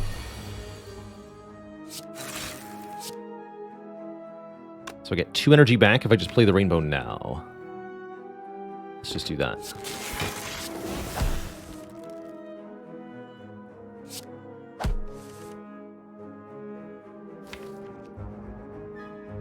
Biased. I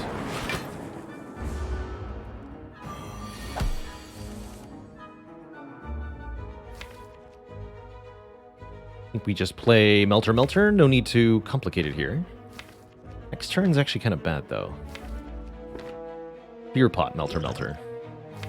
Yes.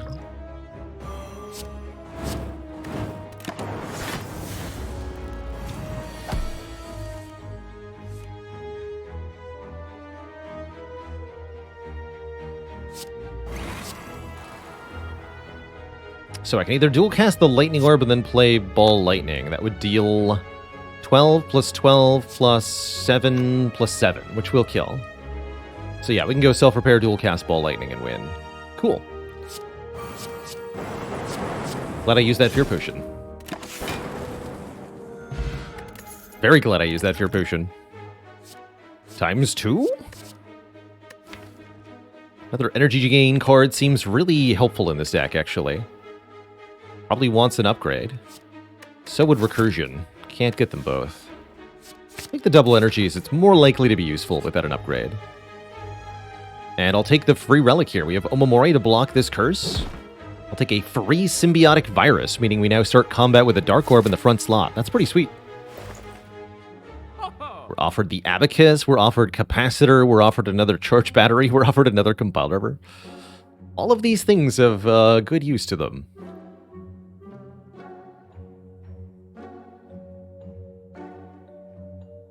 Abacus is kind of absurd, actually. Actually, so is Capacitor, though.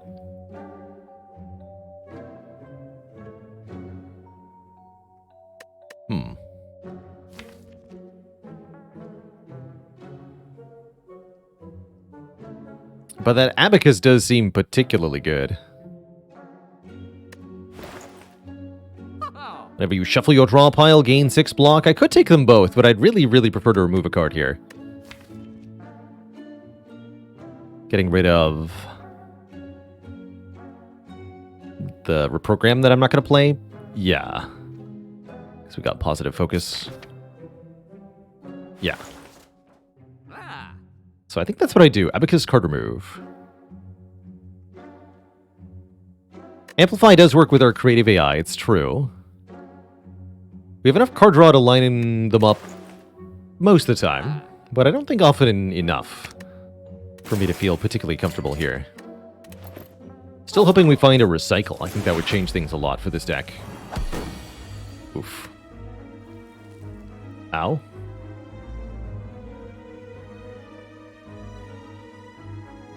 What attack potion would be good here? Compounder maybe? Let's do it. Cold Snap helps. It's Sunblock. Go Melter, Cold Snap, Rainbow. Block 7, take a lot, but not that much compared to how much we could be taking.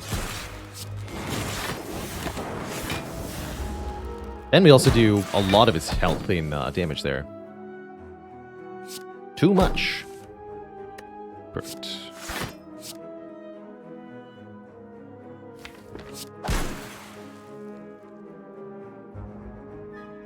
Okay, Rainbow Self-Repair works here.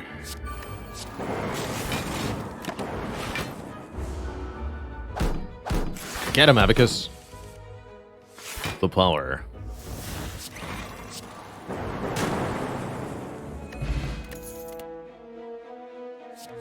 Free block is certainly tempting with the Compulvers. I think I'd want it to be upgraded if I were to take it, though. Because we have Abacus, every card we add is getting us further away from our block engine.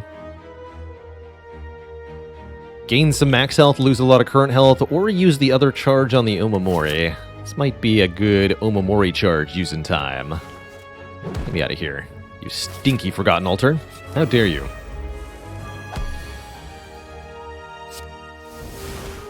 How dare you?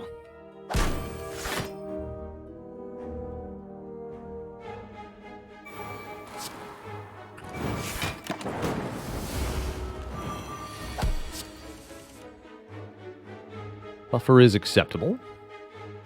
Buffer does block a full hit this turn. Something I really struggle to do otherwise.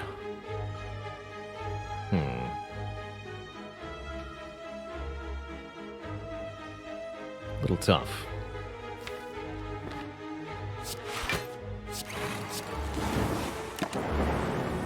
Let's go for the kill on this turn. Take 16, heal 10 of it back. That's not too bad.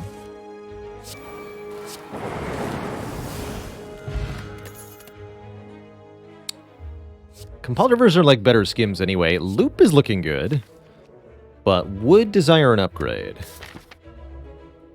Upgrade I currently don't have. What are we upgrading? Biased or maybe Creative AI? Biased, probably. Okay, let's skip all these then. I don't want to carry around unupgraded powers for a long amount of time. That seems pretty iffy to me.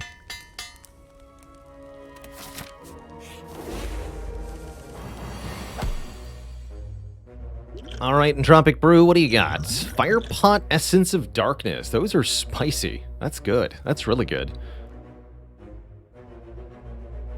Essence of Darkness fills our orb slots with dark orbs. Good way to get a start on an elite or boss fight. That makes me comfortable against the next elite, probably. And the fire potion will be good here. We just need to murder these slavermans in the back. Alright, draw 2. Good enough. Dual cast hits the one with the lowest health, which is this lad, or we can just firepot him. Go auto shields, biased cog. Yeah, firepot. Ball lightning. Dual cast this. It's pretty good for a turn 1. Certainly have no complaints about that. So we'll evoke the Dark Orb, which kills this lad.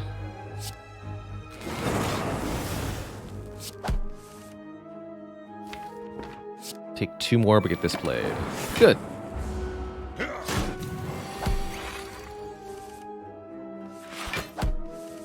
Alright, this fight went very well.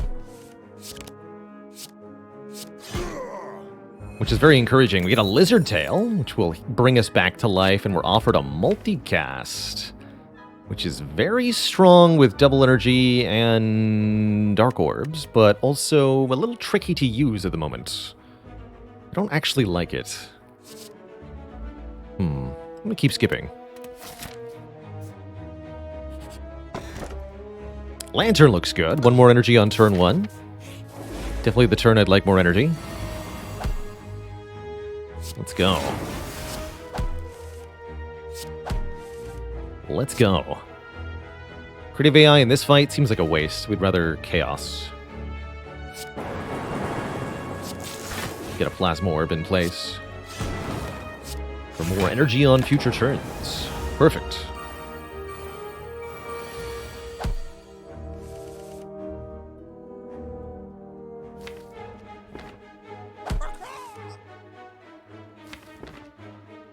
Shuffle before playing auto shields, because I can't play the auto shields twice. I also want a double energy after I draw here. Oh wait, no. Fool! The Abacus, of course. Also, my double energy just got wasted. I need Turbo or the other thing, then. Turbo it is. Perfect. Turbo, double energy, we're in there. All's well.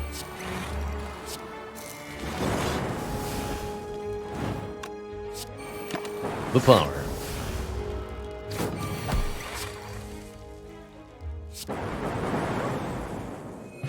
And just like that, we're at full health. And offered an upgraded charge battery for free. Now there is a good card. That's the kind of thing we're willing to put into the deck. That's worth increasing the total size of the deck for. If the card comes pre-upgraded. With these potions, we're definitely going for another elite here. Well, this one potion, rather, and our backup policy of never ever die, no matter what. Do we target the sentry first in this fight? I think so.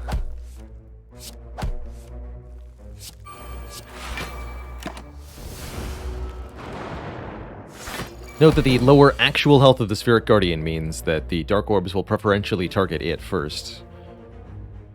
So if I play Rainbow here, the 12 damage goes to Spheric Guardian. And that's just going to have to be okay. Is this Rainbow Compile? Rainbow Compile. Melter's here. Get the other Melter next turn. Actually taking quite a bit of damage this turn. Looks like we got to play Biased. Acceptable.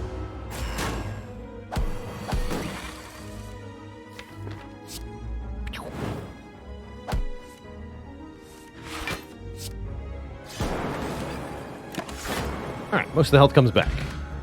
Get a good potion, and there it is, Recycle. Exhaust a card, gain energy equal to its cost. We're going to go ahead and upgrade that before the boss fight. And life's going to be good. Life's going to be real good.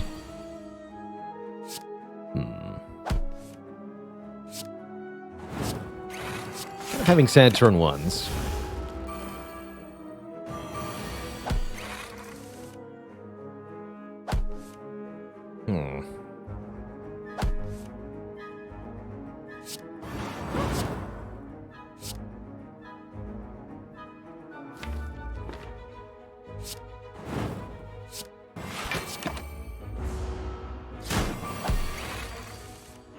Oh good, we did get Rainbow Compile together. This Recycle can also be used on the Creative AI to make ourselves a bunch of energy sometimes. Is this worth Liquid Memorizing over? I don't think so. I think we just take our damage and accept it.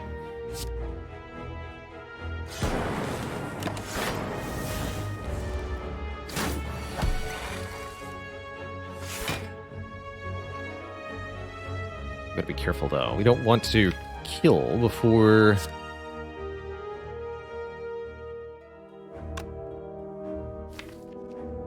playing self-repair.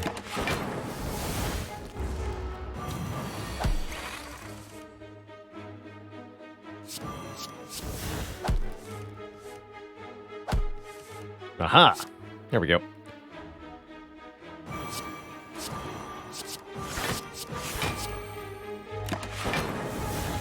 Perfect. We did get a potion. The bullseye's not bad. But with the recycle, we're not going to need it. We're doing other things here. Apparitions are cute. Could buy us time to set up, but I don't think we need them. Alternately, with 81 max health and a lizard tail, I don't think we want to lose 41 max health. That's got to be a losing proposition.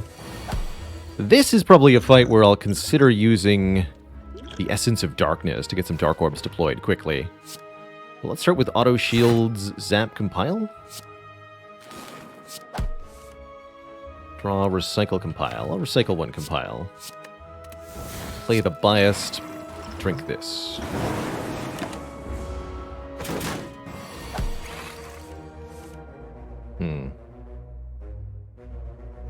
Understandable.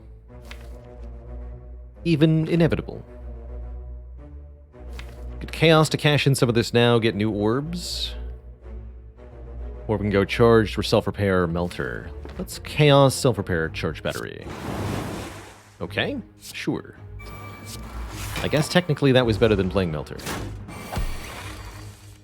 Not what I had in mind, though.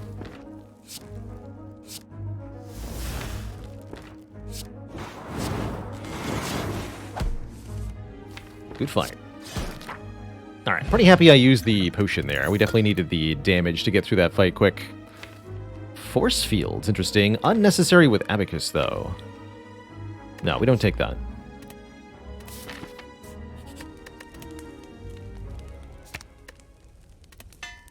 Alright, Bronze Tomato. Do your worst. Got turn 1 Creative AI, which is very promising here.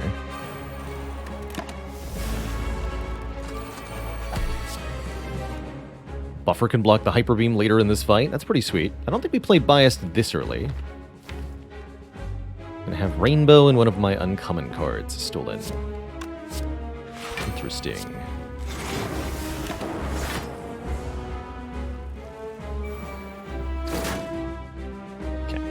As long as it's not recycled, then we're in the business here. So, what are we recycling? Let's start with the auto shields. And then just keep Compile Revering. Pretty much the gimmick here. Play Compile Rever over and over and over again. Recycle over and over and over again. And eventually, there will be nothing left but the sweet smell of victory.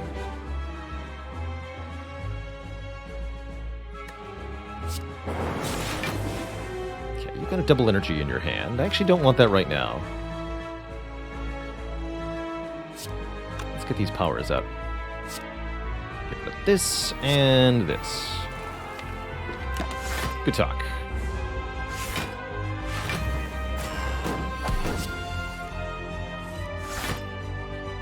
That's fun.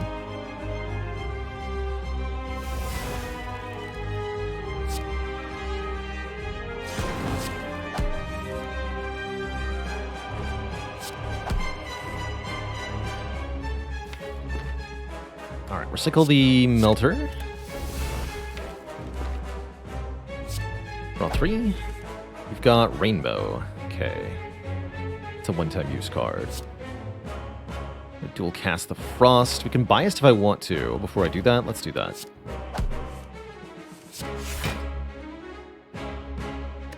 Recycle Zap. Biased. Dual cast Frost. Chaos. Machine Learning.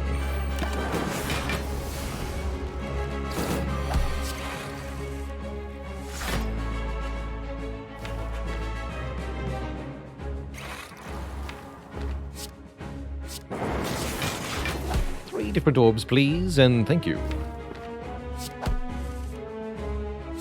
Give me this charge battery. We can play Buffer now, because that way we always block next turn, right? Yeah. Although we might be able to do it just with the Abacus now.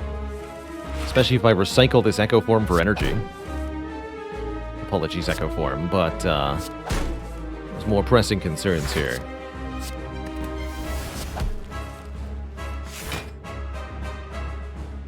Wait, is this...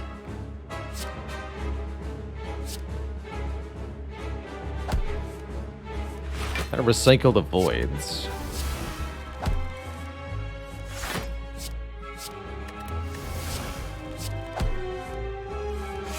I think this might go infinite, though.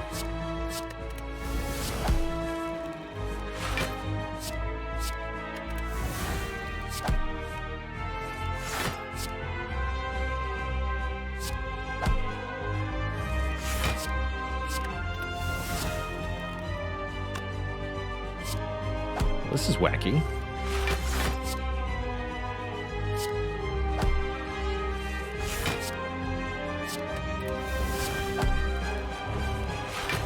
Also get rid of the ball lightning here. A bit more room in hand.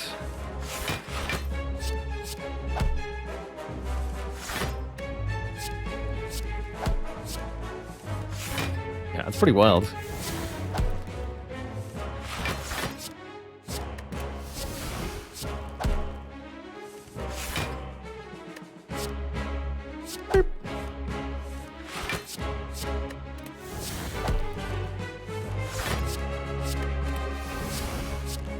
Yeah, we're gaining energy as I do this. This is definitely going to go infinite here. This is the run the previous run wanted to be. We wanted to be able to do this much earlier. But we're here now. This is a hilarious way to win.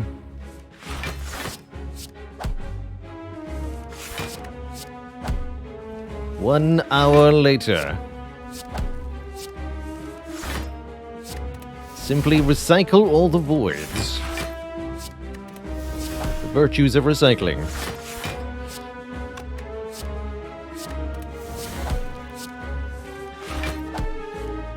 $200+ block, by the way.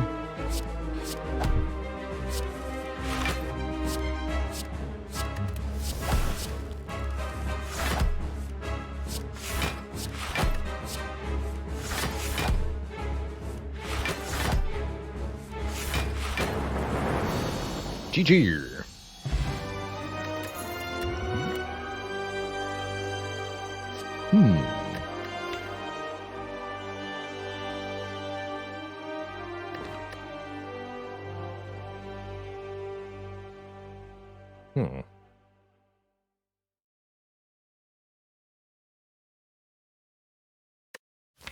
To recycle target? That's true, actually. Some other weird stuff I can do with a meteor strike.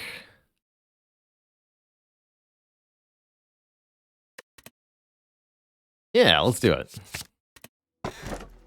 Pretty busted. Oh, if only I hadn't used the Omamori, we could take a free Calling Bell. That said, Fusion Hammer seems fine. We get a bit more base energy.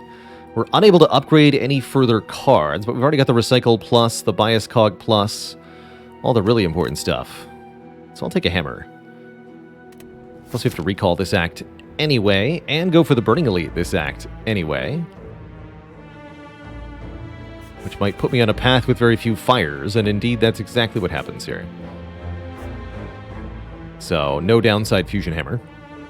Anna said, thanks for tier 1. Welcome to the Cozy Sub Club. Much appreciated. Let's also go this way, though we'd rather go to the Little Bit Later shop. What's the purpose of this store? To remove a card, of course. Of course. Don't be so foolish.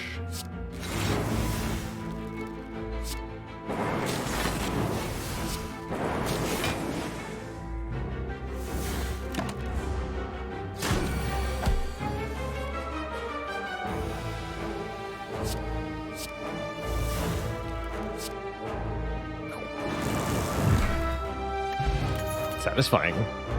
Does compile driver say plus on it? I think we're not at peak compile drivers yet. And I definitely want colorless cards, particularly Master of Strategy. But also Secret Technique. Purity? Purity is interesting. Enlightenment is also interesting. I can do a stupid infinite if I upgrade that Enlightenment. If only I had some way to upgrade the Enlightenment. It's a shame with Fusion Hammer, it's impossible to upgrade cards.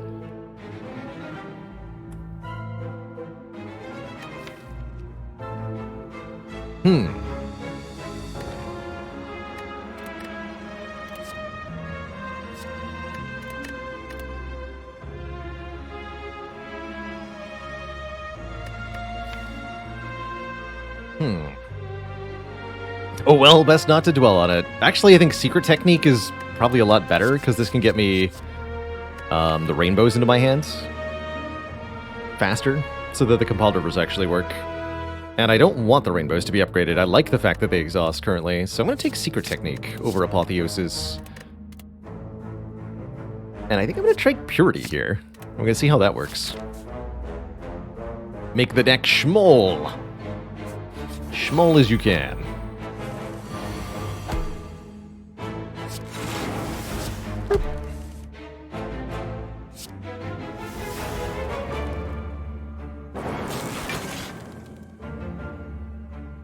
Acceptable parameters.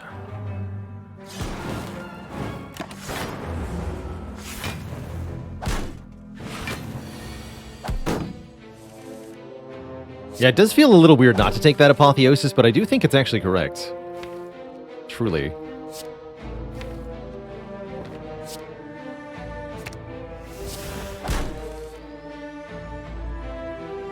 Okay, we're done drawing here, huh?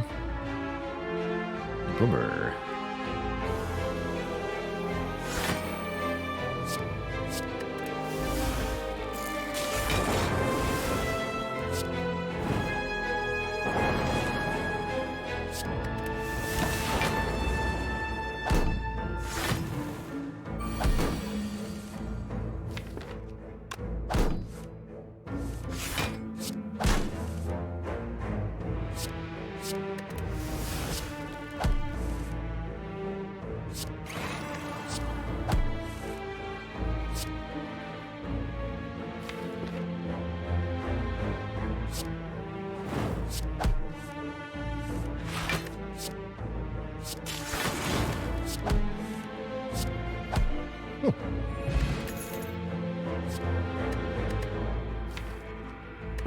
Heck yeah.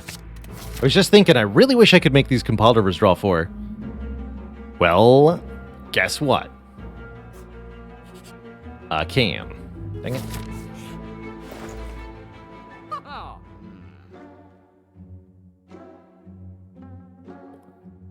Card removal's okay. Orrery's weird. I don't think I want an Orrery. Card remove that I would like to do is Zap? Question mark? Zap's okay on turn 1 to get 2 orb types down. I could lose 1 Melter. Guess we lose 1 Melter.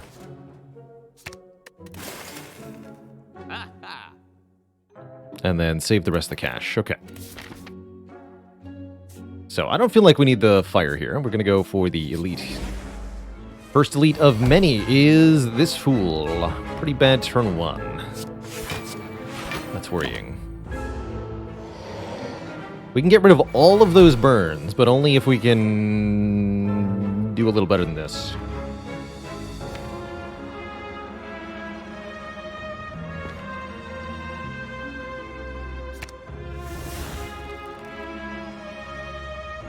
Can't Meteor Strike and then Rainbow.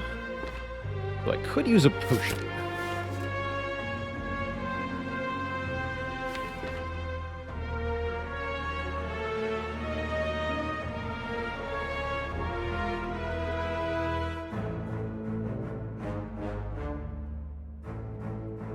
Yeah, Liquid Memories on the Meteor is the way to make this not so bad. This looks like we got a pretty rough start, so let's do it.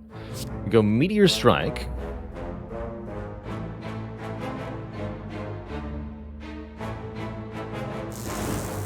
Liquid Memories the Meteor Strike. Play it again. Then gain orb slots. Play the Rainbow. Compile driver now draws 4. Here we go.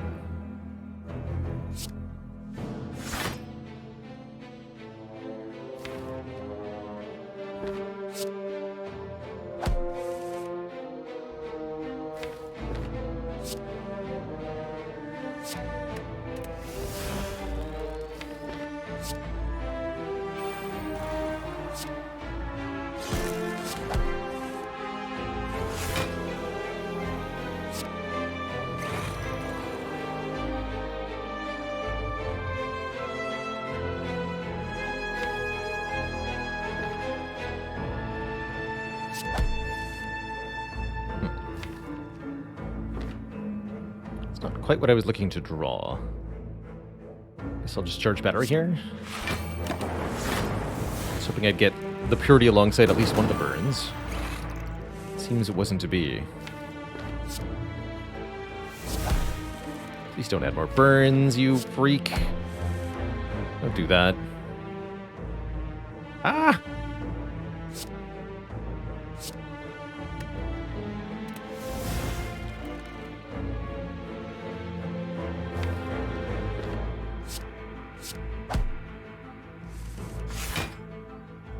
Okay, that's more plasma. I'm missing frost, though.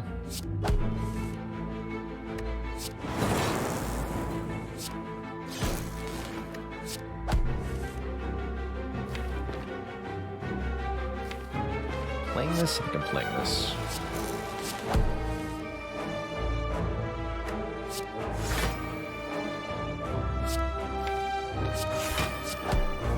Okay, there's purity. Get rid of 1, 2, 3 burns. Recycle the last burn. Easy, no burns. And then we get 5 more burns.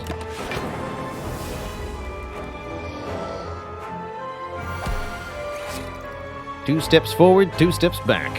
Oh dear. Ah! Well, that's just unfair. Dang. Ouch.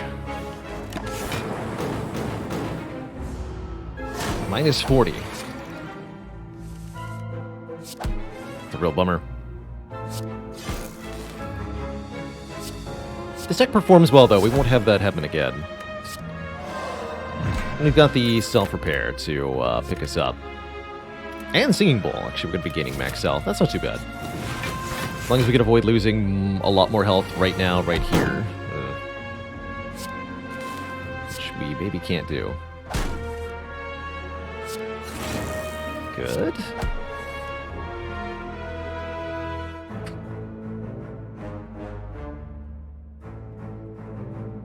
Sad, but okay. Get rid of all this. Okay, minus 12, not too bad. This can't keep happening, though.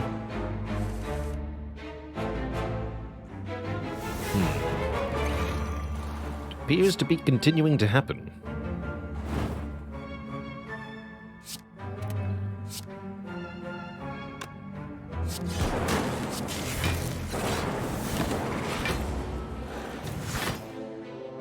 The front one died.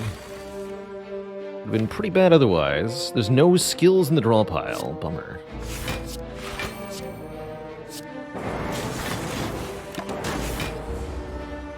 Hanging in there.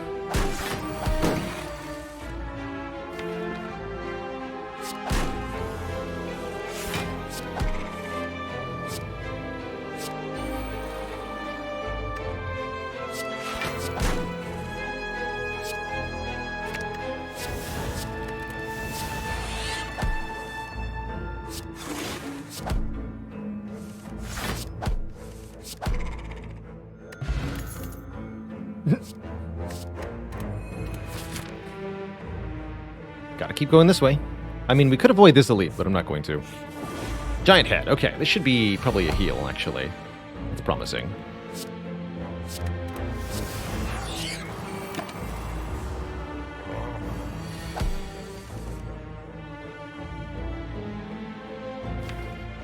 Secret tech for Rainbow?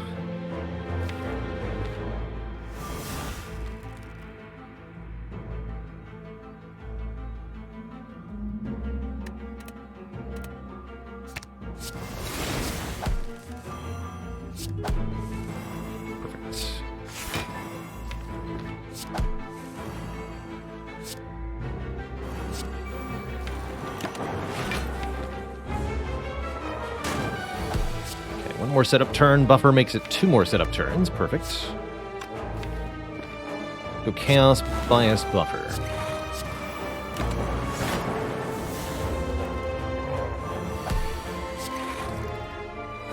More free setup turns. You can't say no.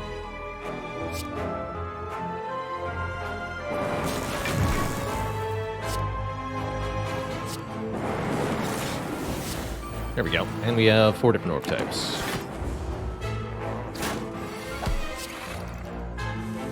Good.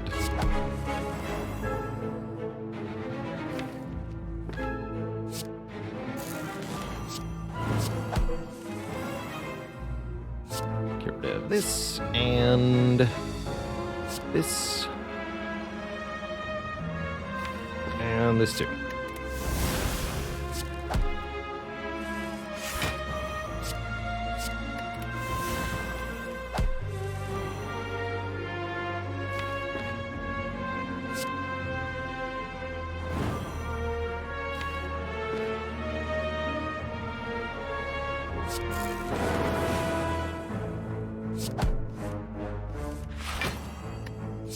Rid of this.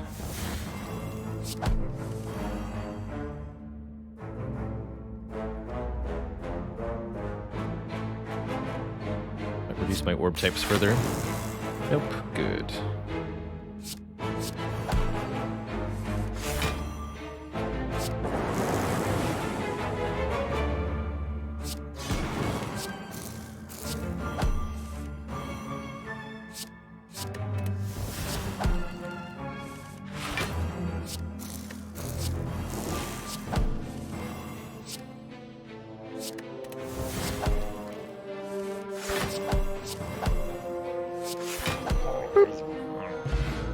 Frozen Egg upgrades all powers we get.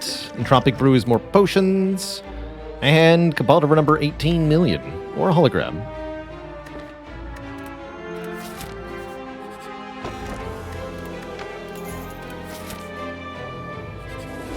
Alright, heal me more.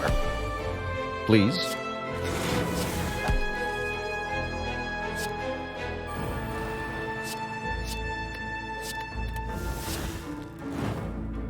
Play the Chaos.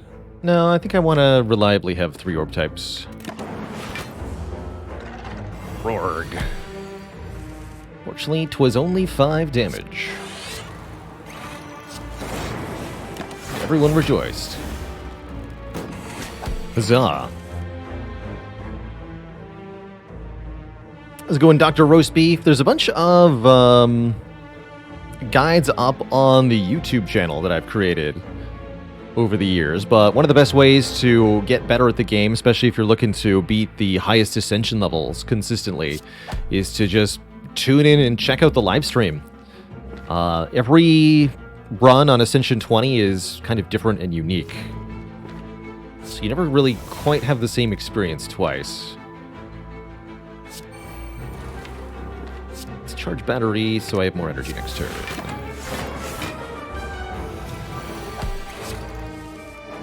Hey there, Maw. Get rid of this. You've stumbled upon a very unusual defect deck. We're doing like crazy Compaldiver card draw stuff. Lots of hot nonsense occurring.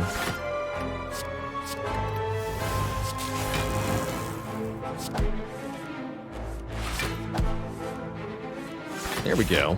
I guess we can sort of go infinite with Chaos. I got rid of dual cast, that's sad.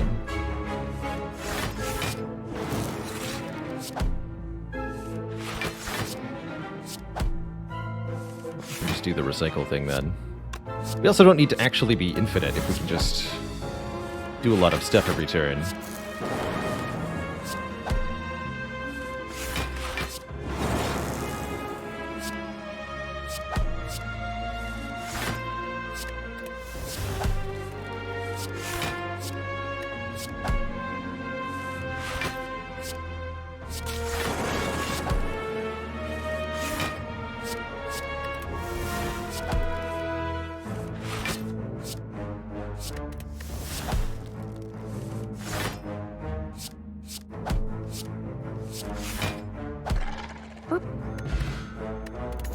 Good old heal 10, another bias cognition plus. Okay. 5 more focus, I'm certainly not going to question. That'll definitely help us in the short term here.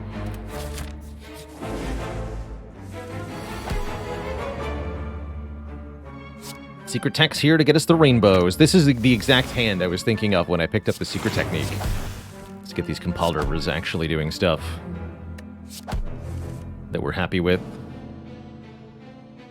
Just biased here, just biased here. And then purity, some stuff I don't want to draw again. These three.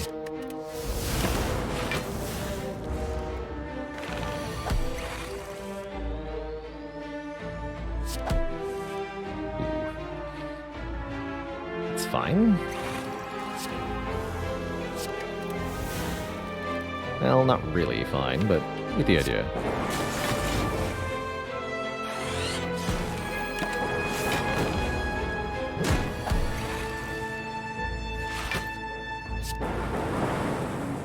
When in doubt, simply do enormous amounts of damage. You'll find that you succeed. Nope, nope, nope. Alright, Burning Elite is gonna be a regenerating nemesis. Okay, it's not a Reptomancer. That alone is pretty encouraging here.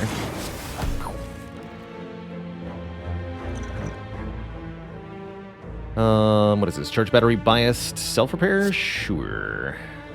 Take some damage here, but not too much damage. And we didn't get burns added so far, which is already extremely encouraging.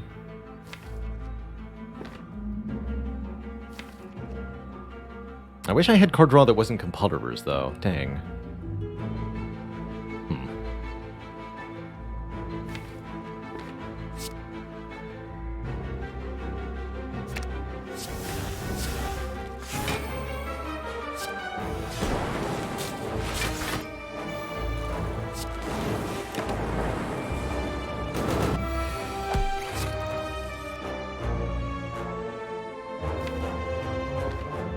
Double dang. Don't freaking kill me, man. Ugh.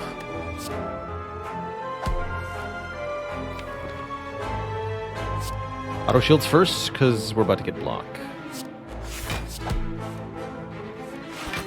Bummer. Blah.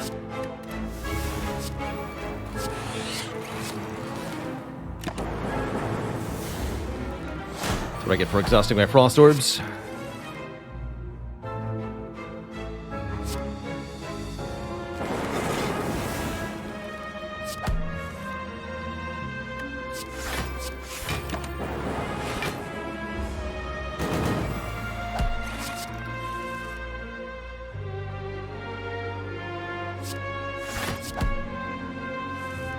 Looks like we're still gonna be okay though.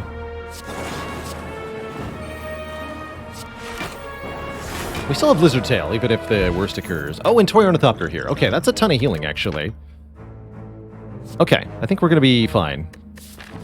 I panicked a little bit there, but we're okay. I could even go for a heal here if I really wanted to, but I think we can keep going this way. Well, actually, should we? Health is very important. We should beat Awakened 1, no problem. Okay, let's actually opt out of that last elite. Let's go this way.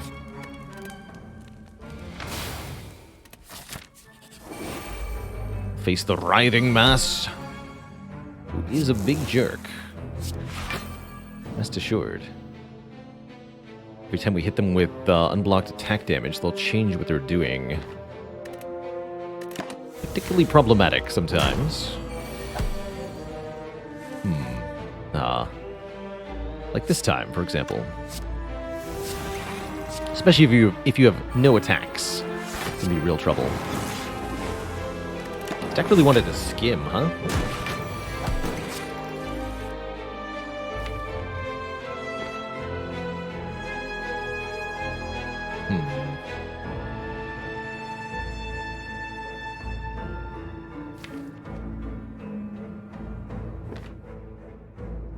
I have to take the other rainbow. Got it.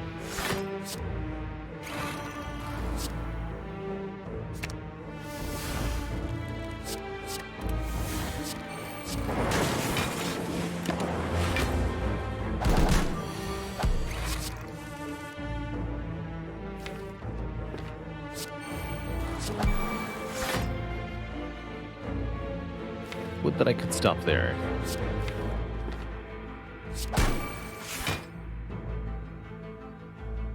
Can't stop here. This is Curse Country.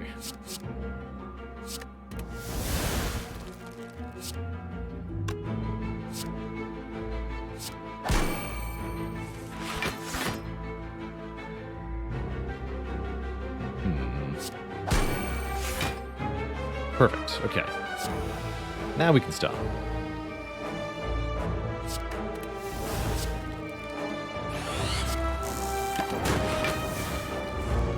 And I think we win on this turn. We're playing our cards right anyway. That looks pretty reliable.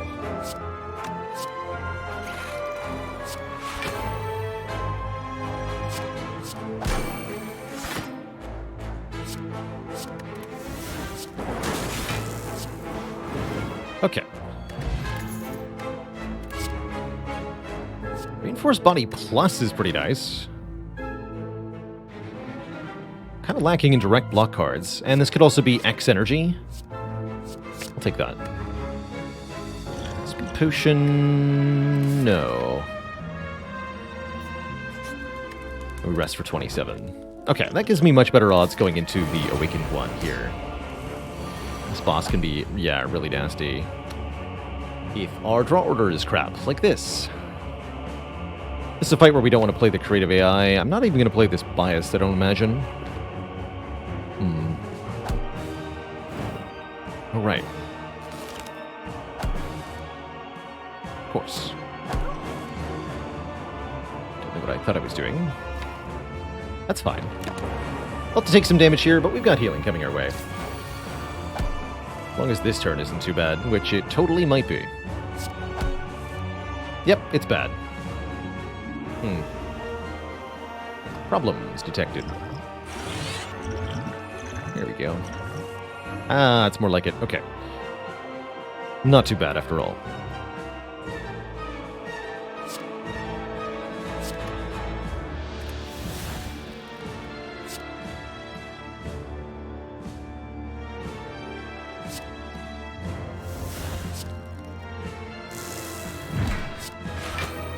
Is Purity the biased?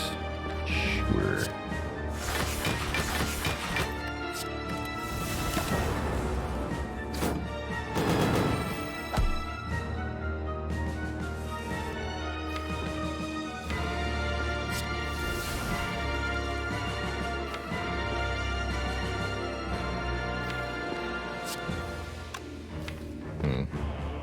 This might increase my orb types, but it might not. Actually, it can't increase it. Never mind. Can only at best break even, so better not to play it. Alright, Self-Repair is definitely getting played. Let's go dual cast this, then Chaos. Yeah, now we're down an orb type. But now we're up an orb type. Down one Creative AI.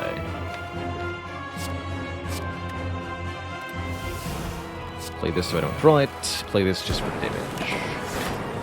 Okay, I think we got through the hard part of this fight. As long as we don't brick a draw.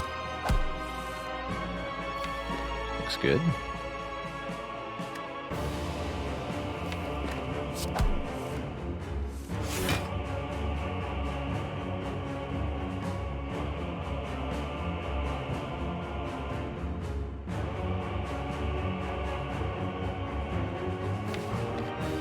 Oh, just reinforced.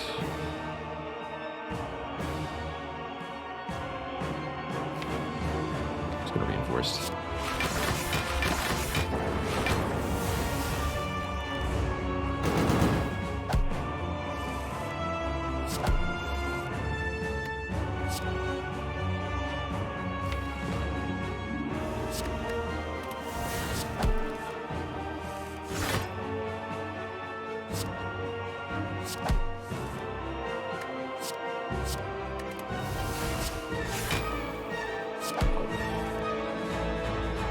Now we can play some of these powers.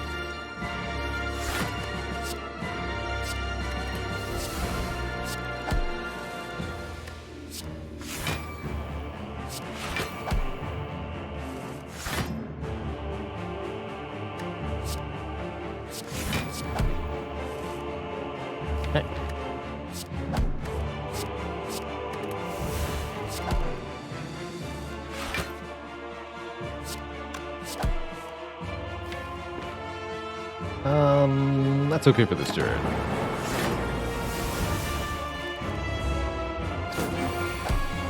I believe we now have our combo that will work for the rest of this. Each of these compiled rivers drawing 4. We get a ton of energy per turn. Oh yeah, because I played charged battery so many times. It's like, why do I have so much energy? I understand. Also don't need this many compiles, actually. I know that's a little absurd, but it's true. Might as well play the bias. There's no reason not to.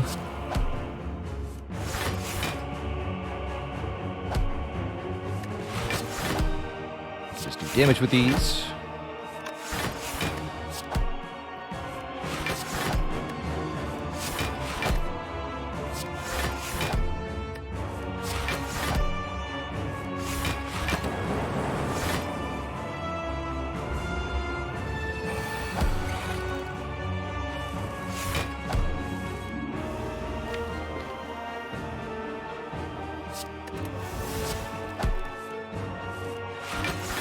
So now we can insert turbo into this loop to essentially play an arbitrary number of compiled rivers this turn if we want to.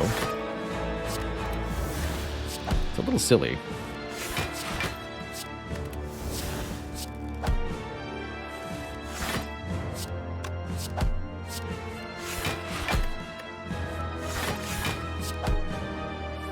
Well, it's more than a little silly, actually.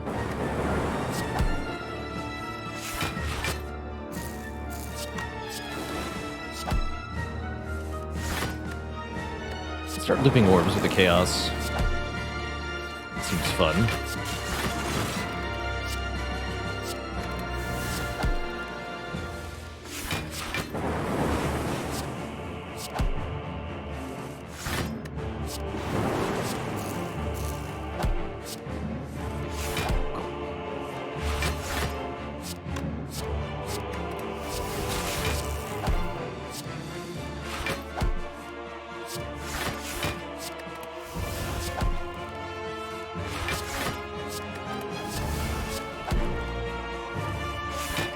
GG, you nerd. You nerd bird.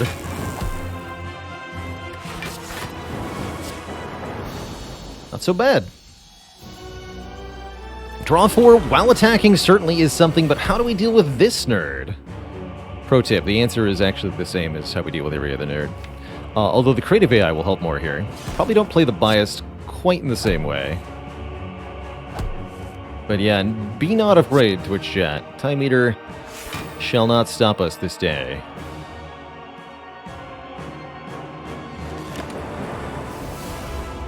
Although we might take a bunch of damage initially. We could even lose the Lizard Tail here, depending on how awkward our setup is.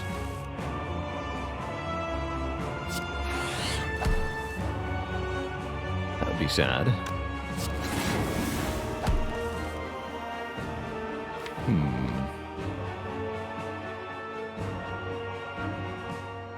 Dual cast Purity Biased? Sure.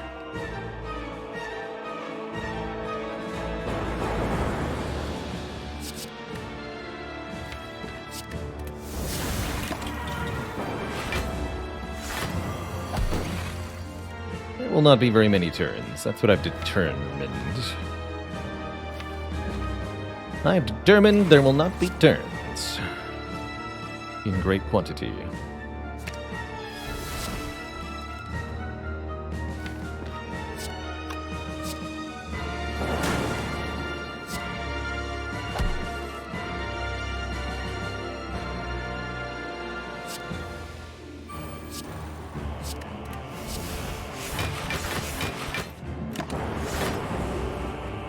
Drawdown's a bit annoying.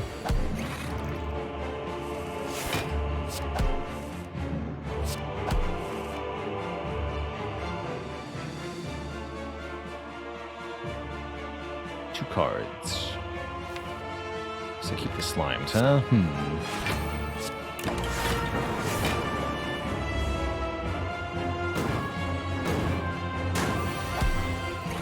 Okay, no more... Oh, jeez. Fine.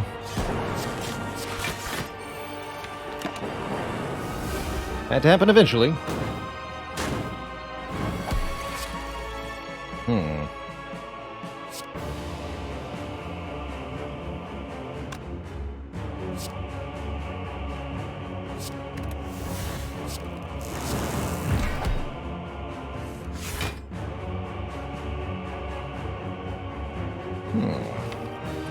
This is going badly.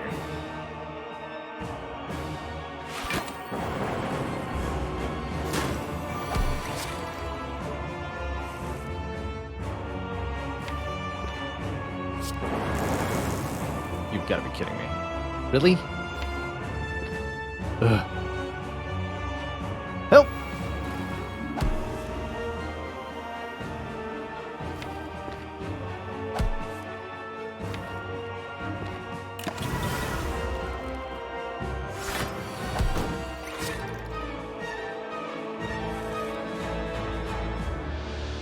Okay, we can at least reinforce body, no problem here. Next turn's the problem, next turn's the problem.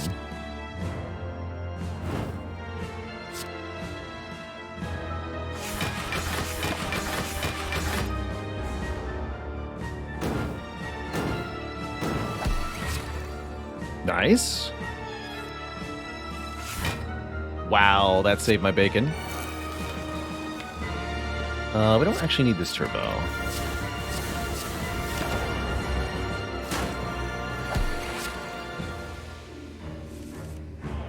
Simply receive buffer.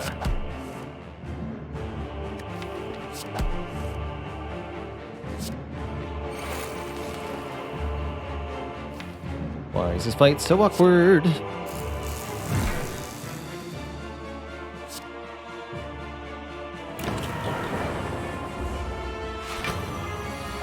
"24 by 3. I think I might be dead here.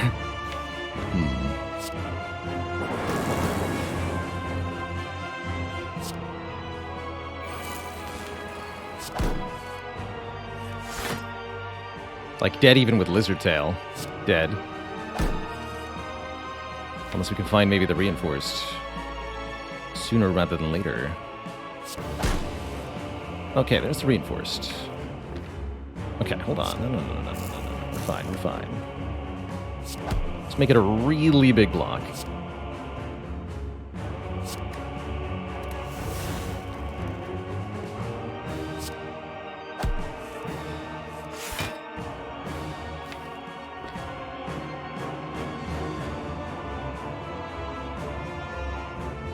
So it's going to go to 10 strength, 18, 27 by 3. Shoot.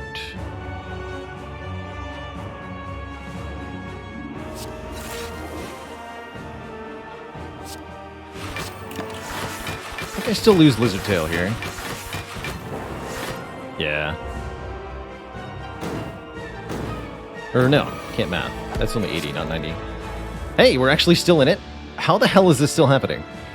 Pardon my, my French, but this is absurd, you know?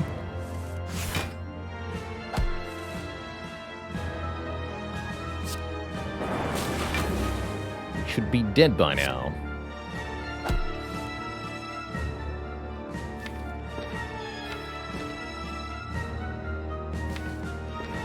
And it seems we're about to be.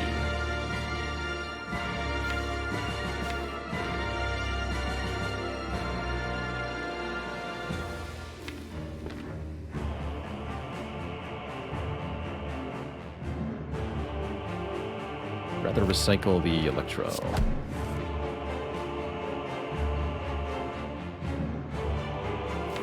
cast, compile, recycle.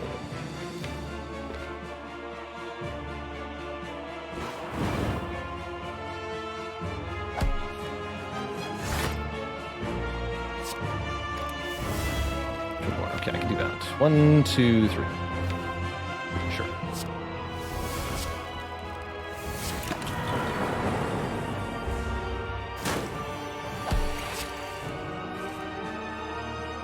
Don't fail me now, Chaos. Good.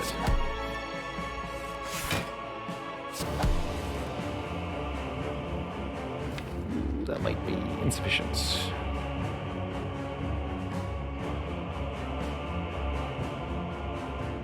so many slimes we've had to deal with. How many slimes have I exhausted? Yeah. No choice here, right? We didn't get recycle. God, dang it. Alright, well, it's Moonbreaker time then. Oh, we're still alive? Wait, hold on. It's not Moonbreaker time. It's getting killed on this turn time. Yeah. GG. GG. That was a real shame. We could have actually beaten Time Eater quite easily if we'd been able to get control of the number of cards in the deck, but because Time Eater kept adding Slimed at a rate we couldn't tackle and slowing our drawdown, there was nothing we could really do. GG. GG. So two runs lost to Time Eater in a row. That's a little infuriating, admittedly. Floor 50 and floor 51, respectively. This defect had a lot of chance.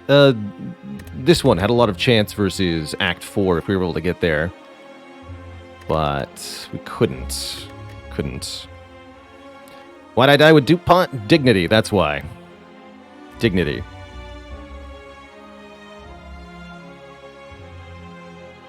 Yeah, that's unfortunate, but that's okay. That is okay.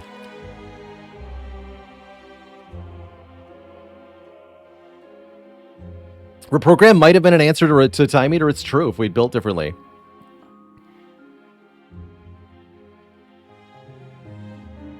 Mr. Fishhead, thanks for the Prime sub and the 5 months. Heck yeah.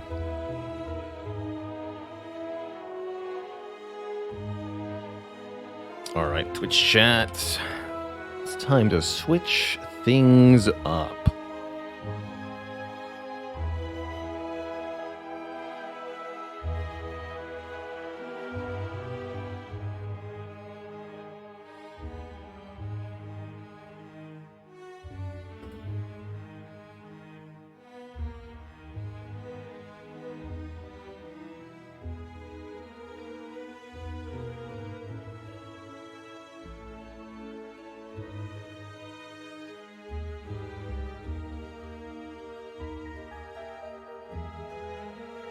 Let me tweet real quick here as well.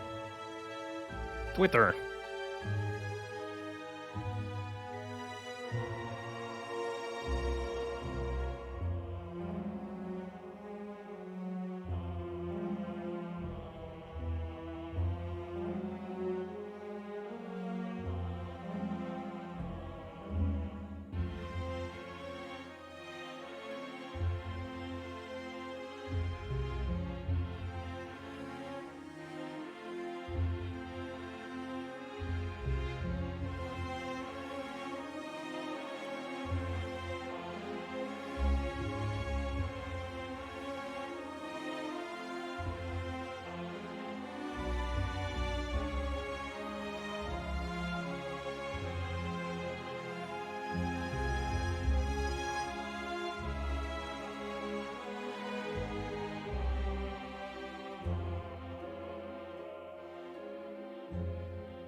Go. That will work.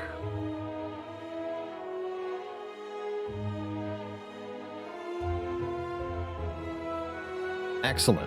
Okay.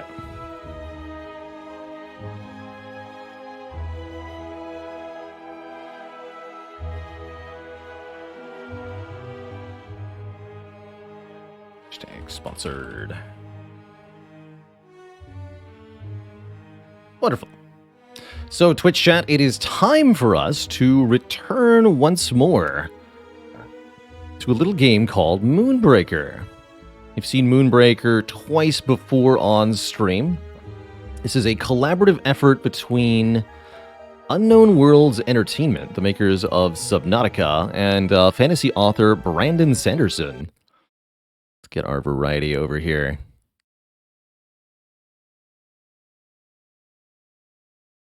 It's our third of 3 sponsored streams for Moonbreaker. Big shout out to PUBG Santa Monica and Unknown Worlds Entertainment for sponsoring the stream today and for the past couple of weeks. enabling me to check out this game.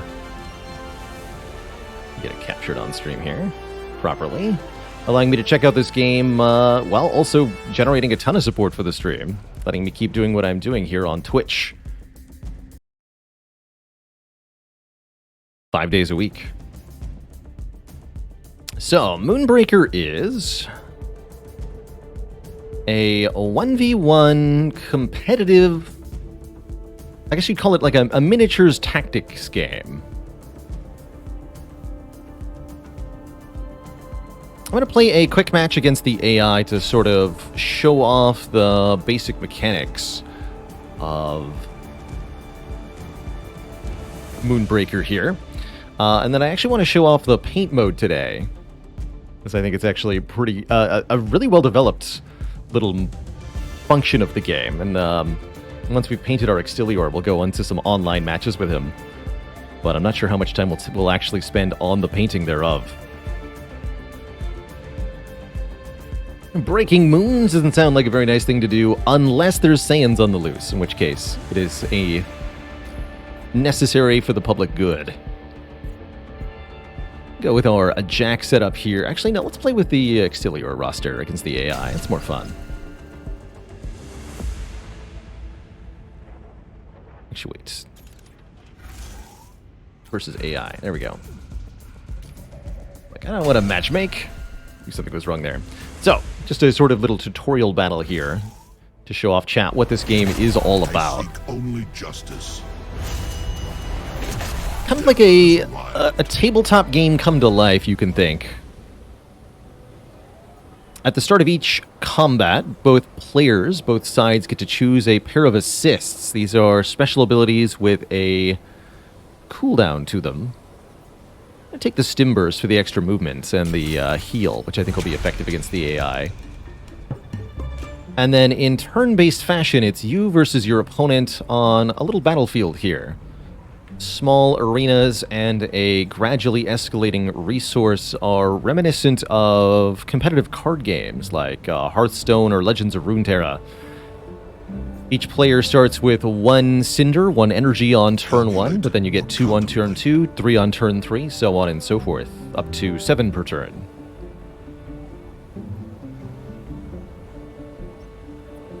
Our commander here, Extilior, both sides will have a commander, kill the commander, and that's how you win, as well as a roster of 8 additional units. Our commander, Extilior, is a melee AoE unit. We're going to be painting him shortly. Kind of a robot paladin almost, with 4 legs. He's kind of cool looking. And I like the glowy shield, especially. Really looking forward to seeing what kind of colors we can get on him. Anyway, he can shield himself, or do area damage to everything nearby. Let's see, we do have one cost unit. In control. Every unit can both move and attack each turn. That includes your commander here. We'll put our melee dude not too close, right here maybe.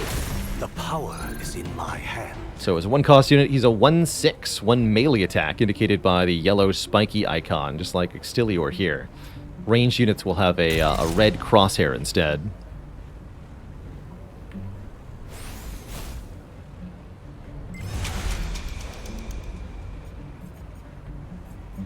You control your impact. This guy's special ability, Inner Energy, gives him first strike, allowing him to strike an opponent without taking return damage, which normally there is for melee combatants. I don't know that we want to do that with our 2 energy when we could summon another unit. No, we can't. Actually, that seems like a reasonable choice this turn, then. Let's go fast. Many ways to fight.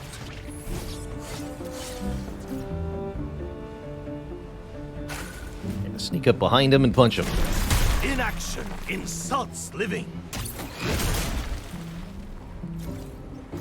There is a chance for random crits in this game, which may or may not be considered a good thing.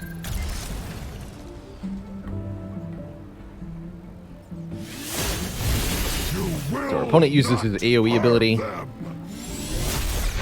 Strikes us in melee, takes 1 back. But we can heal that back with our lifeline assist.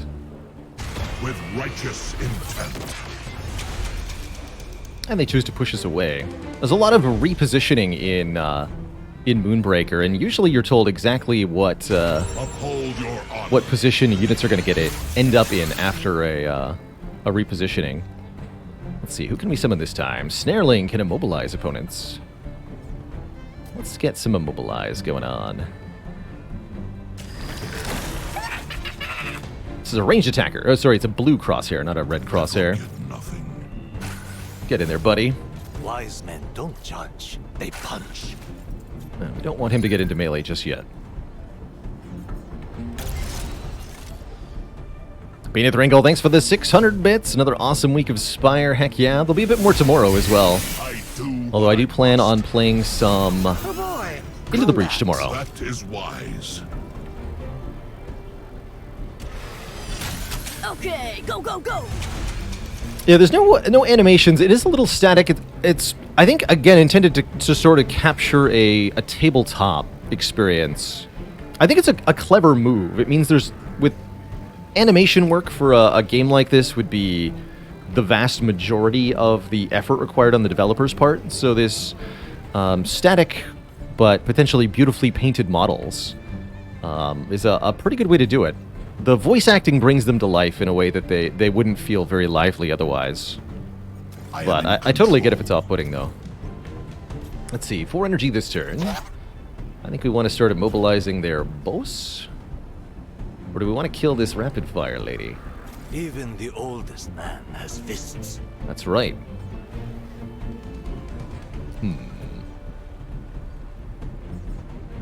That's right, the Nectar Vine could heal everything. But we could do better than that, right?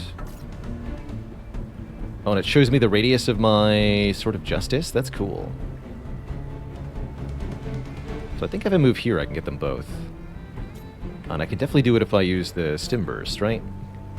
Make everybody fast. Intriguing design. I forget nothing. Yeah, so now we can definitively put both of our opponent's units in range of an AoE here. Yellow indicates they can make melee attacks, but Extilior's AoE ability is a little bit better than that. A little bit more range. So this definitively covers them both, so we should be able to hit them here with Sword of Justice. Through the turmoil. You can see they both get highlighted in red, indicating they'll be hit. For justice. Pretty cool. No glove, no love. No glove, no love. Let's see, ranged attack on our opponent's Extilior will immobilize him. So now he's locked in place. Pestering. And let's get you out of here to safety. Let's me bank 2 energy. Let's just keep that 2 energy. The shame I can't get around to this guy to punch. It'd be quite something. Just run. Go!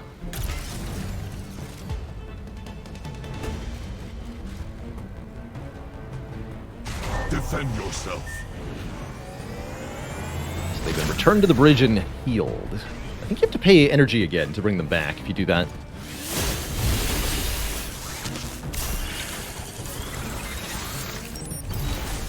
Be brave. So, because of our Snareling here, we can keep our opponent's champ immobilized and locked in place there, allowing us to go ballistic with Sword of Justice here. Let's do it. You will not harm them. You stay immobilized.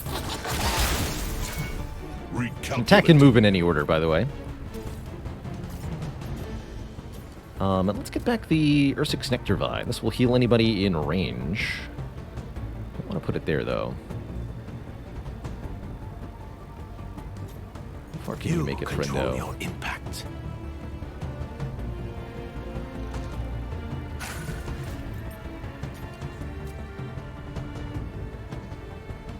Looks good. So that'll heal anybody in its relatively small radius by 2. We must do this.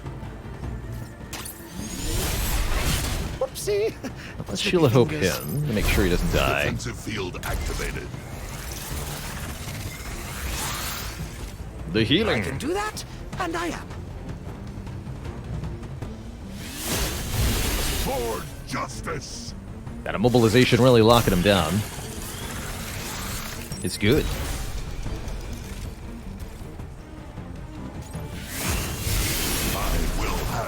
Retribution. Cool.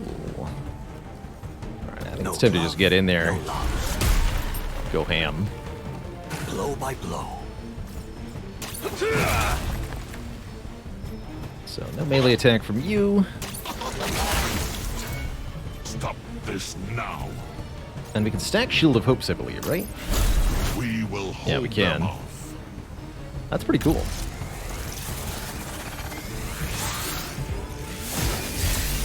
Yeah, so with 2 Shield of Hope stacked, he only takes 1. A mighty blow shows clear intent. That retaliation, though. We are prepared. Minds will baffle. With righteous intent. They do their best to push us away, but it's a little late here. Actions Just a bit. cannot be undone. For justice. Prepare to face your fate. Melee. So that's a quick match of Moonbreaker. Defeat your opponent's champ to win. It's I find it a lot more interesting with a human opponent, as the depth of human strategy is quite large here, with all the positioning and different rosters that you can have. There's a lot of room to be unique in Moonbreaker. But what I want to show off today is the painting mode, of all things. In Moonbreaker, not only do you have a collection of units that you can deploy onto the battlefield, but you're also allowed to completely customize their visual appearance here in the painting mode.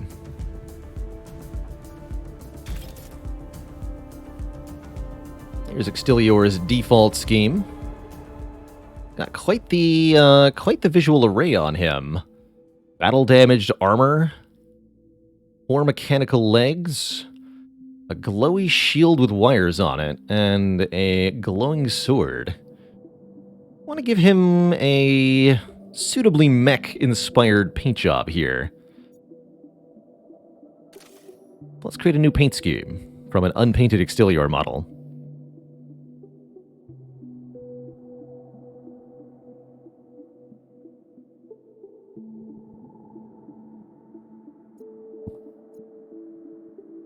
Yeah, I think I'll talk about Gloomhaven briefly. Prefer not to shift discussion to games other than the sponsored one for a sponsored segment, but I actually think Gloomhaven is a game that could have improved by using static animations like this game does. Gloomhaven suffers from some pretty nasty performance issues that are probably related to lots of 3D animations running at the same time in Unity. And the animations also take a lot of time sometimes. That can be kind of annoying. So I think Gloomhaven suffers for its 3D animation. Although I do think it's also a pretty good adaptation of the digital game. So, there's 6 different brushes here. There's actually a little tutorial for the painting mode. But the gist of it is that there's a lot of different tools that you can use. Let's see what Ashen looks like here. I want a base kind of gray coat. Is that actually what he's covered in already is Ashen? Yeah, that's the default, is Ashen. Okay, so I think Ashen's actually the perfect, maybe, baseline color. And I'd like to fade to black on the bottom of this guy. Let's see if we could achieve that with the airbrush feature. I want a gradual color transition upwards to the top. Actually, maybe we want a little bit of a brighter color. What's exhaust look like? Go paint here. A little bit whiter. Yeah, let's go a little whiter here. Cover everything on this guy. Mike and Jen, thanks for the Prime sub and the 6 months of support. Okay, nice base coat there. So let's add airbrush soot. Kind of darken him up a little bit around the mid area. Get that a little bit broadly on him. And then even darker the mid to lower legs. Wait, don't do the shield there, just the legs.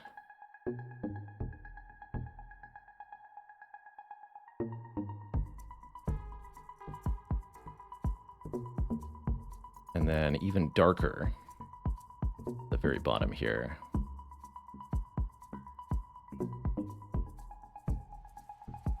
Yeah, get those legs in proper black.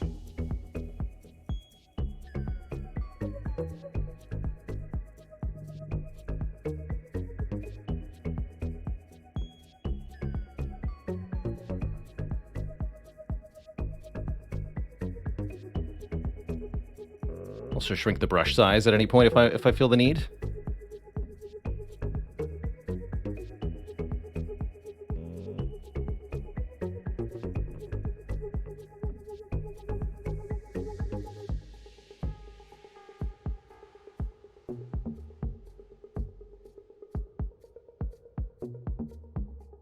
Bottom there.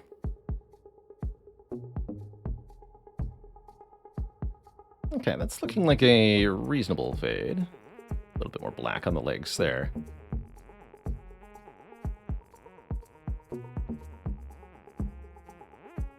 Let's make sure we get the toes properly like. Smaller brush for this.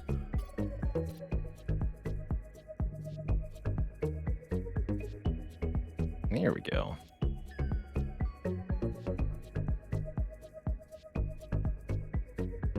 There we go. I like the little chill little jams for the painter mode, actually. Quite lovely. Chill AF. No, undo that. It's pure black on the feet, please.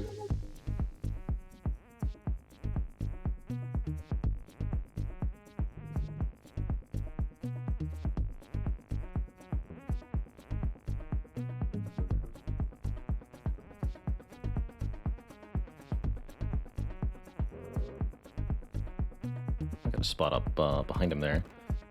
There is a sort of hotkey for making sure you target only the section you're meaning to get.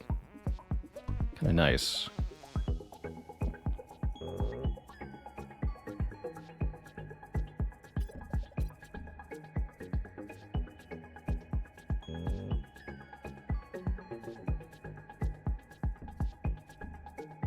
Get those toesies.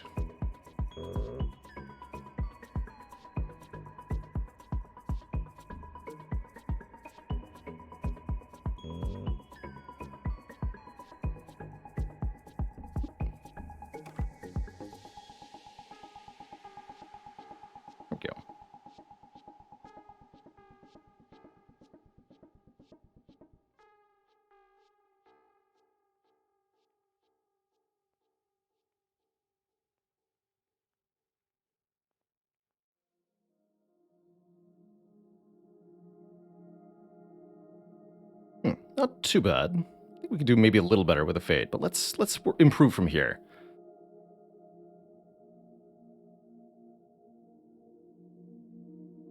I think, red highlights.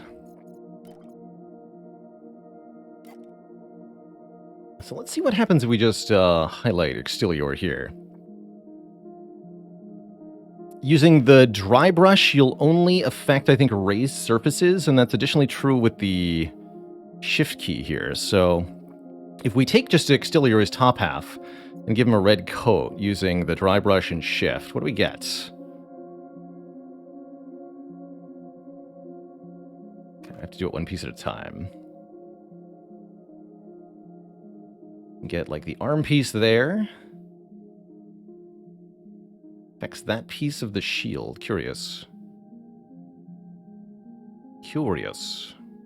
It's not quite what I want. I want like the lines to be colored. Let's undo that. What about your helmet, sir? Okay, yes, we can get the... Shrink that down a bit. We can get the hair to be a particular color. We can even make it pure red if we want. That's a beautiful look. Do we want a golden helmet or pure white? Another important question. Snoo cap. Let's try white. A white helmet. And probably glowing blue eyes of some kind. Is there a tape option? Yes. Yeah, essentially what that does is let you limit the paint to a particular piece that you're doing. The painting mode is quite remarkable. Let's say, for example, that I'm not happy with the color options that are here. You are allowed to make your own colors in the palette here in the bottom. Actually, my face is covering that. Let me move my face here to over here. I can actually, using the palette, mix blue and green to create a sort of aquamarine. And is that what gets selected? No, hold on. How do I select that color? There. And now I can select it. So you're actually able to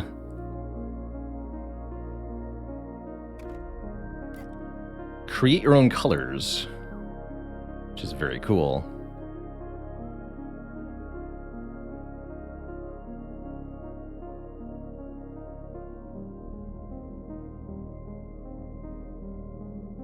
Oh, actually, I know what I want to do. So we want to do this, but we want a base color on the sword first. So we want... What if I make it red with blue-green on it? Is that going to be hideous? Let's find out. So paint mode, red. Create the sword red here. By holding shift, I make sure that even if my cursor moves on to Extilior's body model here, I'm not accidentally painting it. So we get just the sword. And then color picker, our palette color, dry brush, select the same piece, and we can create a sort of multicolor entity here that looks different than either color on its own. I don't know if that's quite what I wanted the look on the sword to be, but this is sort of the base idea. Coat it in one color, add highlighting in another, and you get something that's different than either. You can, yes, you can import and export schemes. So for example, I can create a color palette for this model and then save that color palette to be used on other models, which is pretty cool. Personally, I'm a gameplay person, but I'm actually, I'm very interested in and intrigued by the model painting that Moonbreaker has. Let's see, what if I do blue sword with red highlights? Let's try that.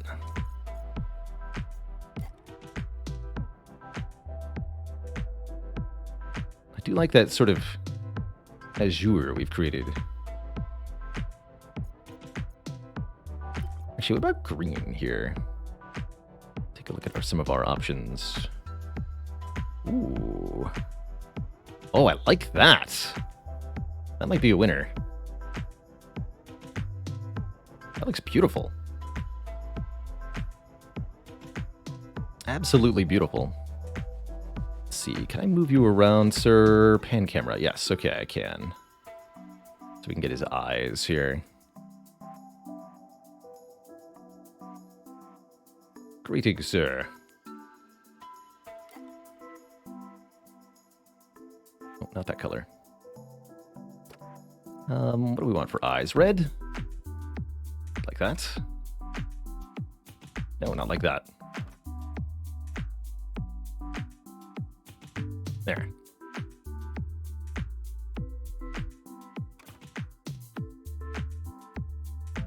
That I think we need a smaller brush for. That's not quite its own surface, it seems. We can get in there with the precise brush. Ha! Glorious. Simply glorious. So what color do we want our cape to be? That could also be fiery red. I think I like that as red. Let's do a broad red on the cape here. Like that. And we could even add some highlighting on the cape to make it look a little bit... Oops.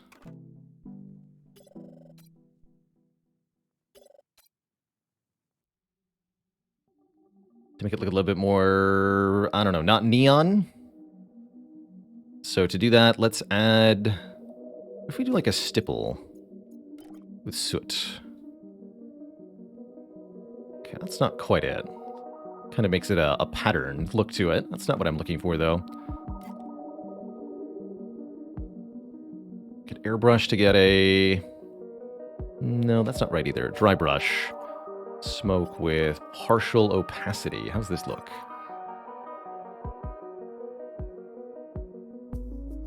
Kind of hard to tell what that's doing there. I believe it's adding some sort of shadowing. A little subtle. Right, darker color. Hey, I can see it a little bit there. Just sort of dulls it a little bit. It's not neon red.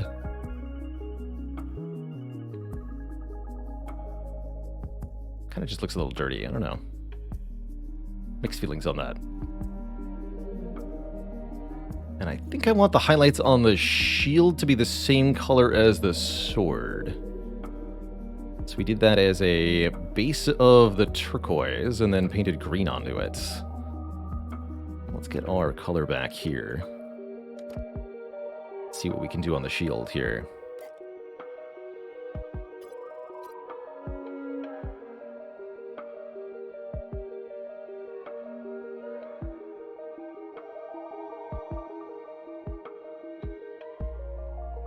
Hey, I like it.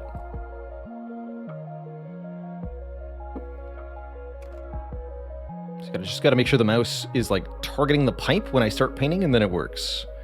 Easy peasy like. Then we dry brush the spirit green onto it. Get that same sort of like neon looking.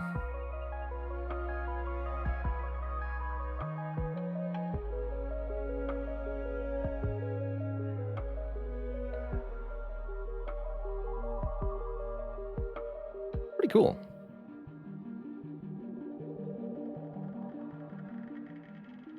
And this is also red. Piece. That's more cloth. Hey, it's coming together now.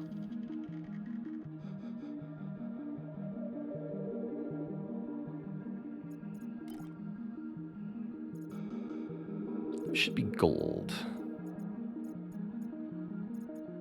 Tuna's glow.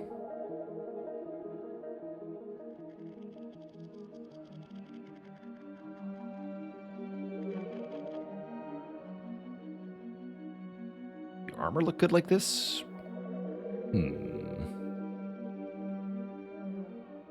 Too yellow. Too yellow.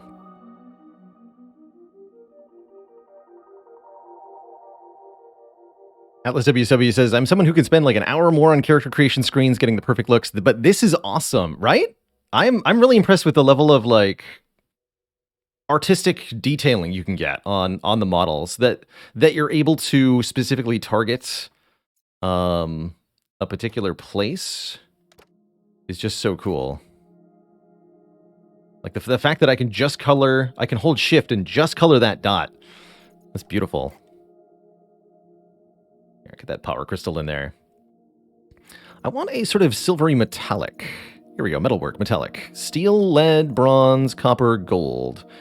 And we can brighten that up too. So can I mix steel with white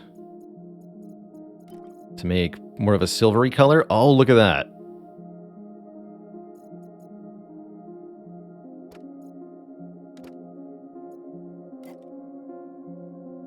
How's that gonna look?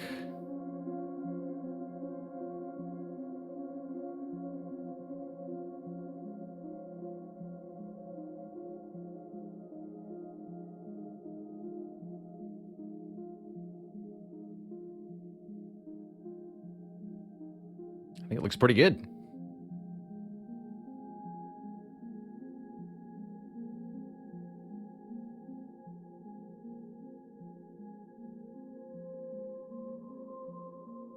That dude break his eye? Oh yeah, that broke his eye. We'll have to fix that in post. I understand.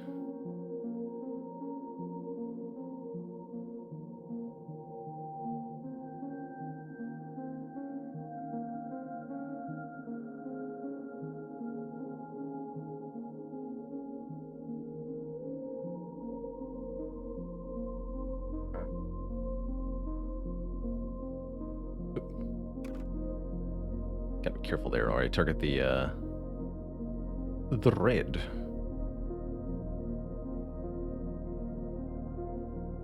Get all the joints in here.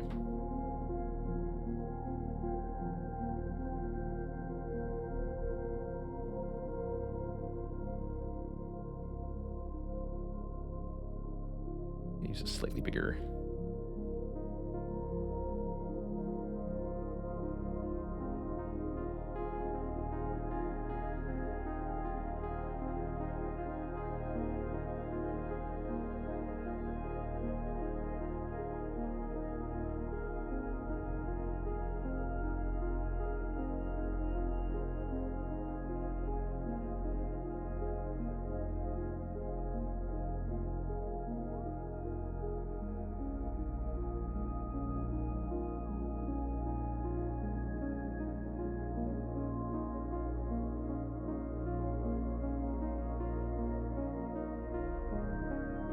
I'll do some other parts in additional colors too.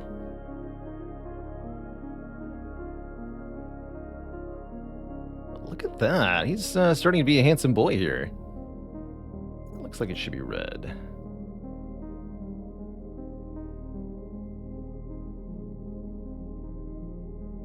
Your face isn't quite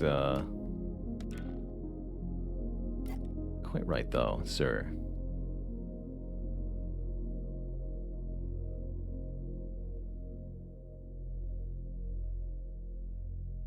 There we are. Okay. So, let's change a few things. I think this eagle should be more golden. Let's finish covering it in silver metallic first. There's clearly a laser in there, so that needs to be angry red. Perfect. And then metallic gold on this thing.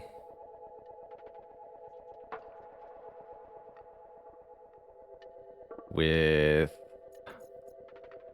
turquoise eyes.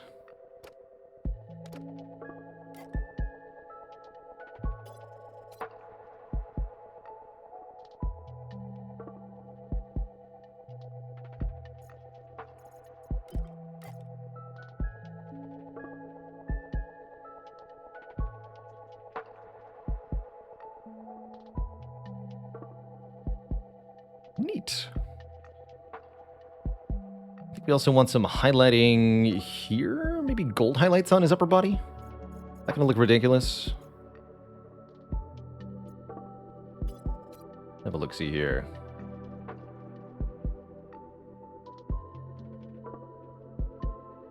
Sort of a faded gold.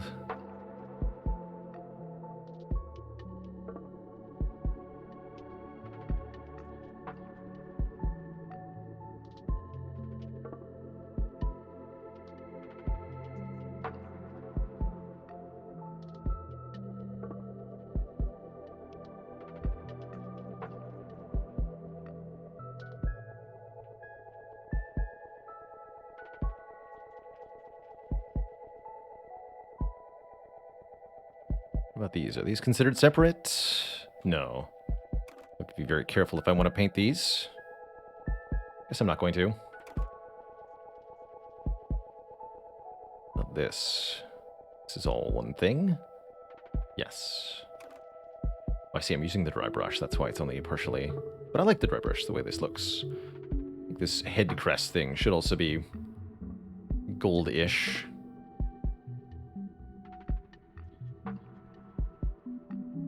Very odd shape there, sir.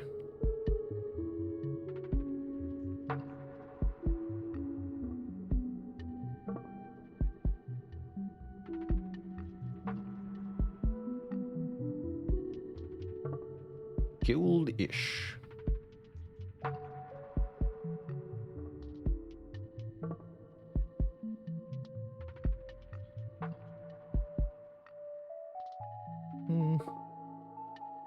Not quite right.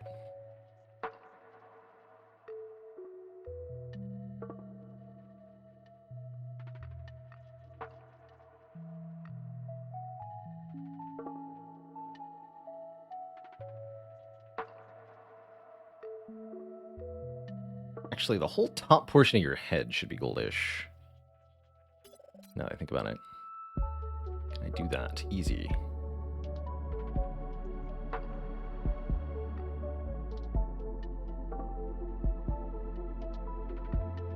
Kind of like a faded gold.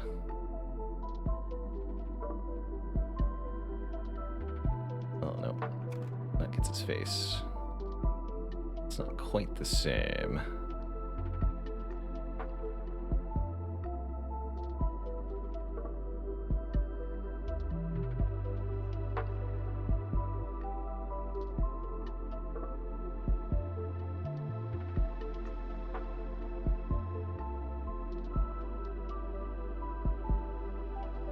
So much room for little touch-ups. You could really go full perfectionist on this if you wanted to, and I can imagine that'd be quite the time sink.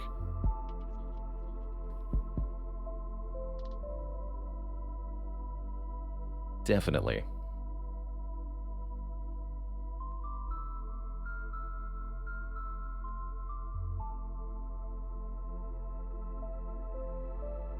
Okay, sort of like a very faded silvery helmet. We could have gone solid gold by using paint instead of dry brush here, but I like the look we ended up with. Or the goldish highlights here.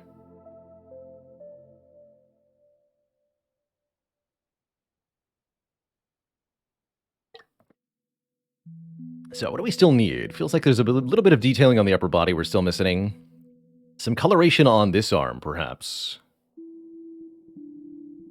I think this tube should be jet black.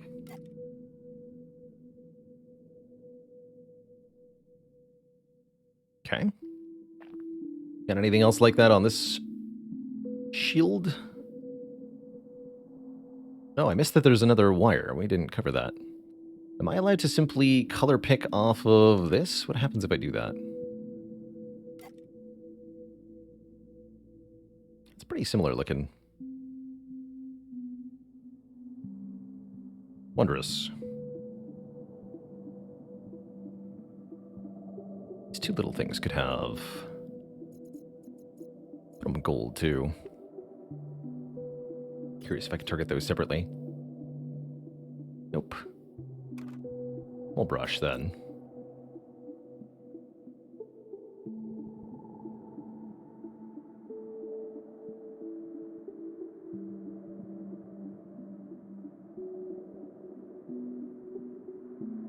Hard to paint under that, though.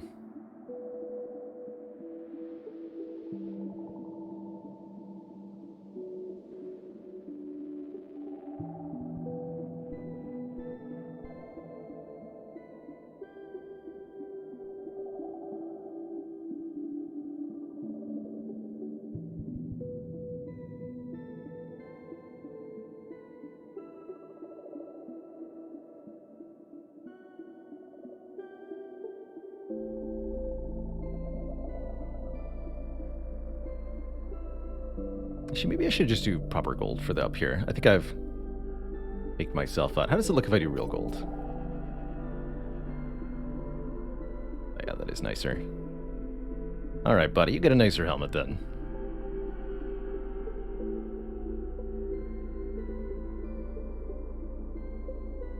Change my mind. Consider yourself lucky.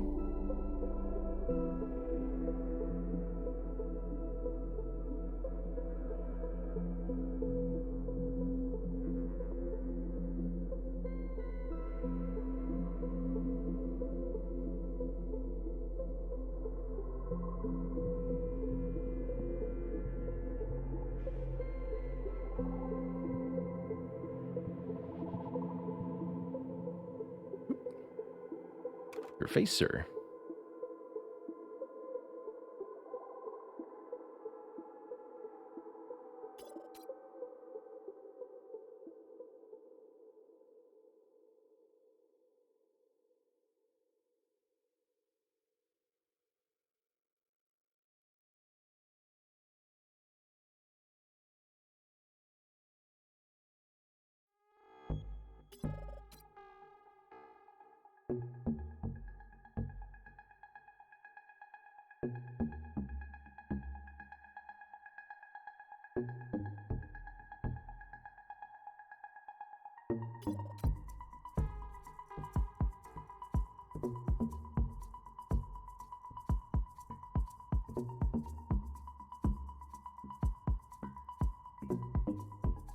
looks a bit better.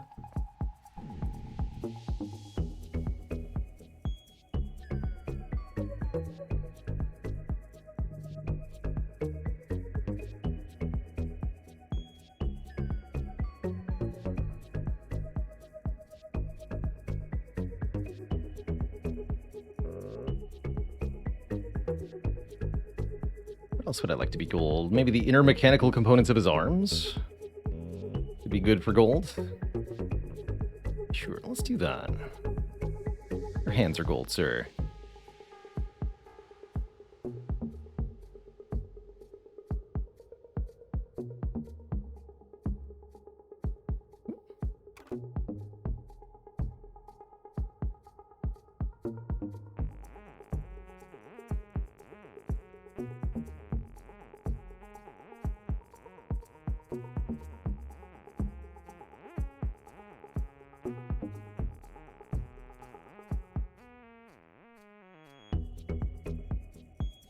Not that pauldron, though.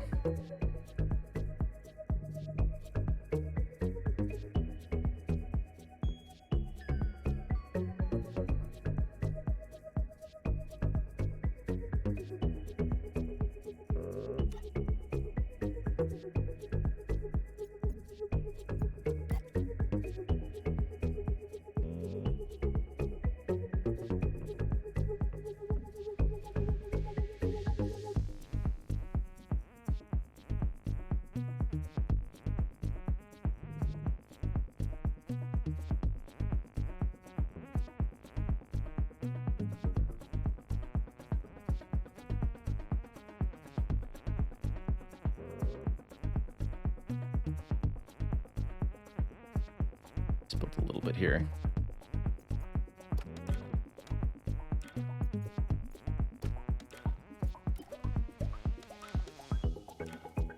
Oh.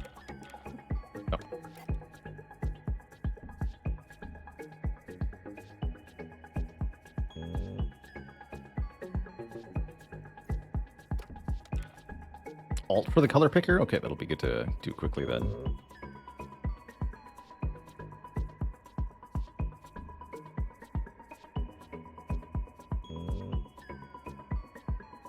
That piston, huh?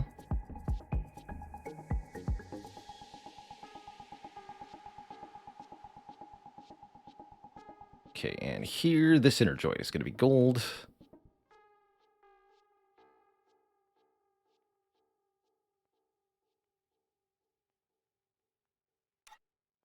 Just sneak around to these inner pieces. This thing's going to be gold.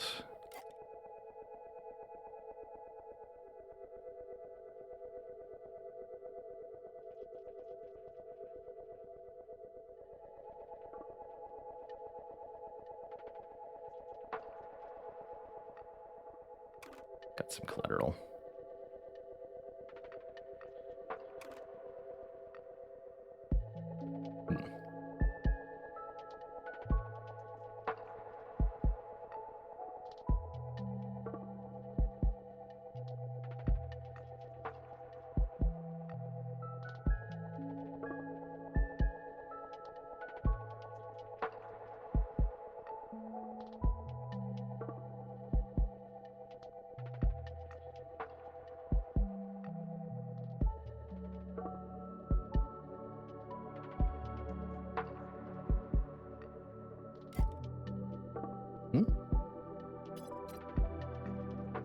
Odd.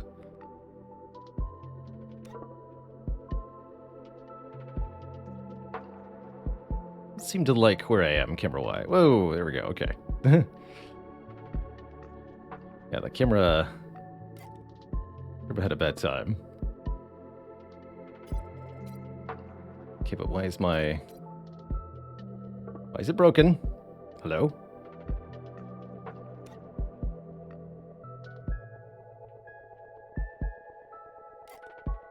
There we go. Okay. I don't know what happened, but we fixed it.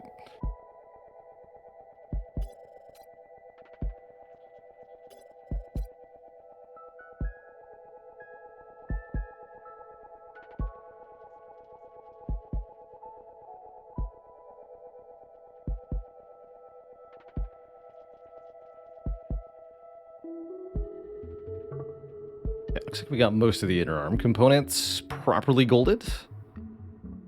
There's a couple spots we missed. He's looking pretty fire. Still looks a little bland up top, though. Maybe another color on his shoulders or something.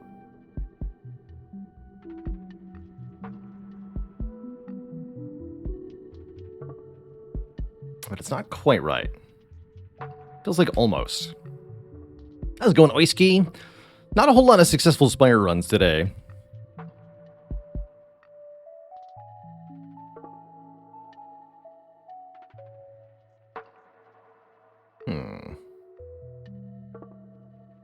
Yeah, we need some more colors here, too, I agree. There's room for variation on this joint.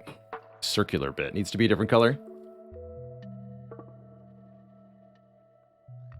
But what?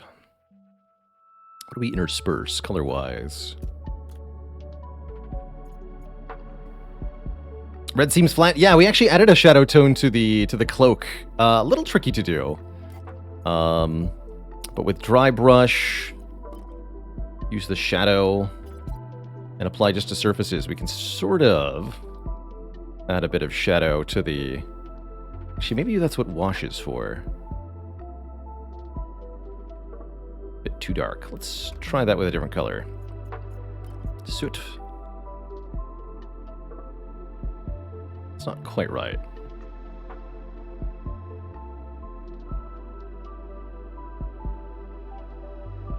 Yeah, not quite right.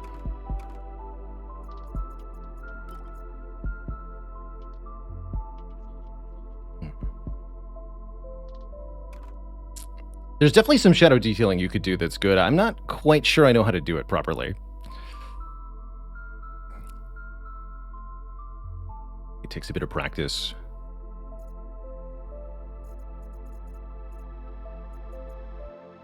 With dark... Oh, yeah, that's probably what we need to do. Just use a darker color on the same...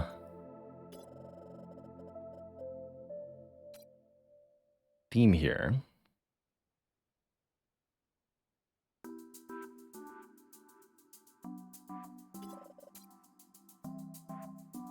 I think you're right.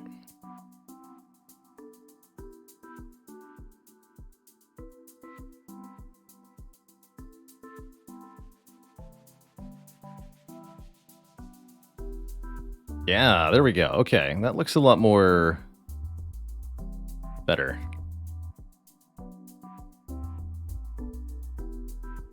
Put that on his loofs also. That looks pretty good.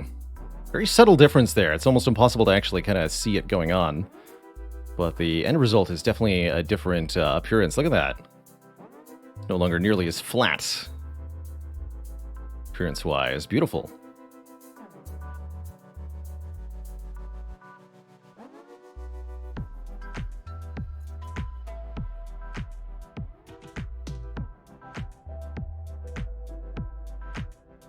And I think what we want is, let's see, we want like a darker metallic. If I go for lead wash on the shield here, what's that going to look like?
refresh that too.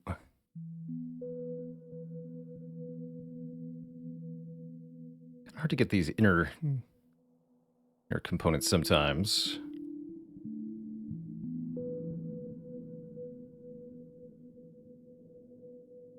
That tweaked with the gold a bit.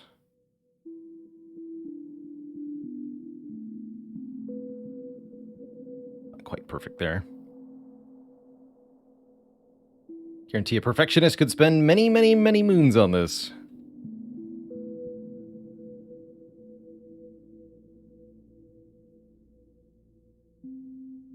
Okay, let's give this the same treatment.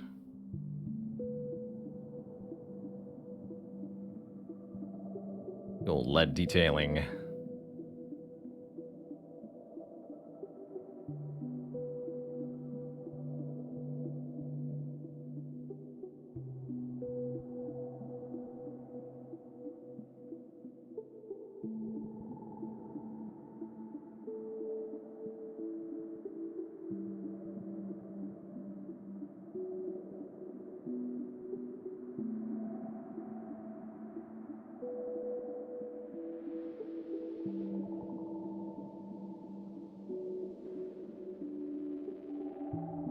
And I think the pauldrons need a little bit of brightening. This is looking pretty good, though.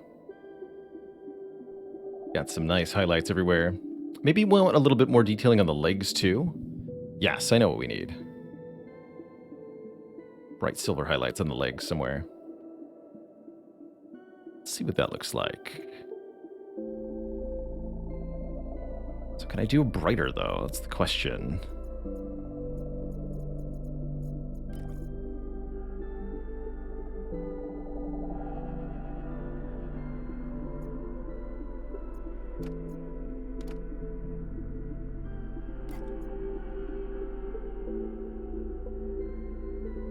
What's that going to get me?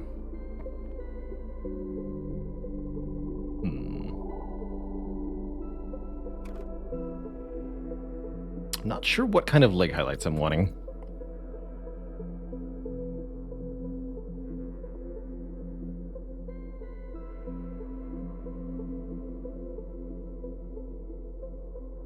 But I like the shield and the sword arm. I just want a little bit more color in the middle and maybe a little bit more detailing on the legs. Let's see, can I get these? Yeah.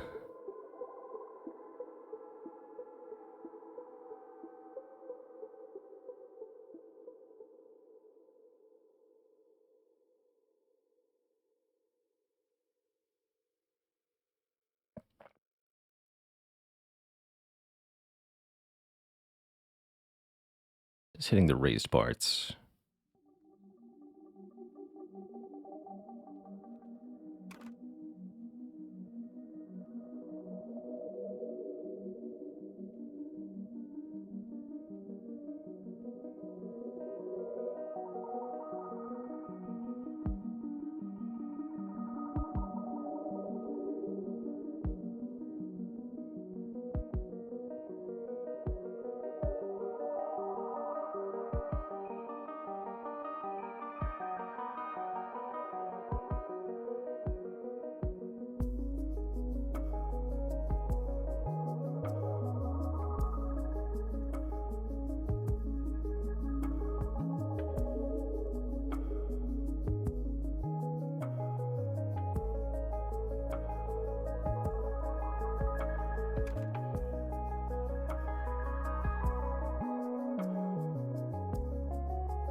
Yeah, I like it. I like it quite a lot. Okay, so what does that look like up here? Pretty much the same.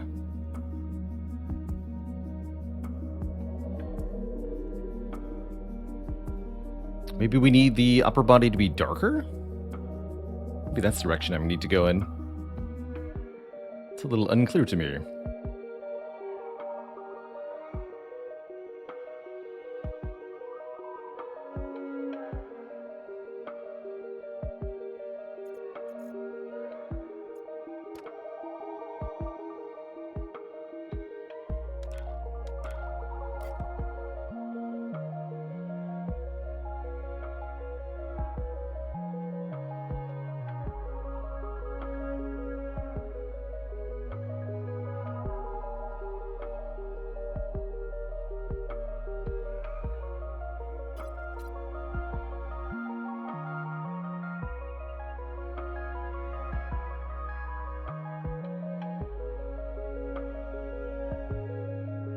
Yeah, that feels right. Oh, I covered up some of my gold. A bit smaller. Not every piece that you'd want to be considered separate is, but most of them are.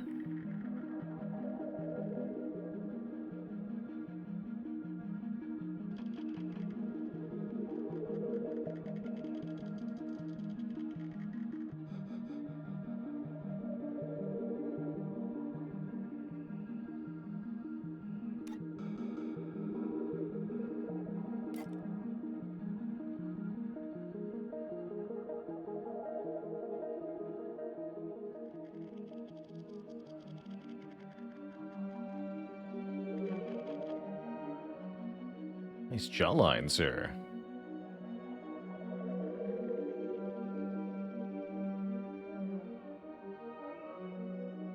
Goes onto the helmet. Okay, those aren't separate layers like I want them to be. Heck.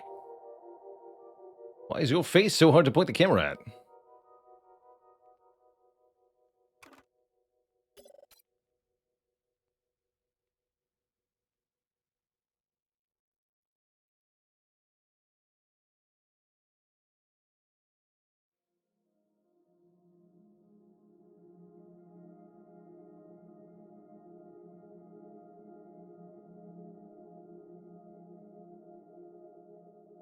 A little darker than I want it. That's okay.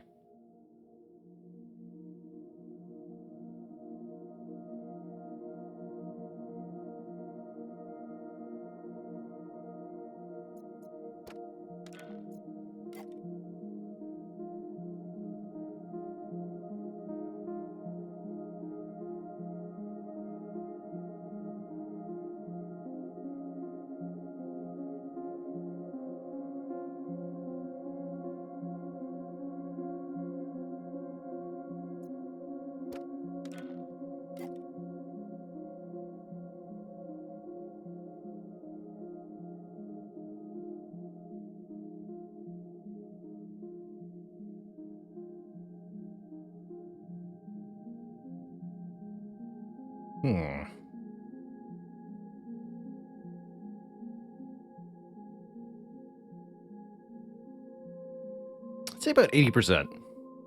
I'm pretty happy with this. It's not quite perfect. I don't know what I would tweak yet, but I like it. I think I could spend actually quite a bit more time decorating this guy and even making a roster of similar colors, but I think it might be time to take him for a spin. What do we think? Let's put Extilior into action, shall we? So can we save this? Baylor's Extilior, I guess I'll just call it.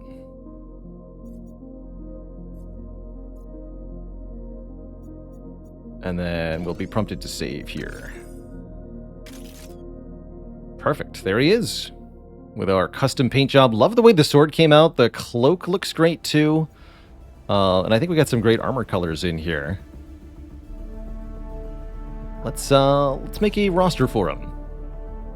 Let's tweak this one.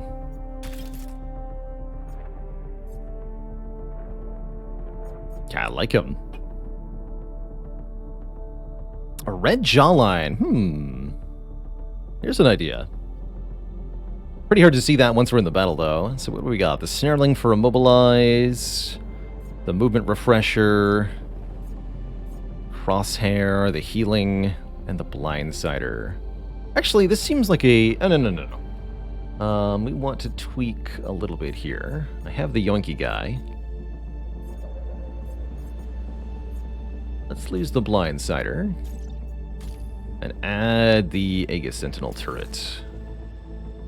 This is what I want to roll with. Let's try this against a couple human opponents. And see how it goes. So, versus player. Here's our roster. We've got a 1-drop, some 3-drops. Nothing to do with 2 energy. That's okay. I think we'll have some options. Good luck to us. So this will be, again, a match against an actual human opponent.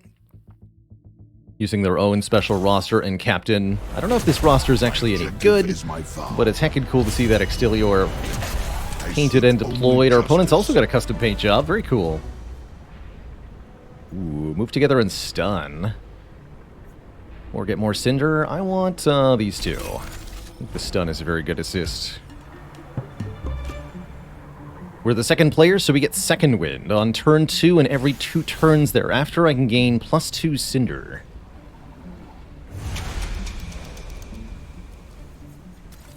Our opponent also rocking Extilior here. I'm going to drop our Gauntlet friend down. They'll know what hit them. Yeah, he looks great. From the top, especially.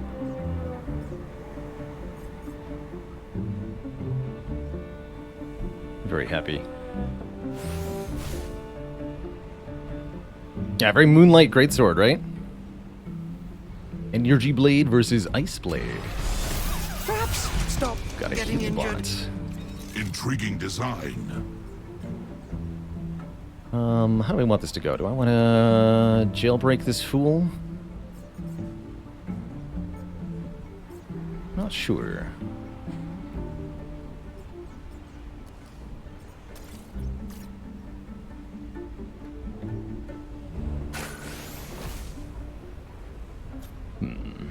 I could pull this together, but I don't know if it's a good idea at the moment.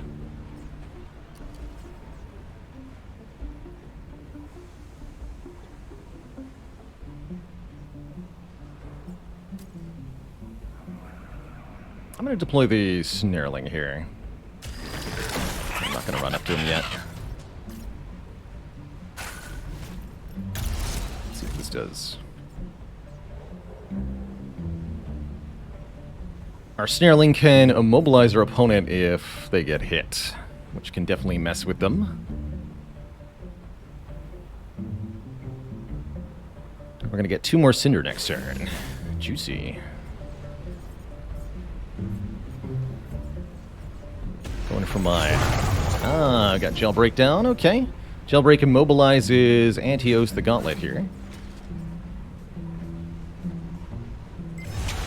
But unfortunately for our opponent, I don't think that's going to cut it.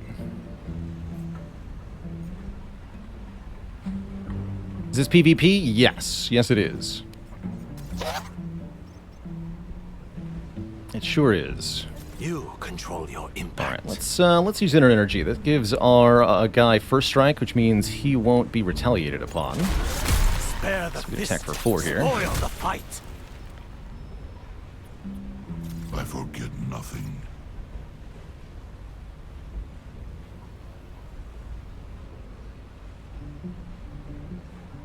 Searching.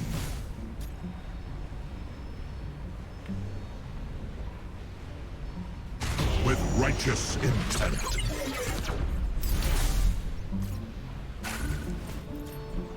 Sneak around here.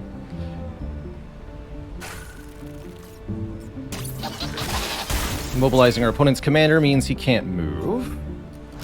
This is And that'll do for my frustration. turn. I'll keep 2 of this energy for next turn.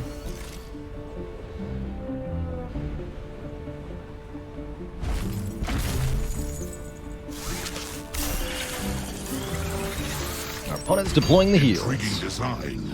Oh, and he can even blink for extra healing. Blink for the heals. That's kind of cool.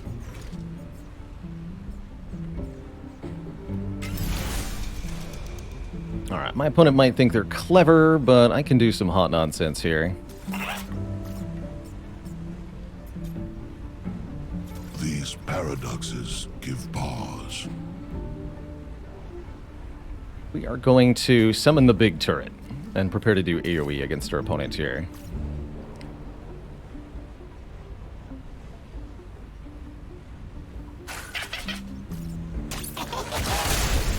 Nice crit.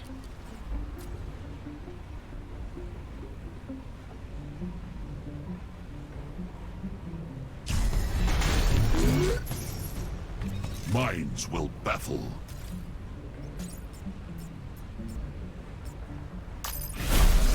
Bank 2 energy again. A slap is an unrealized punch. Alright. See what our opponent can do about that. This turret can use the Flechette's ability. It'll do 3 damage to everything in a cone. I think our opponent's going to have a bit of a hard time with that. Especially since his commander is being repeatedly immobilized here. I think he's going to have trouble with that.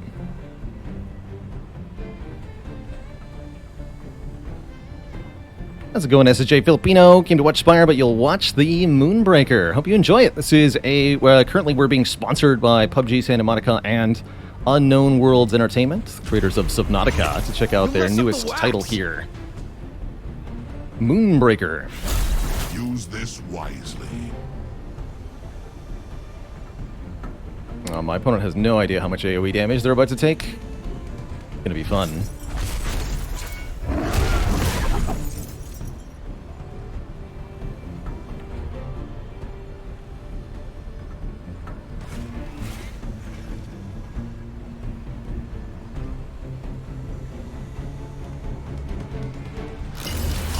Warning you. Yeah, I can hit like everything with flechettes here. Be brave. It's pretty spicy.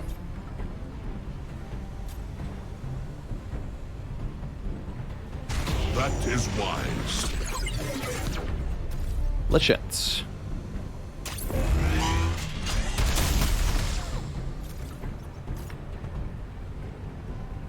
He like almost gets far enough. Wise men don't judge, they punch. Prepare to face your fate.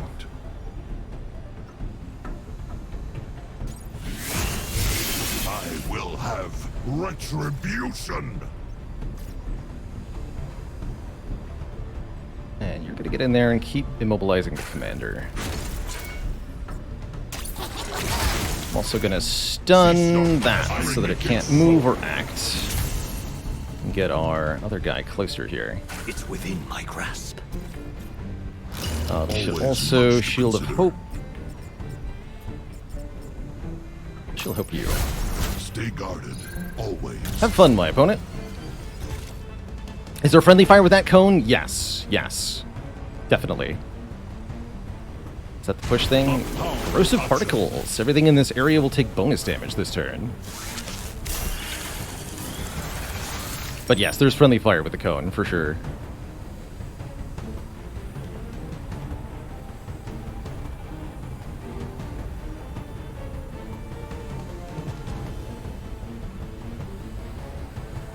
Excuse me, pardon me. Whoop, whoop.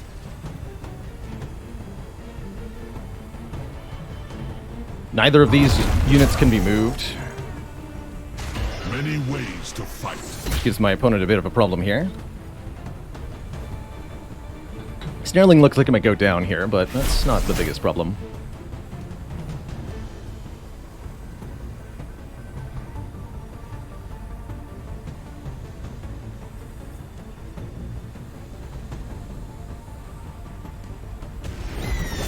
I won't let them hurt you. I am warning That's you. not going to help you at all, friendo.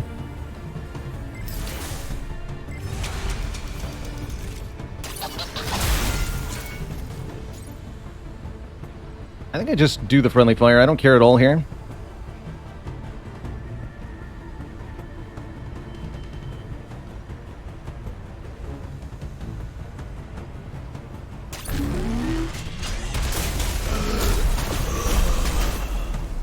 We must do this. A slap is an unrealized punch. Intriguing design. It's even getting hit here. Who says you cannot punch down? Missed. Fair enough. What else are we summoning? Jailbreak. Against the enemy jailbreak. Sure, double jailbreak time.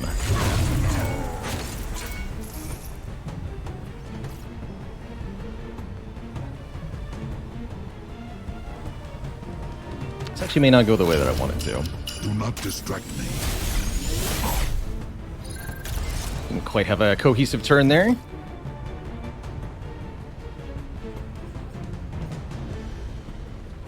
My opponent's heal bot is doing his best, but I don't think it's enough. That is wise.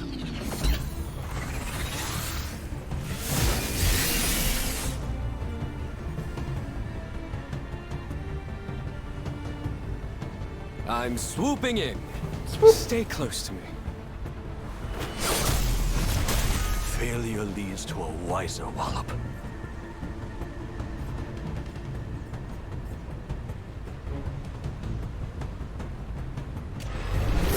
Let's set the stage.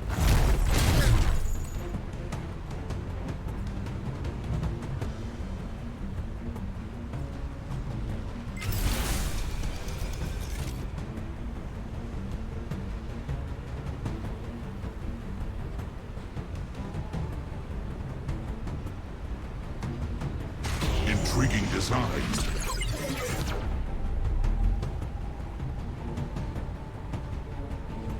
I'm willing to hit myself for this.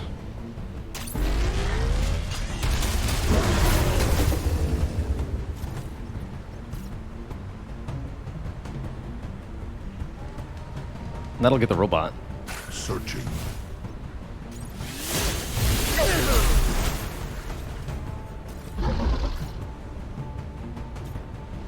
That turret has absolutely destroyed our foe pretty heavily here. I'm gonna try to kill this thing too. Insults living.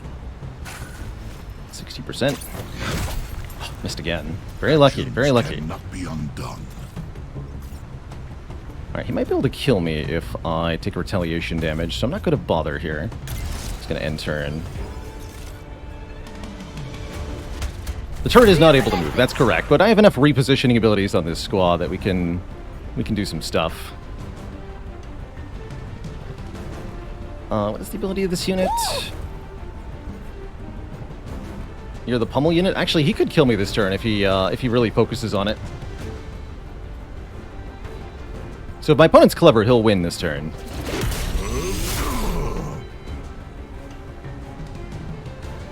Looks like he... Oh yeah, there he goes. Now all he has to do is his spin ability and he wins. GG. Gave me no choice. GG. I think even if I'd landed my 60%, I would have lost there. Took a little bit too much friendly fire damage from my own turret, I guess it turns out. But that was a fun match. Good highlight of why I don't like the exterior loadout. Let's use the aggro loadout that I'm much more comfortable with in a quick match here. Show off the yoink and blap. This is with a non-painted commander, but a much more aggro loadout.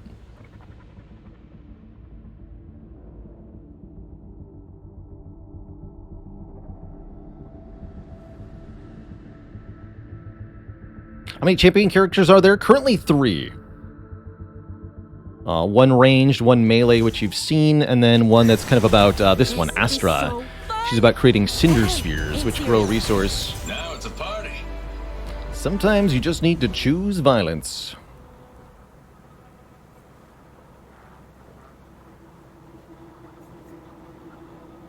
Escape hatch cinder infusion seems bad. Let's try it.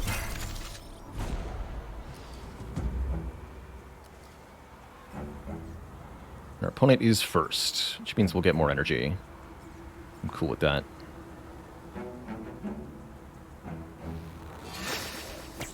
So that is a Cinder Sphere. Grows by 1 cinder per turn. And then if our opponent touches it, they'll gain cinder. The energy of this game. Drinks just go right through me. Summon our buddy Maximus. Maximus is a ranged attacker who's very mobile. Don't think he'll be at too much risk here. Let's make history, people. He can reach the Cinder Sphere if my opponent is not smart. So our opponent should touch their Cinder Sphere and absorb it this turn. Yeah, I'm gonna do that.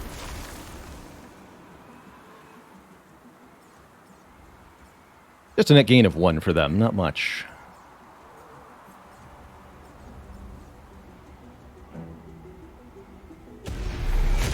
They'll fall sideways into the sun. Ah, Broken Vengeance. Powerful guy to get down early. Has auto retaliation damage. It's kind of interesting. Like my battle mask? Interesting.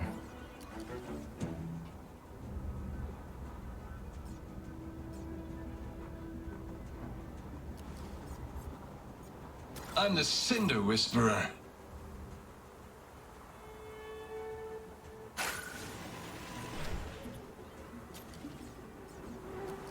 Neato! Not quite, huh? Okay. At your service. I want this to go. We're gonna go back over Watch here. me work. And looks like we're gonna need crankbait. Our opponent is being annoying.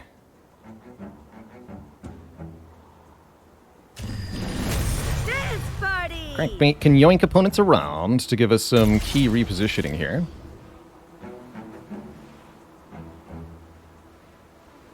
And that's going to help me with my turret that I'm going to be deploying next turn with Escape Hatch.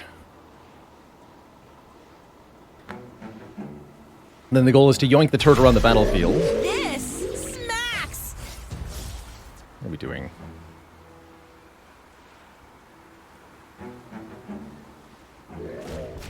Getting way the heck away from me is what we're trying to do. If only Crit he for could see 2. me Nice now. shot. Probably gets a kill that way. That was lucky. Yeah, that's mildly annoying. Not a big deal, though. Watch them scramble.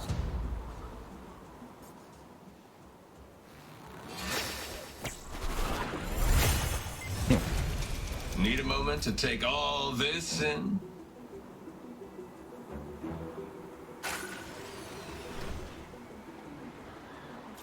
Careful out there!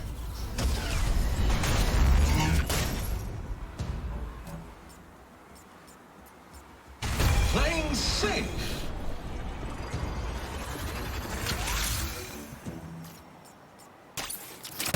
Still adjusting to robot arms. Bummer.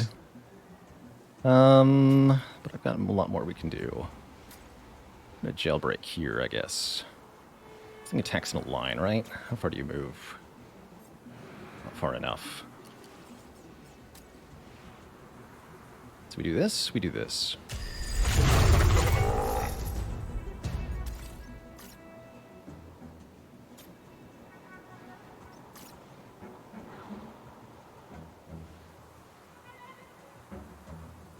You're just gonna block Beatrice. Vroom, vroom! What's the hurry?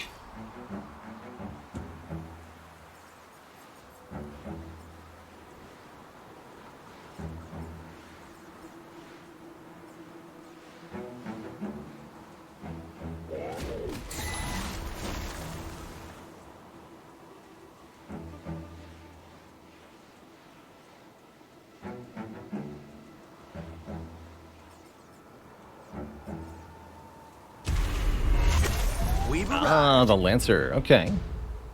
They'll be able to bombard us with area damage. They've also got the stun. Respectable.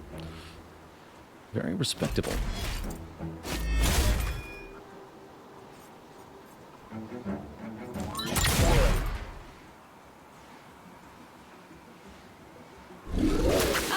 Go again?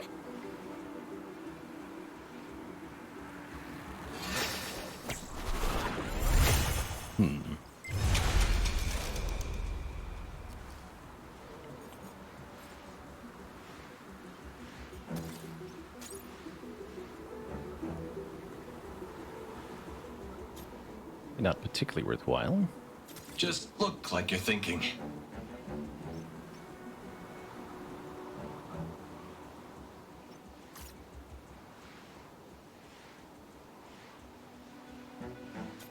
Wario's pretty slow. We're gonna need to kill that Lancer. Also gotta kill this retaliation guy. Spire back. Oh, but we get to retaliate too. Oh, wait! I had no idea that was gonna work that way. That was cool.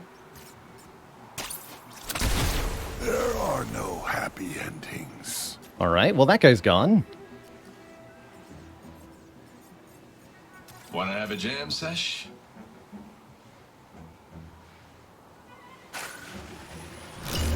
Cool under pressure. We need some more help.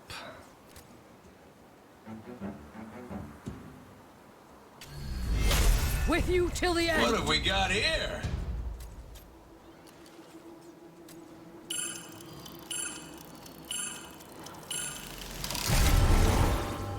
Couldn't apply that in time. Couldn't make up my mind there. Probably wasn't the best choice.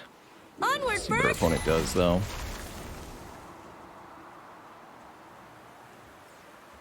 Yeah, I had no idea that the retaliation was going to chain like that. Duly noted. Ah, and we've got the defense drone down. That's not actually threatening. I can pull him out of his own defense radius. Good job, Ferg.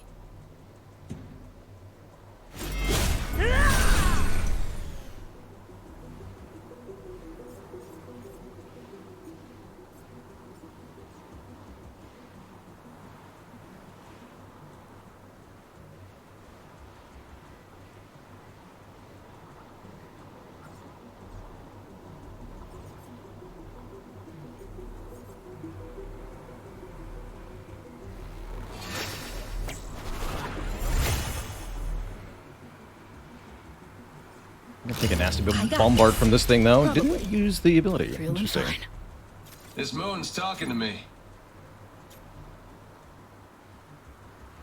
Woo-hoo-hoo!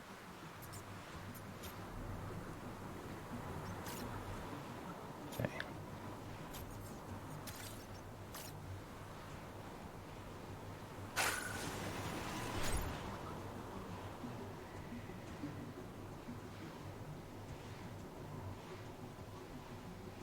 That takes him almost out of the radius.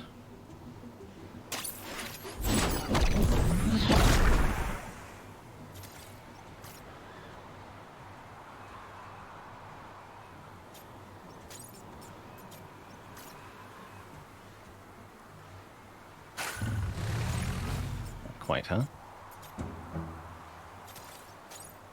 Shit. Breaking records. Well, I and pretty well odds. screwed this up then. I think we're in big trouble now. You need to go over here. Can't rush an artist. Bravery requires teensy breaks. You need to melee this. Paying for Take that. only one. Put a sleeper mine behind you. Dropping a hot one. Gotta cut this thing. Shots. I just need to make sure not everybody is in the same blast Anyone want radius. ammo? Okay. I don't like how this is going, but we'll see.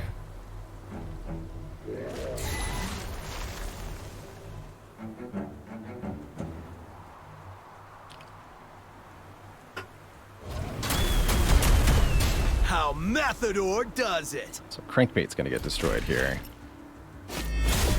Whatever. That part's I got bad. work tomorrow.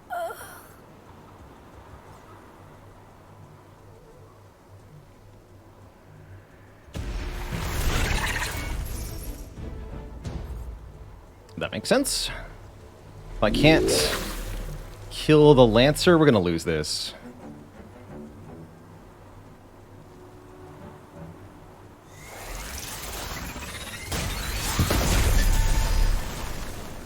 I'm the Cinder Whisperer. So I have to pull his unit out of the damage reduction radius like this. Snuggle up. Oh, it's still in the frickin' thing. Son of a gun. These flechettes can hit a few things now. Perfect. This working? Wow! Let's teach some pyrodynamics. Ah, yes. The Zack Special.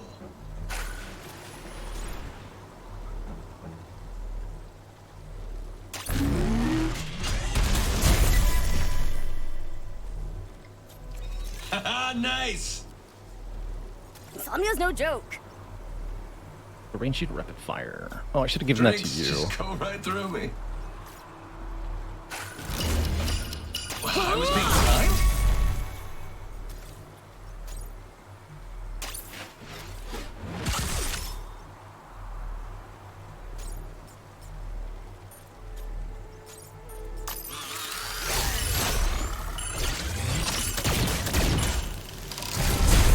Yeah, that works. Not my greatest turn, but we're getting stuff done. The defense drone is dying. The Lancer gets one more good shot, which will probably hurt quite a lot. But other than that, this is going well. Ooh. Timer is quite short. You have fairly limited decision-making time in each turn of Moonbreaker. And the more units you have on the field, the less time that is to work with. So it adds to the competitive aspect by making things quite difficult to Wakey, stay on top of. wakey.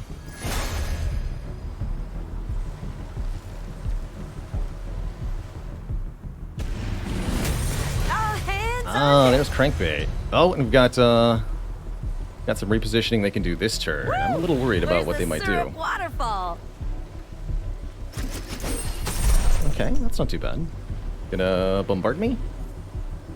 Killing the Flamer guy is a good idea. It's ridiculous to think you can huddle up here and have it work out for you. Ah! Very cute. Oh no, my opponent is blundering pretty hard here. They're gonna get flamered big time next turn. And they're out of time now. GG, fool. GG.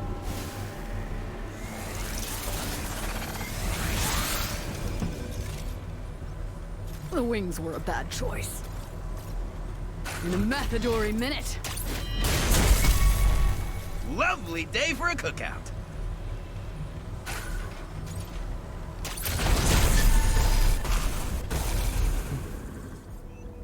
I'm the Cinder Whisperer.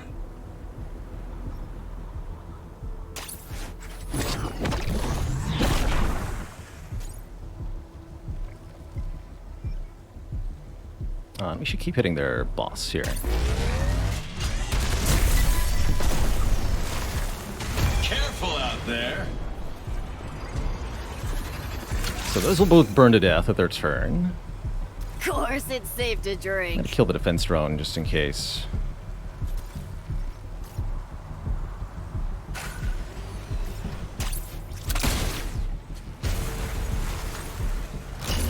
What's the hurry?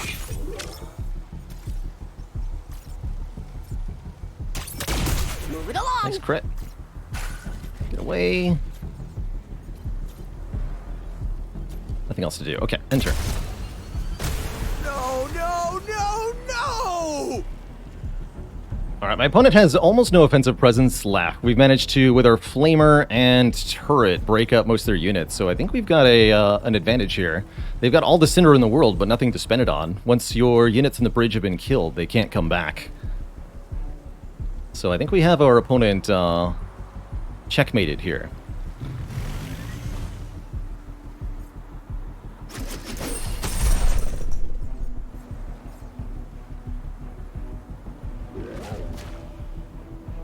Any regrets? Stunning, that's a good idea. But if you can't stun the Flamer guy, you're going to keep taking burn Focus damage. up. Pretty brutal. Ooh. That's smart, though. That unit gets bigger every time it attacks. We got to kill that thing. I may be small, but Trying to you're rush down our fast. commander here. Smart. Too many choices.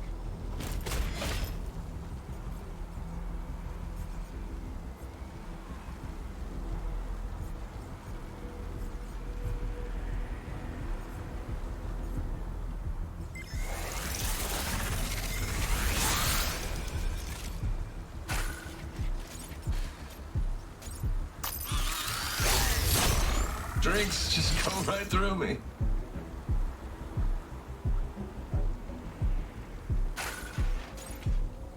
Look at the boss. We can get all three of these, though. Perfect.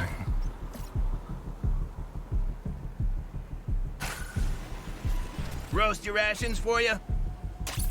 A revitalizing fire cleanse? Oh, I should have used Amplifier BTAL before I did that, but now we can put him down. No, not yet. We'll do that next turn. Every day's full body day.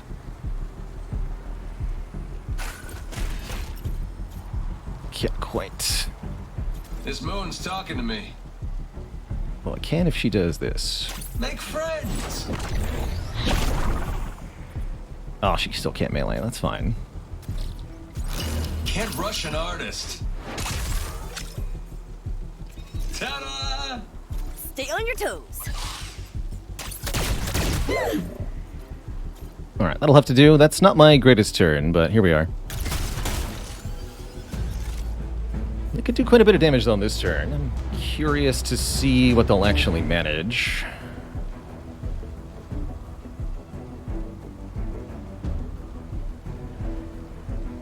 Stim burst to make everything faster is nice. They could Smacks. probably cluster around my leader here. Stasis field's not active.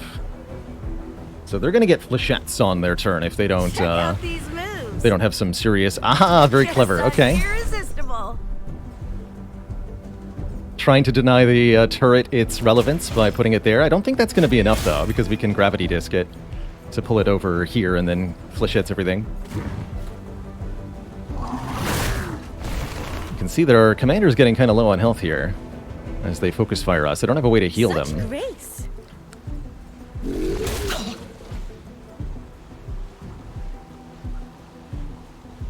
So that part's a bit scary. What's that, Barry? Give me another Oh, and minute. shrapnel. They got another unit too. Okay, okay. Do over? Drinks just go right through me. Snuggle up.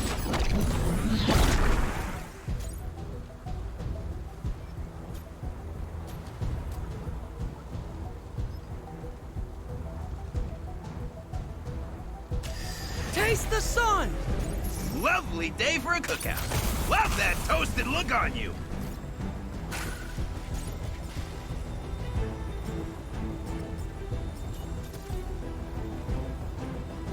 May cause smelly eyeballs? I'm the Cinder Whisperer. Never seen that How about face this? before. Oh, I don't have enough cinder? The wings were a bad choice. Uh-oh. I thought I had cinder for that. No! I can't fire. Got a fire in my heart. I've made a terrible Under mistake. pressure.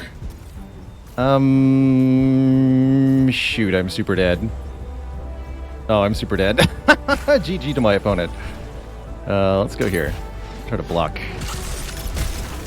But our opponent's commander's at 1 health. I think they kill me this turn. Let's see what they can do. If I had the +2 cinder thing, I would have had it. Something ruffle you? But yeah, they just need to move their Tipu into the way. Yeah, they got me. They got me. Oh, but he can't! The mine is successfully blocking the melee unit from getting to the kill here, because they can't squeeze through this gap or this gap. But if they're fast enough with crankbait, they can make it work here. They can yoink the mine out of the way by repositioning, but they only have limited time in which to figure out the way to get to melee here, so curious if they can find the solution. If they can't find it, and I'm pretty sure it exists.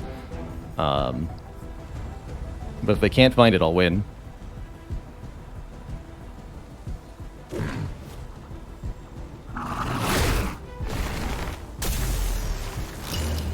Looks like they can't find it.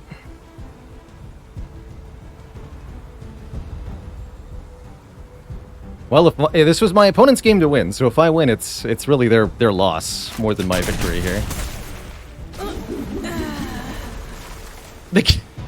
And then they killed themselves with the shotgun blast. GG. GG. That was fun. That was a fun match. Had a good time with that.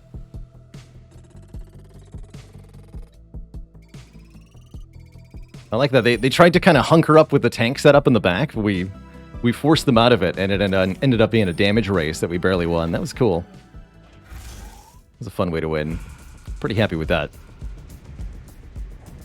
See, feels like we got a little bit more time left in our Moonbreaker segment. I do need a human break, though. I haven't taken a break since we did that previous defect run. So, Twitch chat, here's what I'm going to do. I'm going to take a quick break, refill the legs, stretch the water, take a couple minutes break. Upon my return, we'll play a little bit more. We got to play with our painted Extilior again, I think. We spent all that effort making a beautiful, beautiful paint job for him. Another thank you to PUBG Santa Monica and Unknown Worlds Entertainment for sponsoring the stream today. It's a true joy to be able to check out a new game by a developer that I have a high opinion of and get paid for it. It's pretty dang cool. My business model for the stream is get paid for things I would have liked to do anyway, and this is certainly counts. So I'm very happy to be here today. All right, folks, back in a few minutes. A little bit more Moonbreaker when I return. Don't go nowhere. And thanks for being here.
All right, folks. Thanks for your patience. Let's take Extilior out for one more match. At least one more.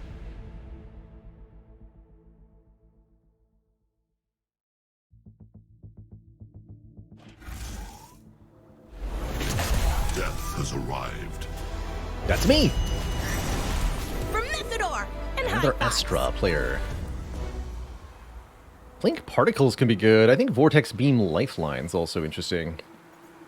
Go Plink Particles. That lets me do a lot more damage.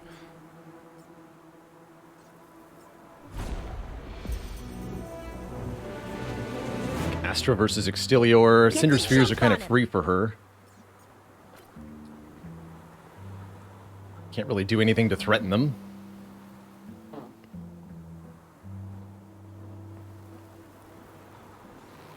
We are second players, so we do get second wins.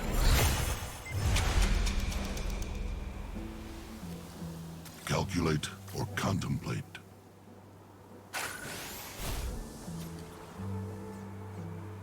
Summon the Gauntlet. I think I'll just keep the energy. Summoning him this turn doesn't seem like it helps.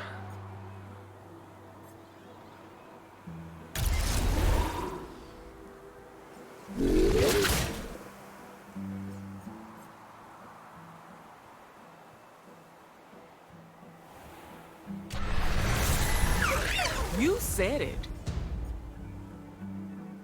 Deadeye. Edge Attacker.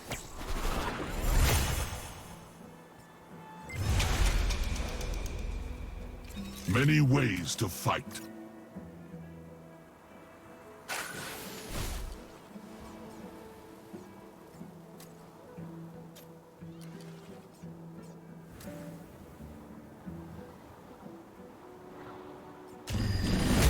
You got it.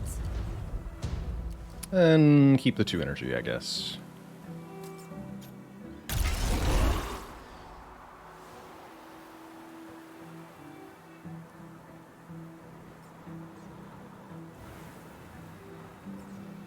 This opponent's got a lot of levels, meaning they played a lot of this game.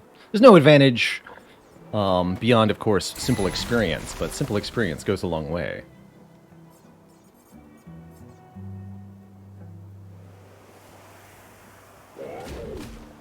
Curious.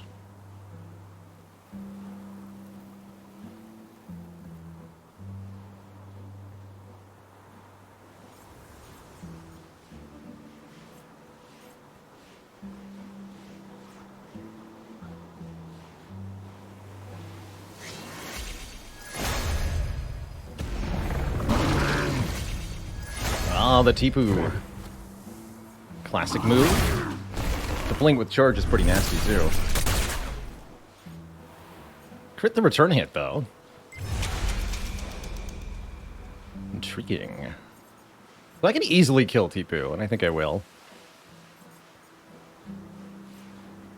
Where's the cutie with the flamethrower?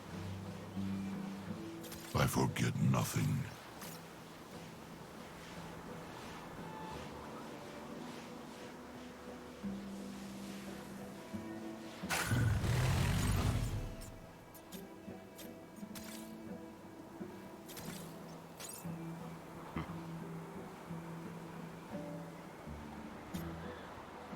Oh well. I get a little. That didn't work as well as I wanted it to, but here we are. Sword of Justice is 3, then Plink, then Melee. For justice! Be brave.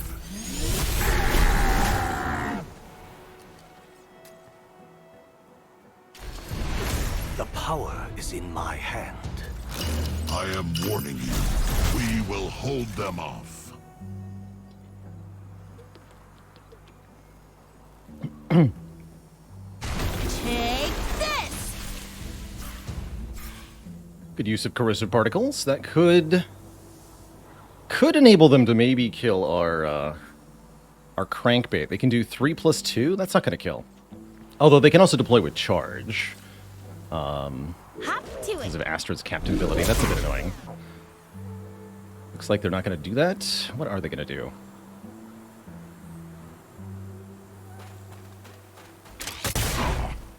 Go for the commander. Fair enough.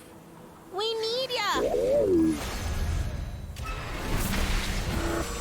I gotcha. Fine, it's fine. And they made it invulnerable for a turn? Ooh, that's nasty.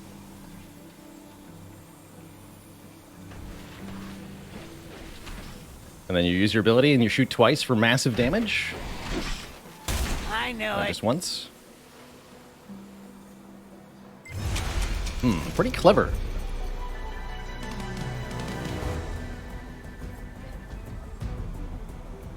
Probably where I deploy the Nectar Vine or something. Minds will baffle.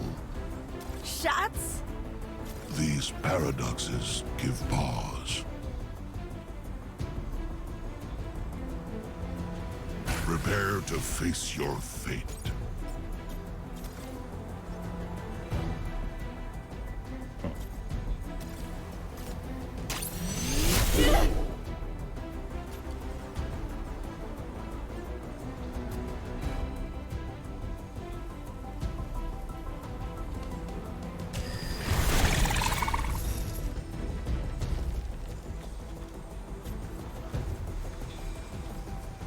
Having the best time! I'm a mover, a shaker. With righteous intent, I forget nothing. Defensive field activated.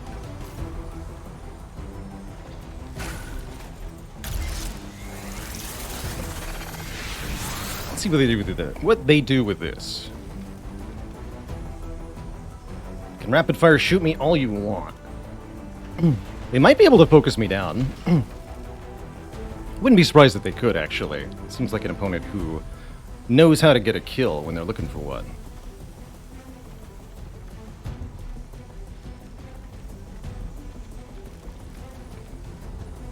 But that rickety backfire is very low health, and I expect to kill it next turn, when it's no longer invincible.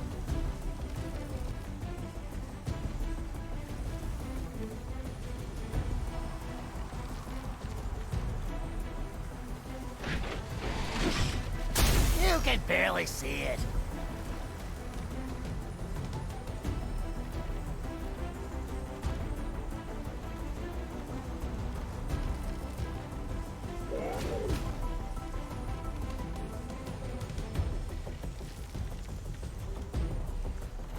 Give me another minute!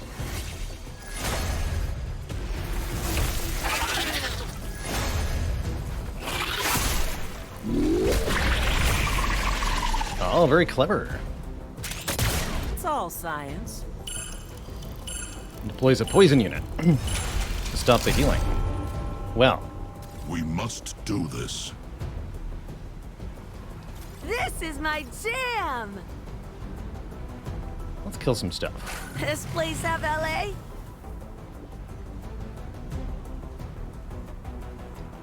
A bold message. You are a distraction. I could use a drink in a bath. Many ways to fight.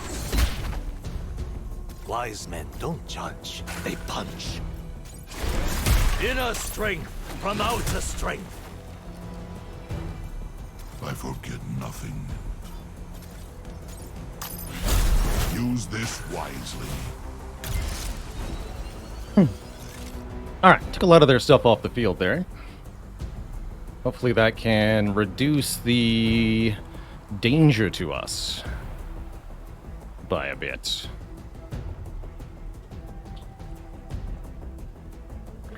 Though they do look intent on still getting the kill. We got a lead!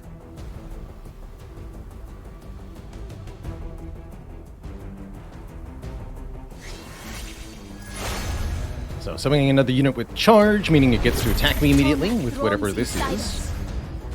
This is the Drum Dancer, which can give pummel. Yeah, he's definitely going for the kill here. Won't be able to get it this turn.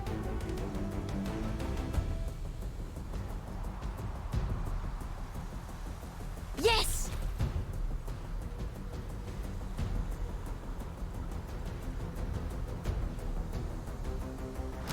No pause button, huh?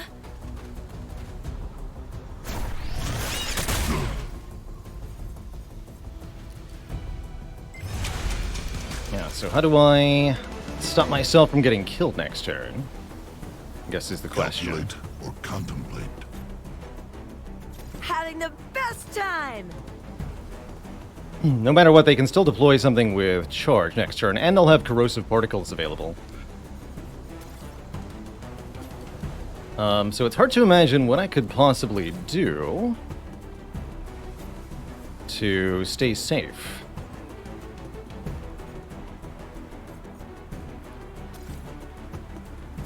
But let's see here. Minds will baffle. No glove, no love. Spare the fist, spoil the Actually, can I fight. just get a kill here? That would make my life a lot easier.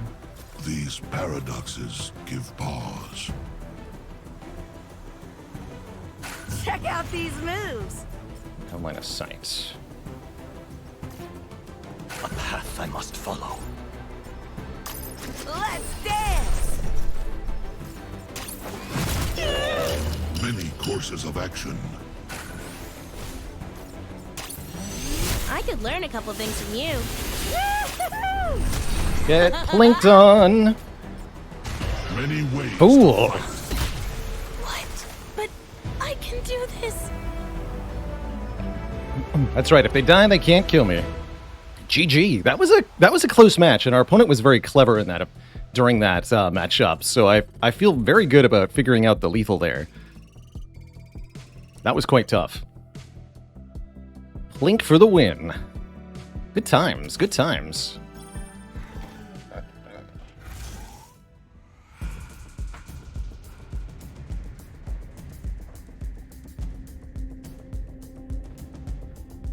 Whew, crunchy. Let's see, we've got a little bit of time left. Why don't we try out one more cargo run? As a farewell to Moonbreaker, at least for now. Closing in on the end of our third sponsored stream. It's been a delight to show this off multiple times to everybody. There's not a whole lot to explore in the early access of Moonbreaker, but there are a lot of content patches to come.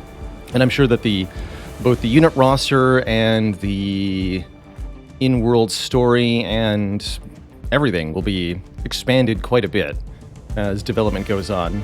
Don't know if they plan on expanding the single-player content. That is something I'd like to see a bit more of, personally.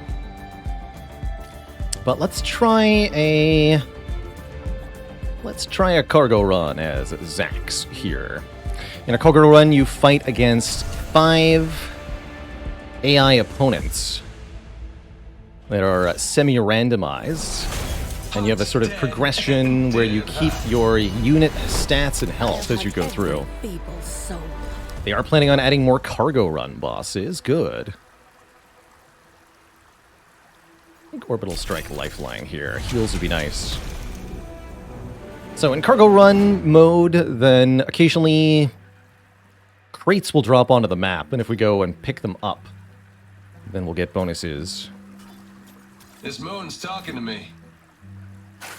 This lady's pretty nasty.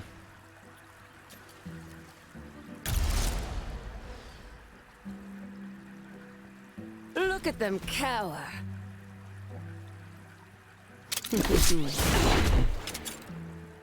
Ouch. Oh, and Plink too? Oof. Makes this boss really dangerous A fist on the horizon. as our first opponent. So we want to move next to this. We'll pick up and immediately deploy the unit.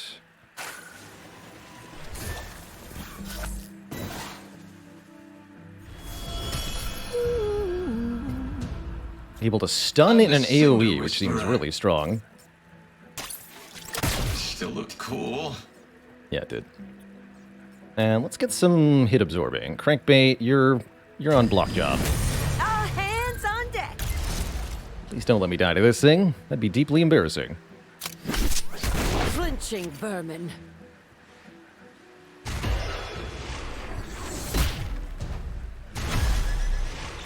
Uh-oh. How far can he go? Ah, the nap before battle. Not far enough. Stitchy McPatchy, that can heal. That could be quite helpful. Gonna use our assist to heal you back up. Spore Puff. Okay, it's a pretty small area. Know ourselves. And it's only crew, so it won't affect Is that the hulking Deathbot leader with the of our horsey opponents. vibes here? But stunned crew can't take actions, right? Can't be ordered and can't fight. So if we stun them both, and Orbital Strike assist them, they're guaranteed to both get hit by that. Connect's over. Oh, they're also guaranteed to both get hit by that sleeper mine. Oh, you're stuck? Wanna have a jam sesh?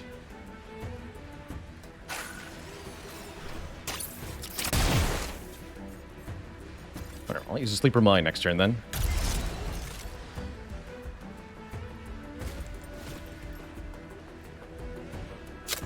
Pathetic, fragile though. prey.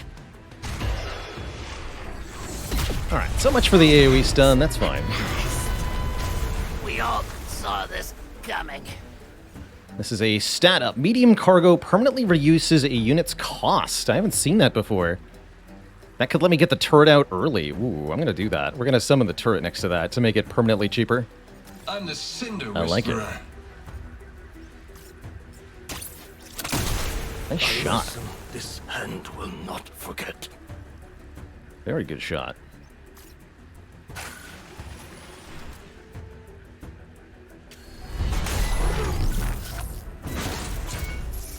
Shots? You go get a new unit.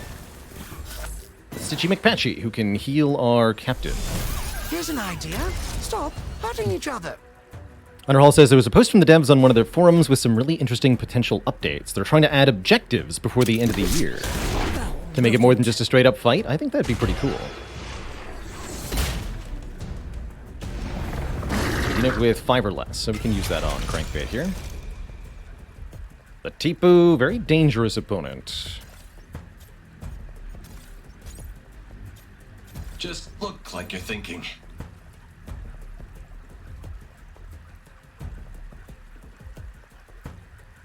Crewpod!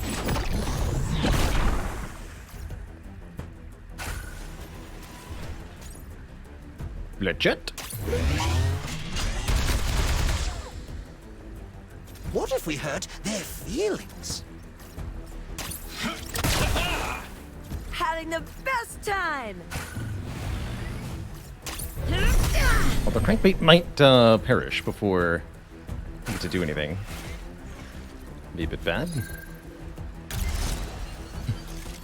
Didn't have all the energy I wanted to have there. Oh yeah, Crankbait super dead.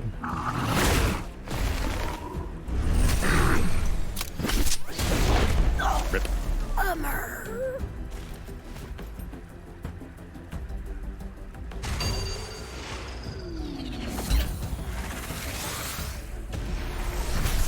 Rejuvenation required. I'm the Cinder Whisperer.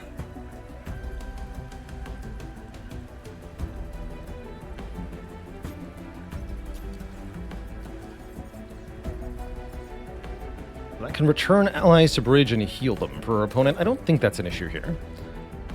Anything else fall onto the map? Doesn't look like it.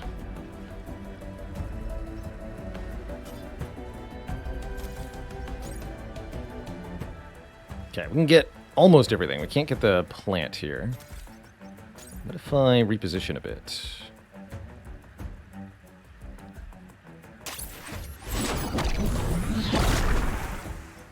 That did not work as intended, but I'll take it. Present and sterile.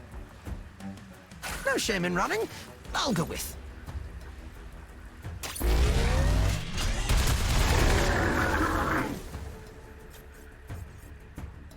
This moon's talking to me.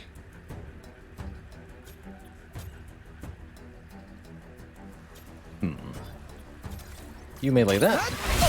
A prick from a thorn. You shoot the boss. Make the boss move. Oh, Isaac. And I guess we're done.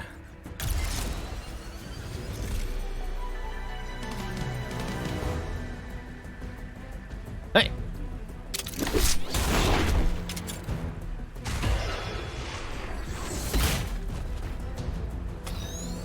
Strongly prefer if you didn't.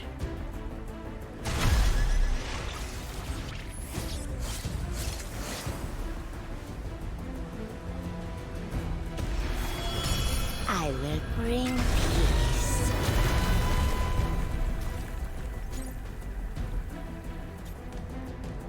Wanna have a jam sesh?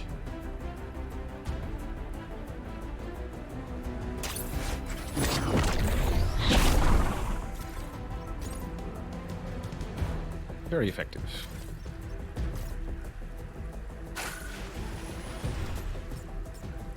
Not that we need it.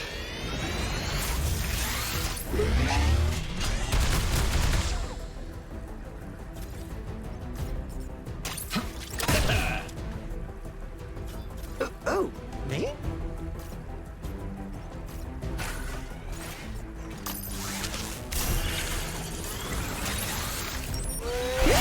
Tona, grant patience.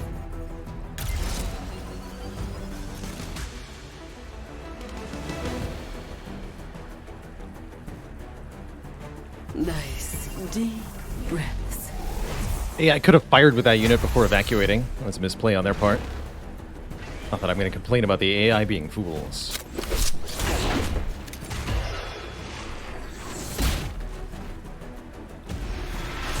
Please don't make me mingle. Stunned the healing bot. Very clever.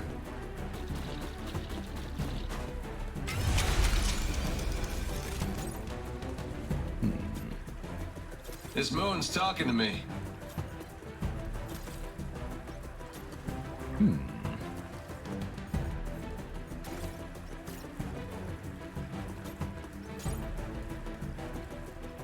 Where's the right place to put the Doom turret?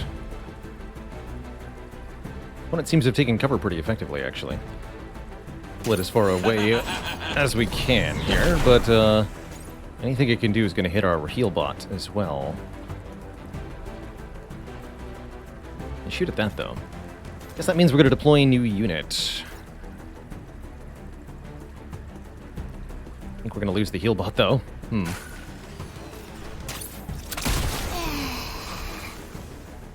Maybe not if we deploy something distracting. Ready yourself for doom! You get ammo, you get ammo. Good luck to them. Oh, sure. They didn't fall for it. Healer bot.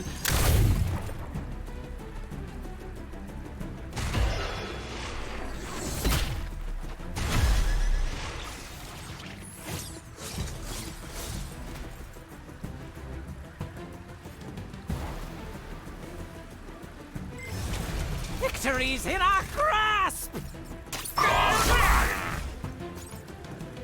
So toss units away from yourself with this robot. Every hope Get and dream repositioned on. shattered!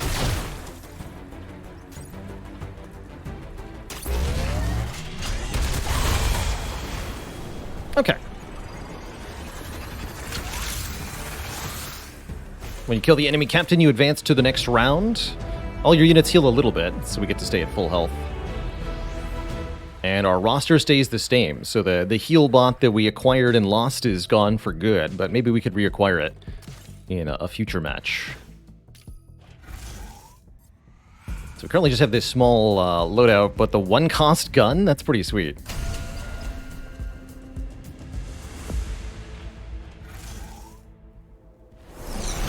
Take a sec to behold. You can choose perfection. What is that thing?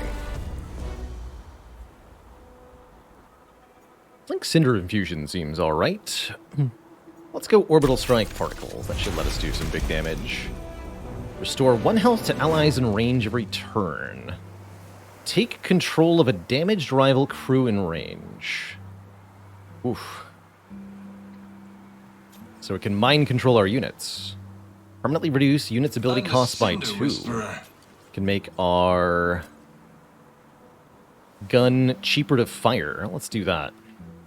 The Mega Gun. So now Flesh Out is 1 cost. Beep boop, coming through. Although we'll have to drag this thing around with... Actually, I could use Chuck and Go to throw it. That's interesting. Maybe we'll do that.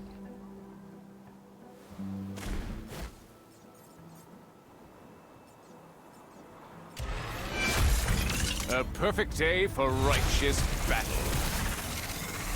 Hands-free device. Our crew have grappling chain. Oh, that's going to change everything. Wanna have a jam sesh? That is going to change everything. I'll hook you up.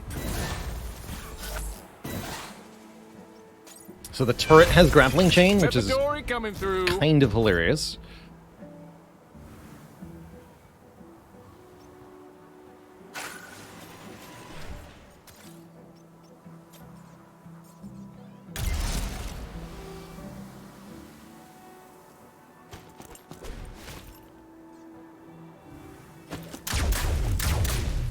Double missed.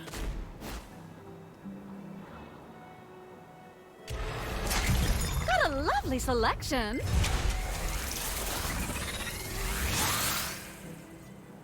Ingredients: sugar or random hormones.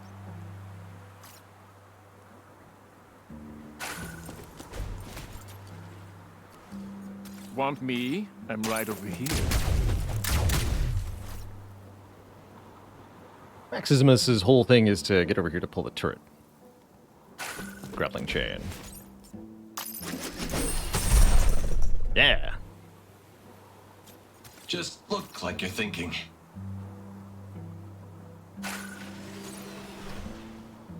He's in the way of the gravity disc, though. Dress me in nothing but garlands. Just ignore it! Need a stim pop? All the time in the world. No timer when you're playing against AI, conveniently.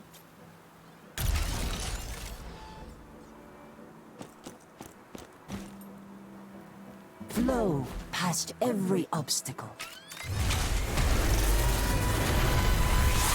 Phosphor chain. After your captain takes damage, it deals 1 damage to all rivals. Seems like a good thing. Oh, I forgot my lucky cravat.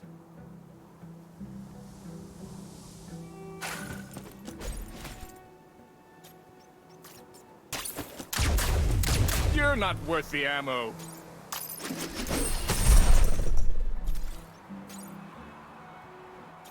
Soon.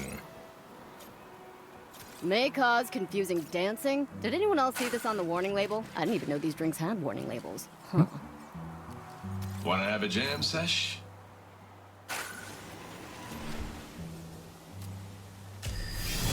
Craving a challenge. Now we have that too.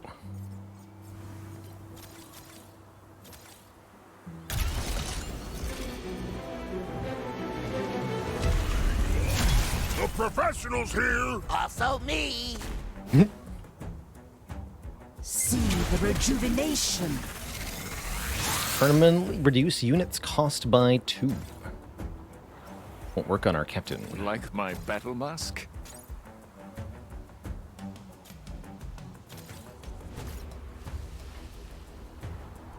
Oh, there's so much nonsense I can do here. Hoo ha ya hey! Ha ha ha!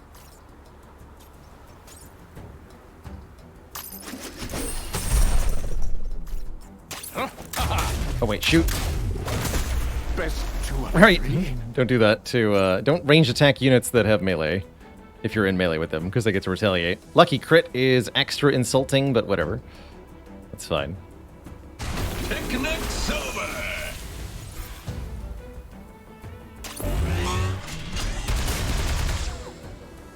Samya's no joke.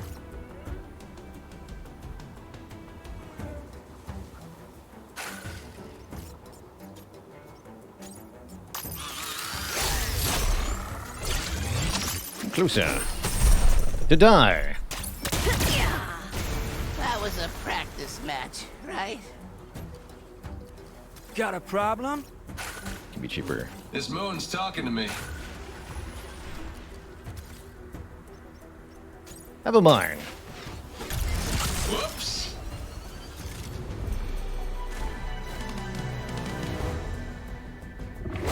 My mind feels pristine. Gain control of that now? That'd be bad. Oh, I think it failed. Pure luck. Can't let that happen again, though. We need to make sure. baited, by the way. It's what's on the inside. Yeah, I can't believe that didn't Stay on your toes. work. That would be nasty. Like making me wait? Just look like you're thinking. I'll retaliate for that. Didn't think so.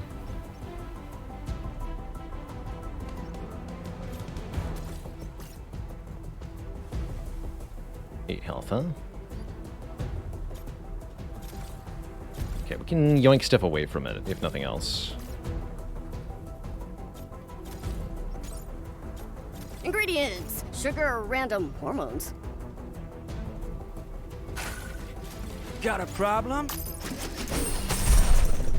Drinks just go right through me.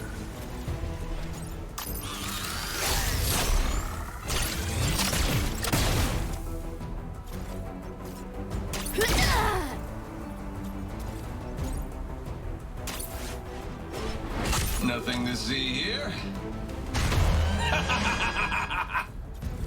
Good luck! Beep beep.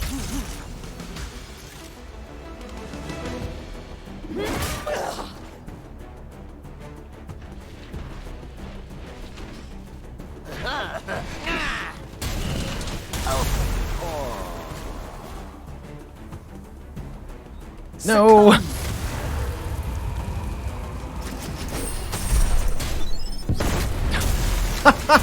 It's their special day. No! Trust I wonder if it's mine if I win now, or if it's gone forever. What's this do? Permanently gain 3 max health. Stay on I'm not your gonna worry toes. about that. Breaking records and hearts. Okay, looks like it stays mine. That's good.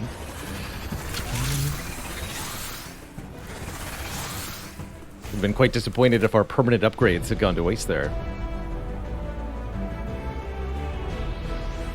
Shame about Maximus, though. I liked him.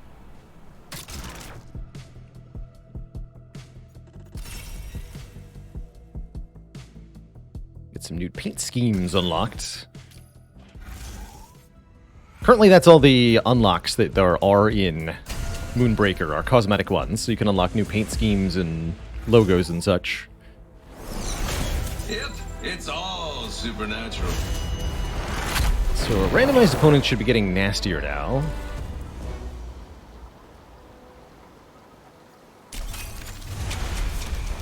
What's this? Aegis weapons array, and allies in range are harder to hit. And creates cannon crabs. Now, Need a 8 cinder. moment to take all this in? Sure. You try balancing while dead.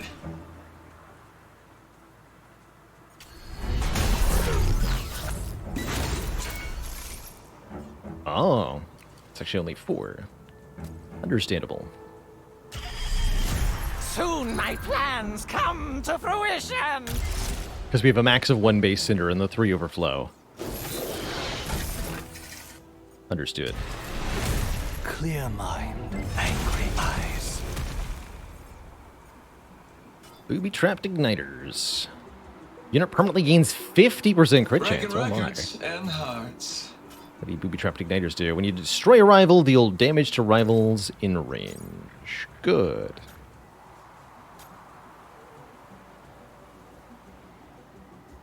What have we got here? Hey. Not how that was supposed to go, actually. My plan is foolproof.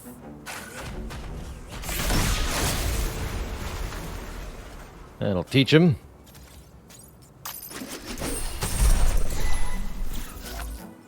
Drinks just go right through me.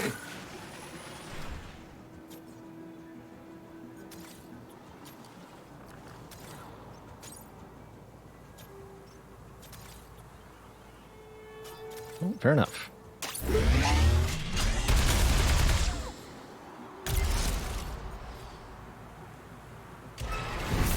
Ah, the nap before battle.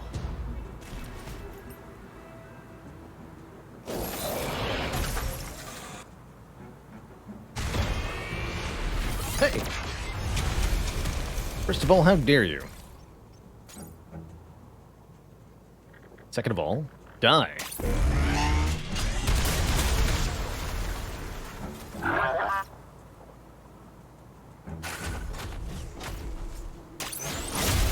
Need my doctor-recommended beauty sleep anyway. Yeah. Precisely as planned.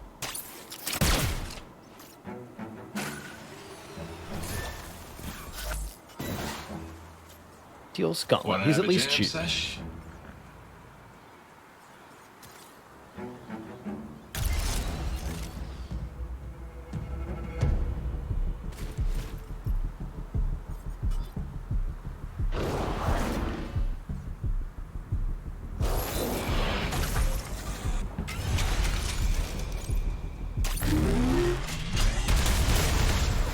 My plan is foolproof. Let's review my diagram.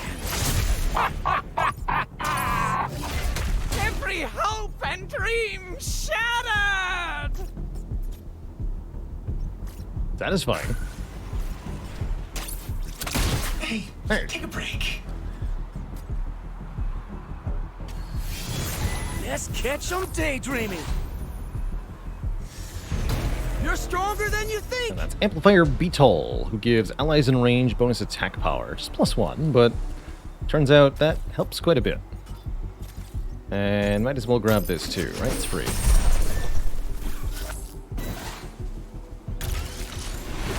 They'll know what hit them.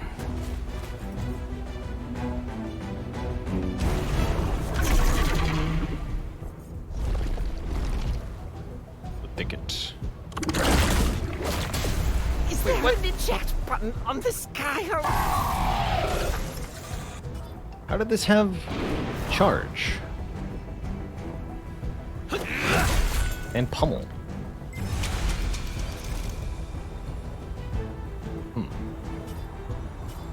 Don't believe this thing usually has those, right? Unless I completely misread the keywords on that thing. This is possible. Melee, poison pummel means it kills any non-captain Like unit making me in wait? one round of This combat, moon's talking to me. which is very spooky.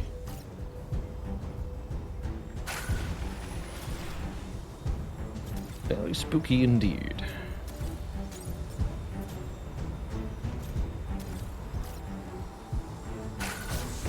Come closer.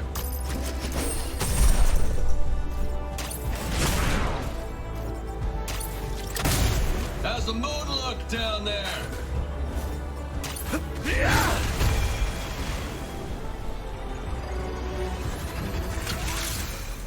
Turret keeps working. Poods Bear, thanks for 7 months. And the Prime sub. Appreciate that continued support. Hope you're enjoying the Moonbreaker here. As we wind down the cargo run. Just 2 more battles to go.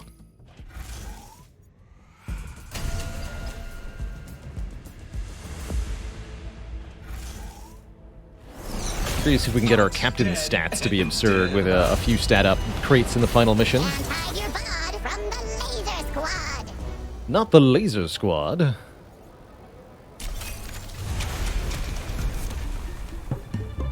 Yep, permanently gains rapid fire. There we go. And reduce assist costs are nice too. Let's give permanent rapid fire to our captain. Now he shoots twice with bonus crit chance. He's going to be a lot deadlier single-handedly.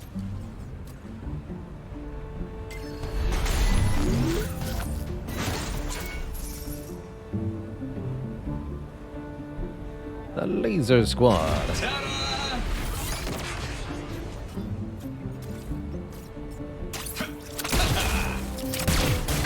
Nice.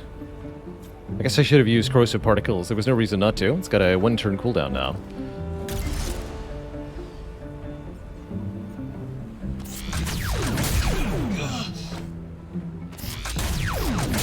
Holy crap!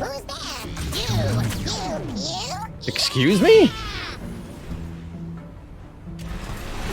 I still feel. They attack 2 extra times per turn with rapid fire. So, oh, it's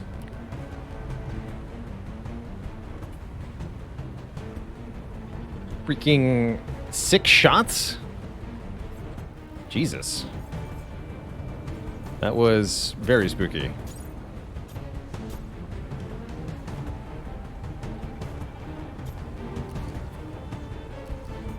Drinks just come I'm right through gonna be me. hiding that. Yeah, that was just ridiculously spooky. Now we're talking.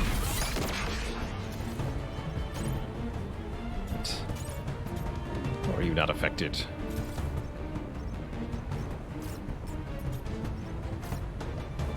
Absolutely need to hide. I'm a showman.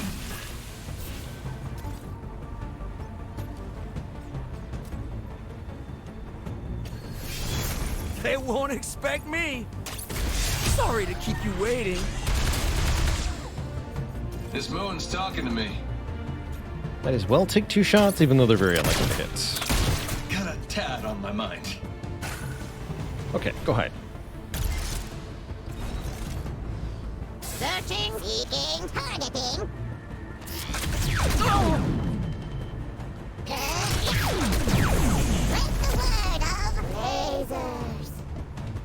Targets it destroys, deal damage to all units in range. Let's Man, see that's if we still horrifying. Just horrifying. Yeah, there we go. Permanently gain 3 attack. That's what we want Jax to have. Zax, rather. His name is Breaking records Zax. and hearts. Still got it.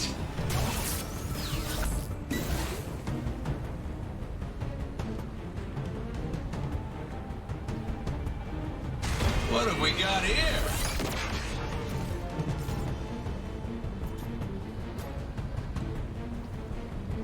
Murder in time.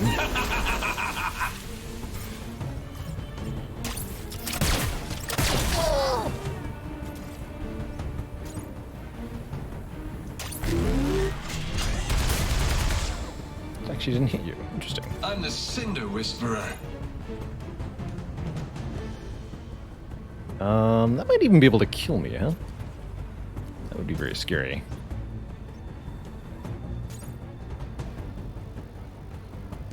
Friends forever.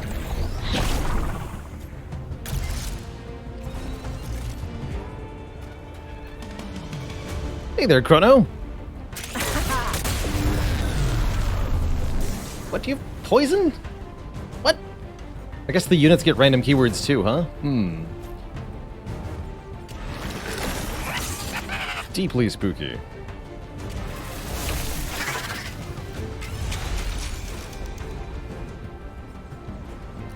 Well, we lost our best unit, but actually our best unit was our captain the whole time.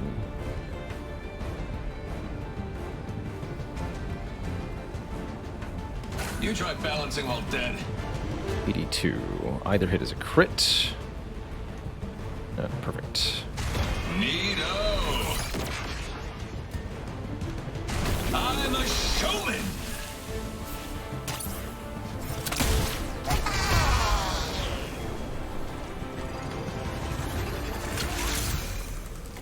How's Moonbreaker? I'm enjoying Moonbreaker, both the PvP modes and the single-player mode. We spent a little bit of time at the start of the stream painting one of the captain models, and I think we came with a really lovely paint job. Showed off the really incredibly versatile and in-depth painting mode of this game.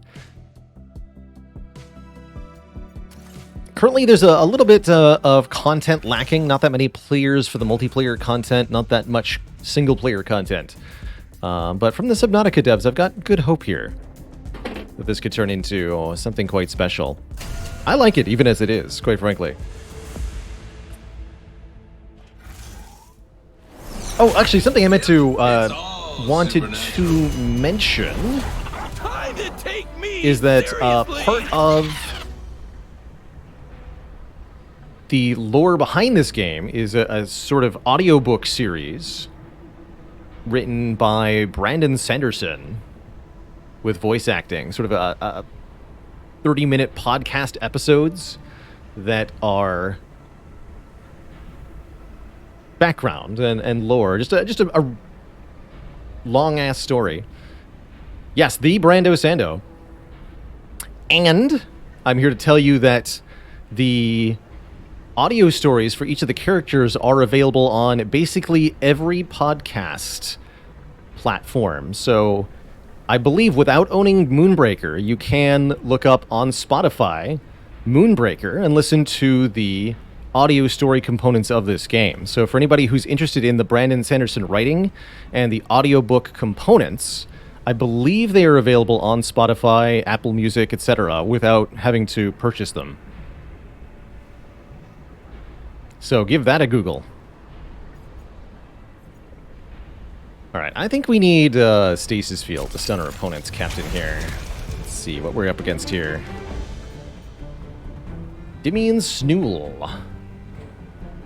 Mobilize target for 2 turns. Fast and rapid fire. That is horrifying.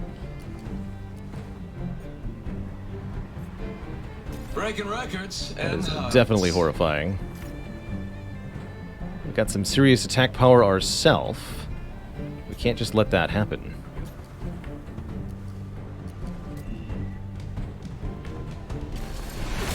Clear More Cinder here. angry eyes.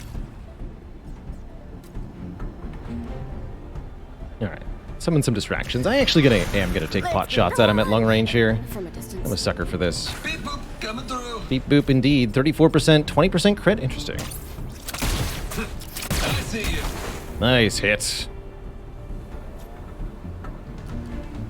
Okay, good luck to us. Stop moving around!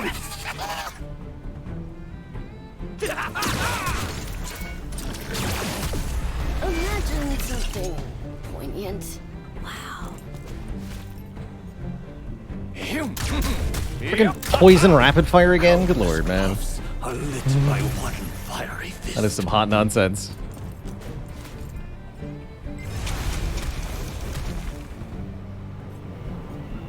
Jeez, my assist cost is huge, actually. We're gonna go get that. Take all this in. That lets me stun every other turn, so we can put an end to this boss now. Didn't sleep last night. Picnic's over.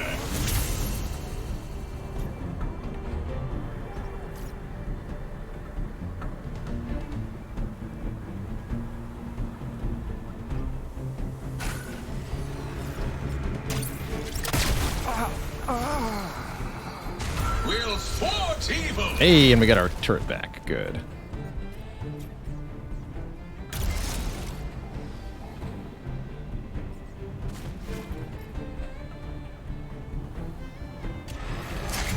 Explosions are a fine art. There we go. Reduce assist cost by 3 means we can perma-stun the enemy captain.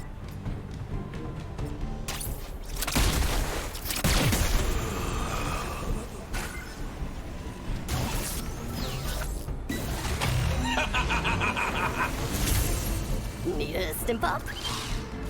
Well, I meant to... Oh, I don't have enough Cinder. Fair enough. Jailbreak. Jailbreak's good.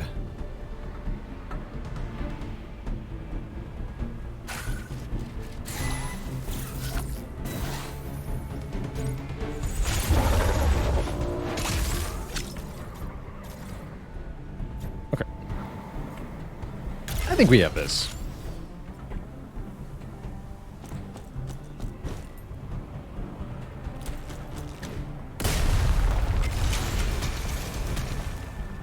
Yeah, like I said, Kono, if the gameplay, if the gameplay is appealing and you like Brando Sando, then it might indeed be worth a grab.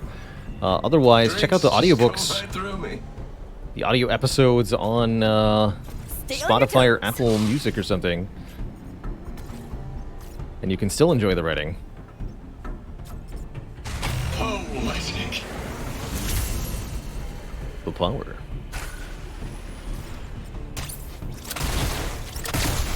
I've failed. Gain fast. Grenades. Can you be both immobile and fast? I guess we're gonna find out.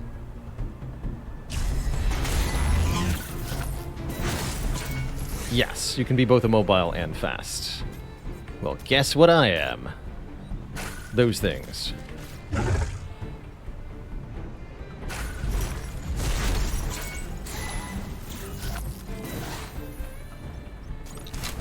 Wanna have a jam sesh?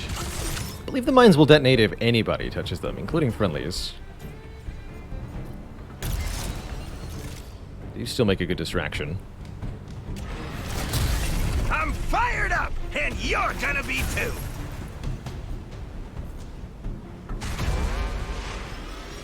Invincible and stunned.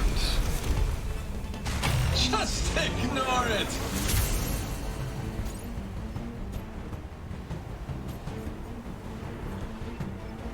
Of course, it's safe to drink.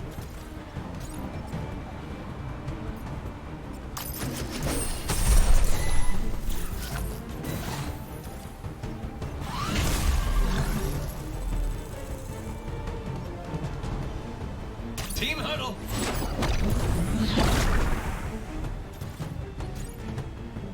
It's blapping time. Get him. Need a moment to take all this in.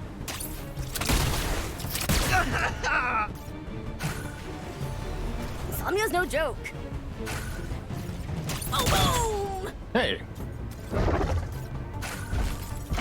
What?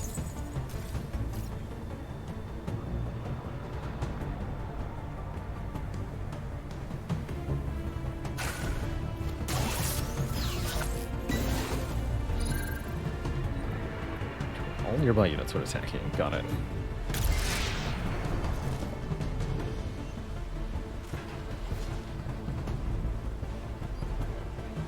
Who's cute now, huh?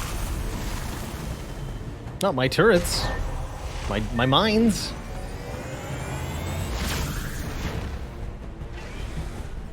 Moving.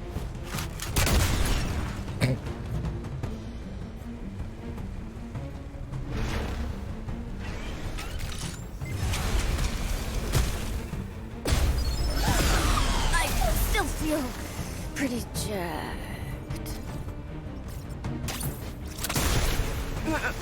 See you on the other side, Bear.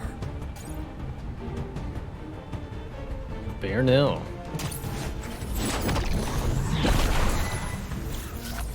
This moon's talking to me. Poetic. Here, come closer to me.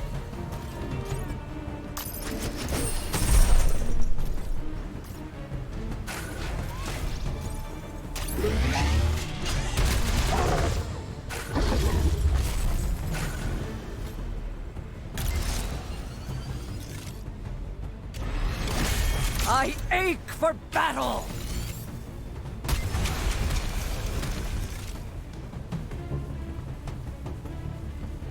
Oh, correction then. The audio drama series written by Dan Wells. Not by Brian Breaking Osando. records and hearts. Kind of assumed.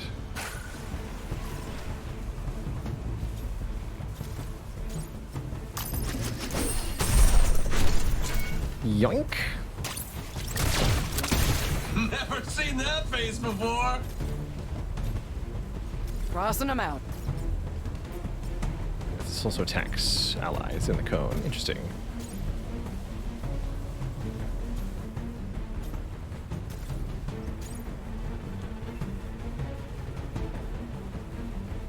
Make friends.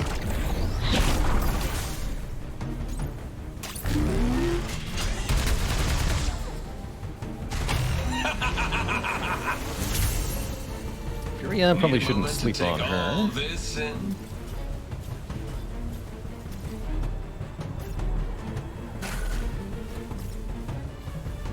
Kapow.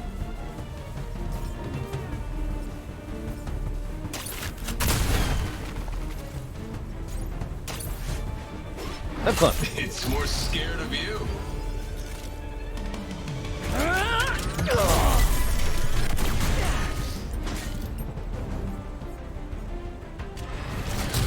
My trigger finger wants to dance.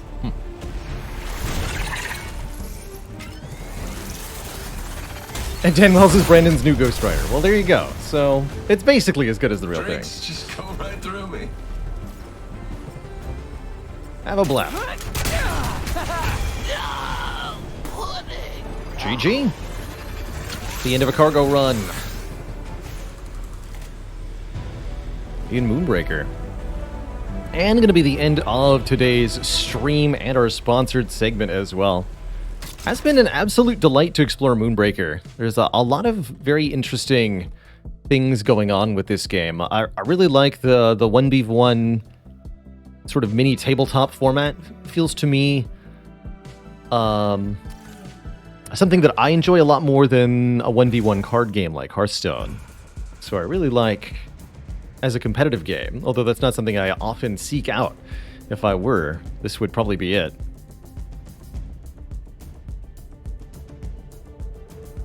Hope you've all had a cozy evening. See you later, Atlas WW, Tangeng, Chronometrics, Simpara.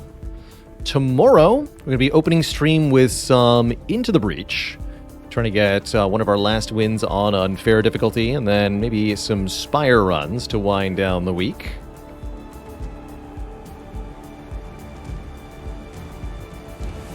If you're interested in Moonbreaker, you can find it on Steam here. Another big thank you to Unknown World Entertainments for sponsoring the stream, giving me cash in order to be able to show you the coolness that is Moonbreaker well before it releases. Definitely would have flown under my radar otherwise, even if it is a Subnautica dev game. Toodaloo Midway Monster and my lovely lurker crew in chat. I hope you all have a wonderful evening. Till next time, this is Baylor signing off. Stay cozy, be kind to one another, and have a good one, folks. Toodaloo, my friends. Bye-bye.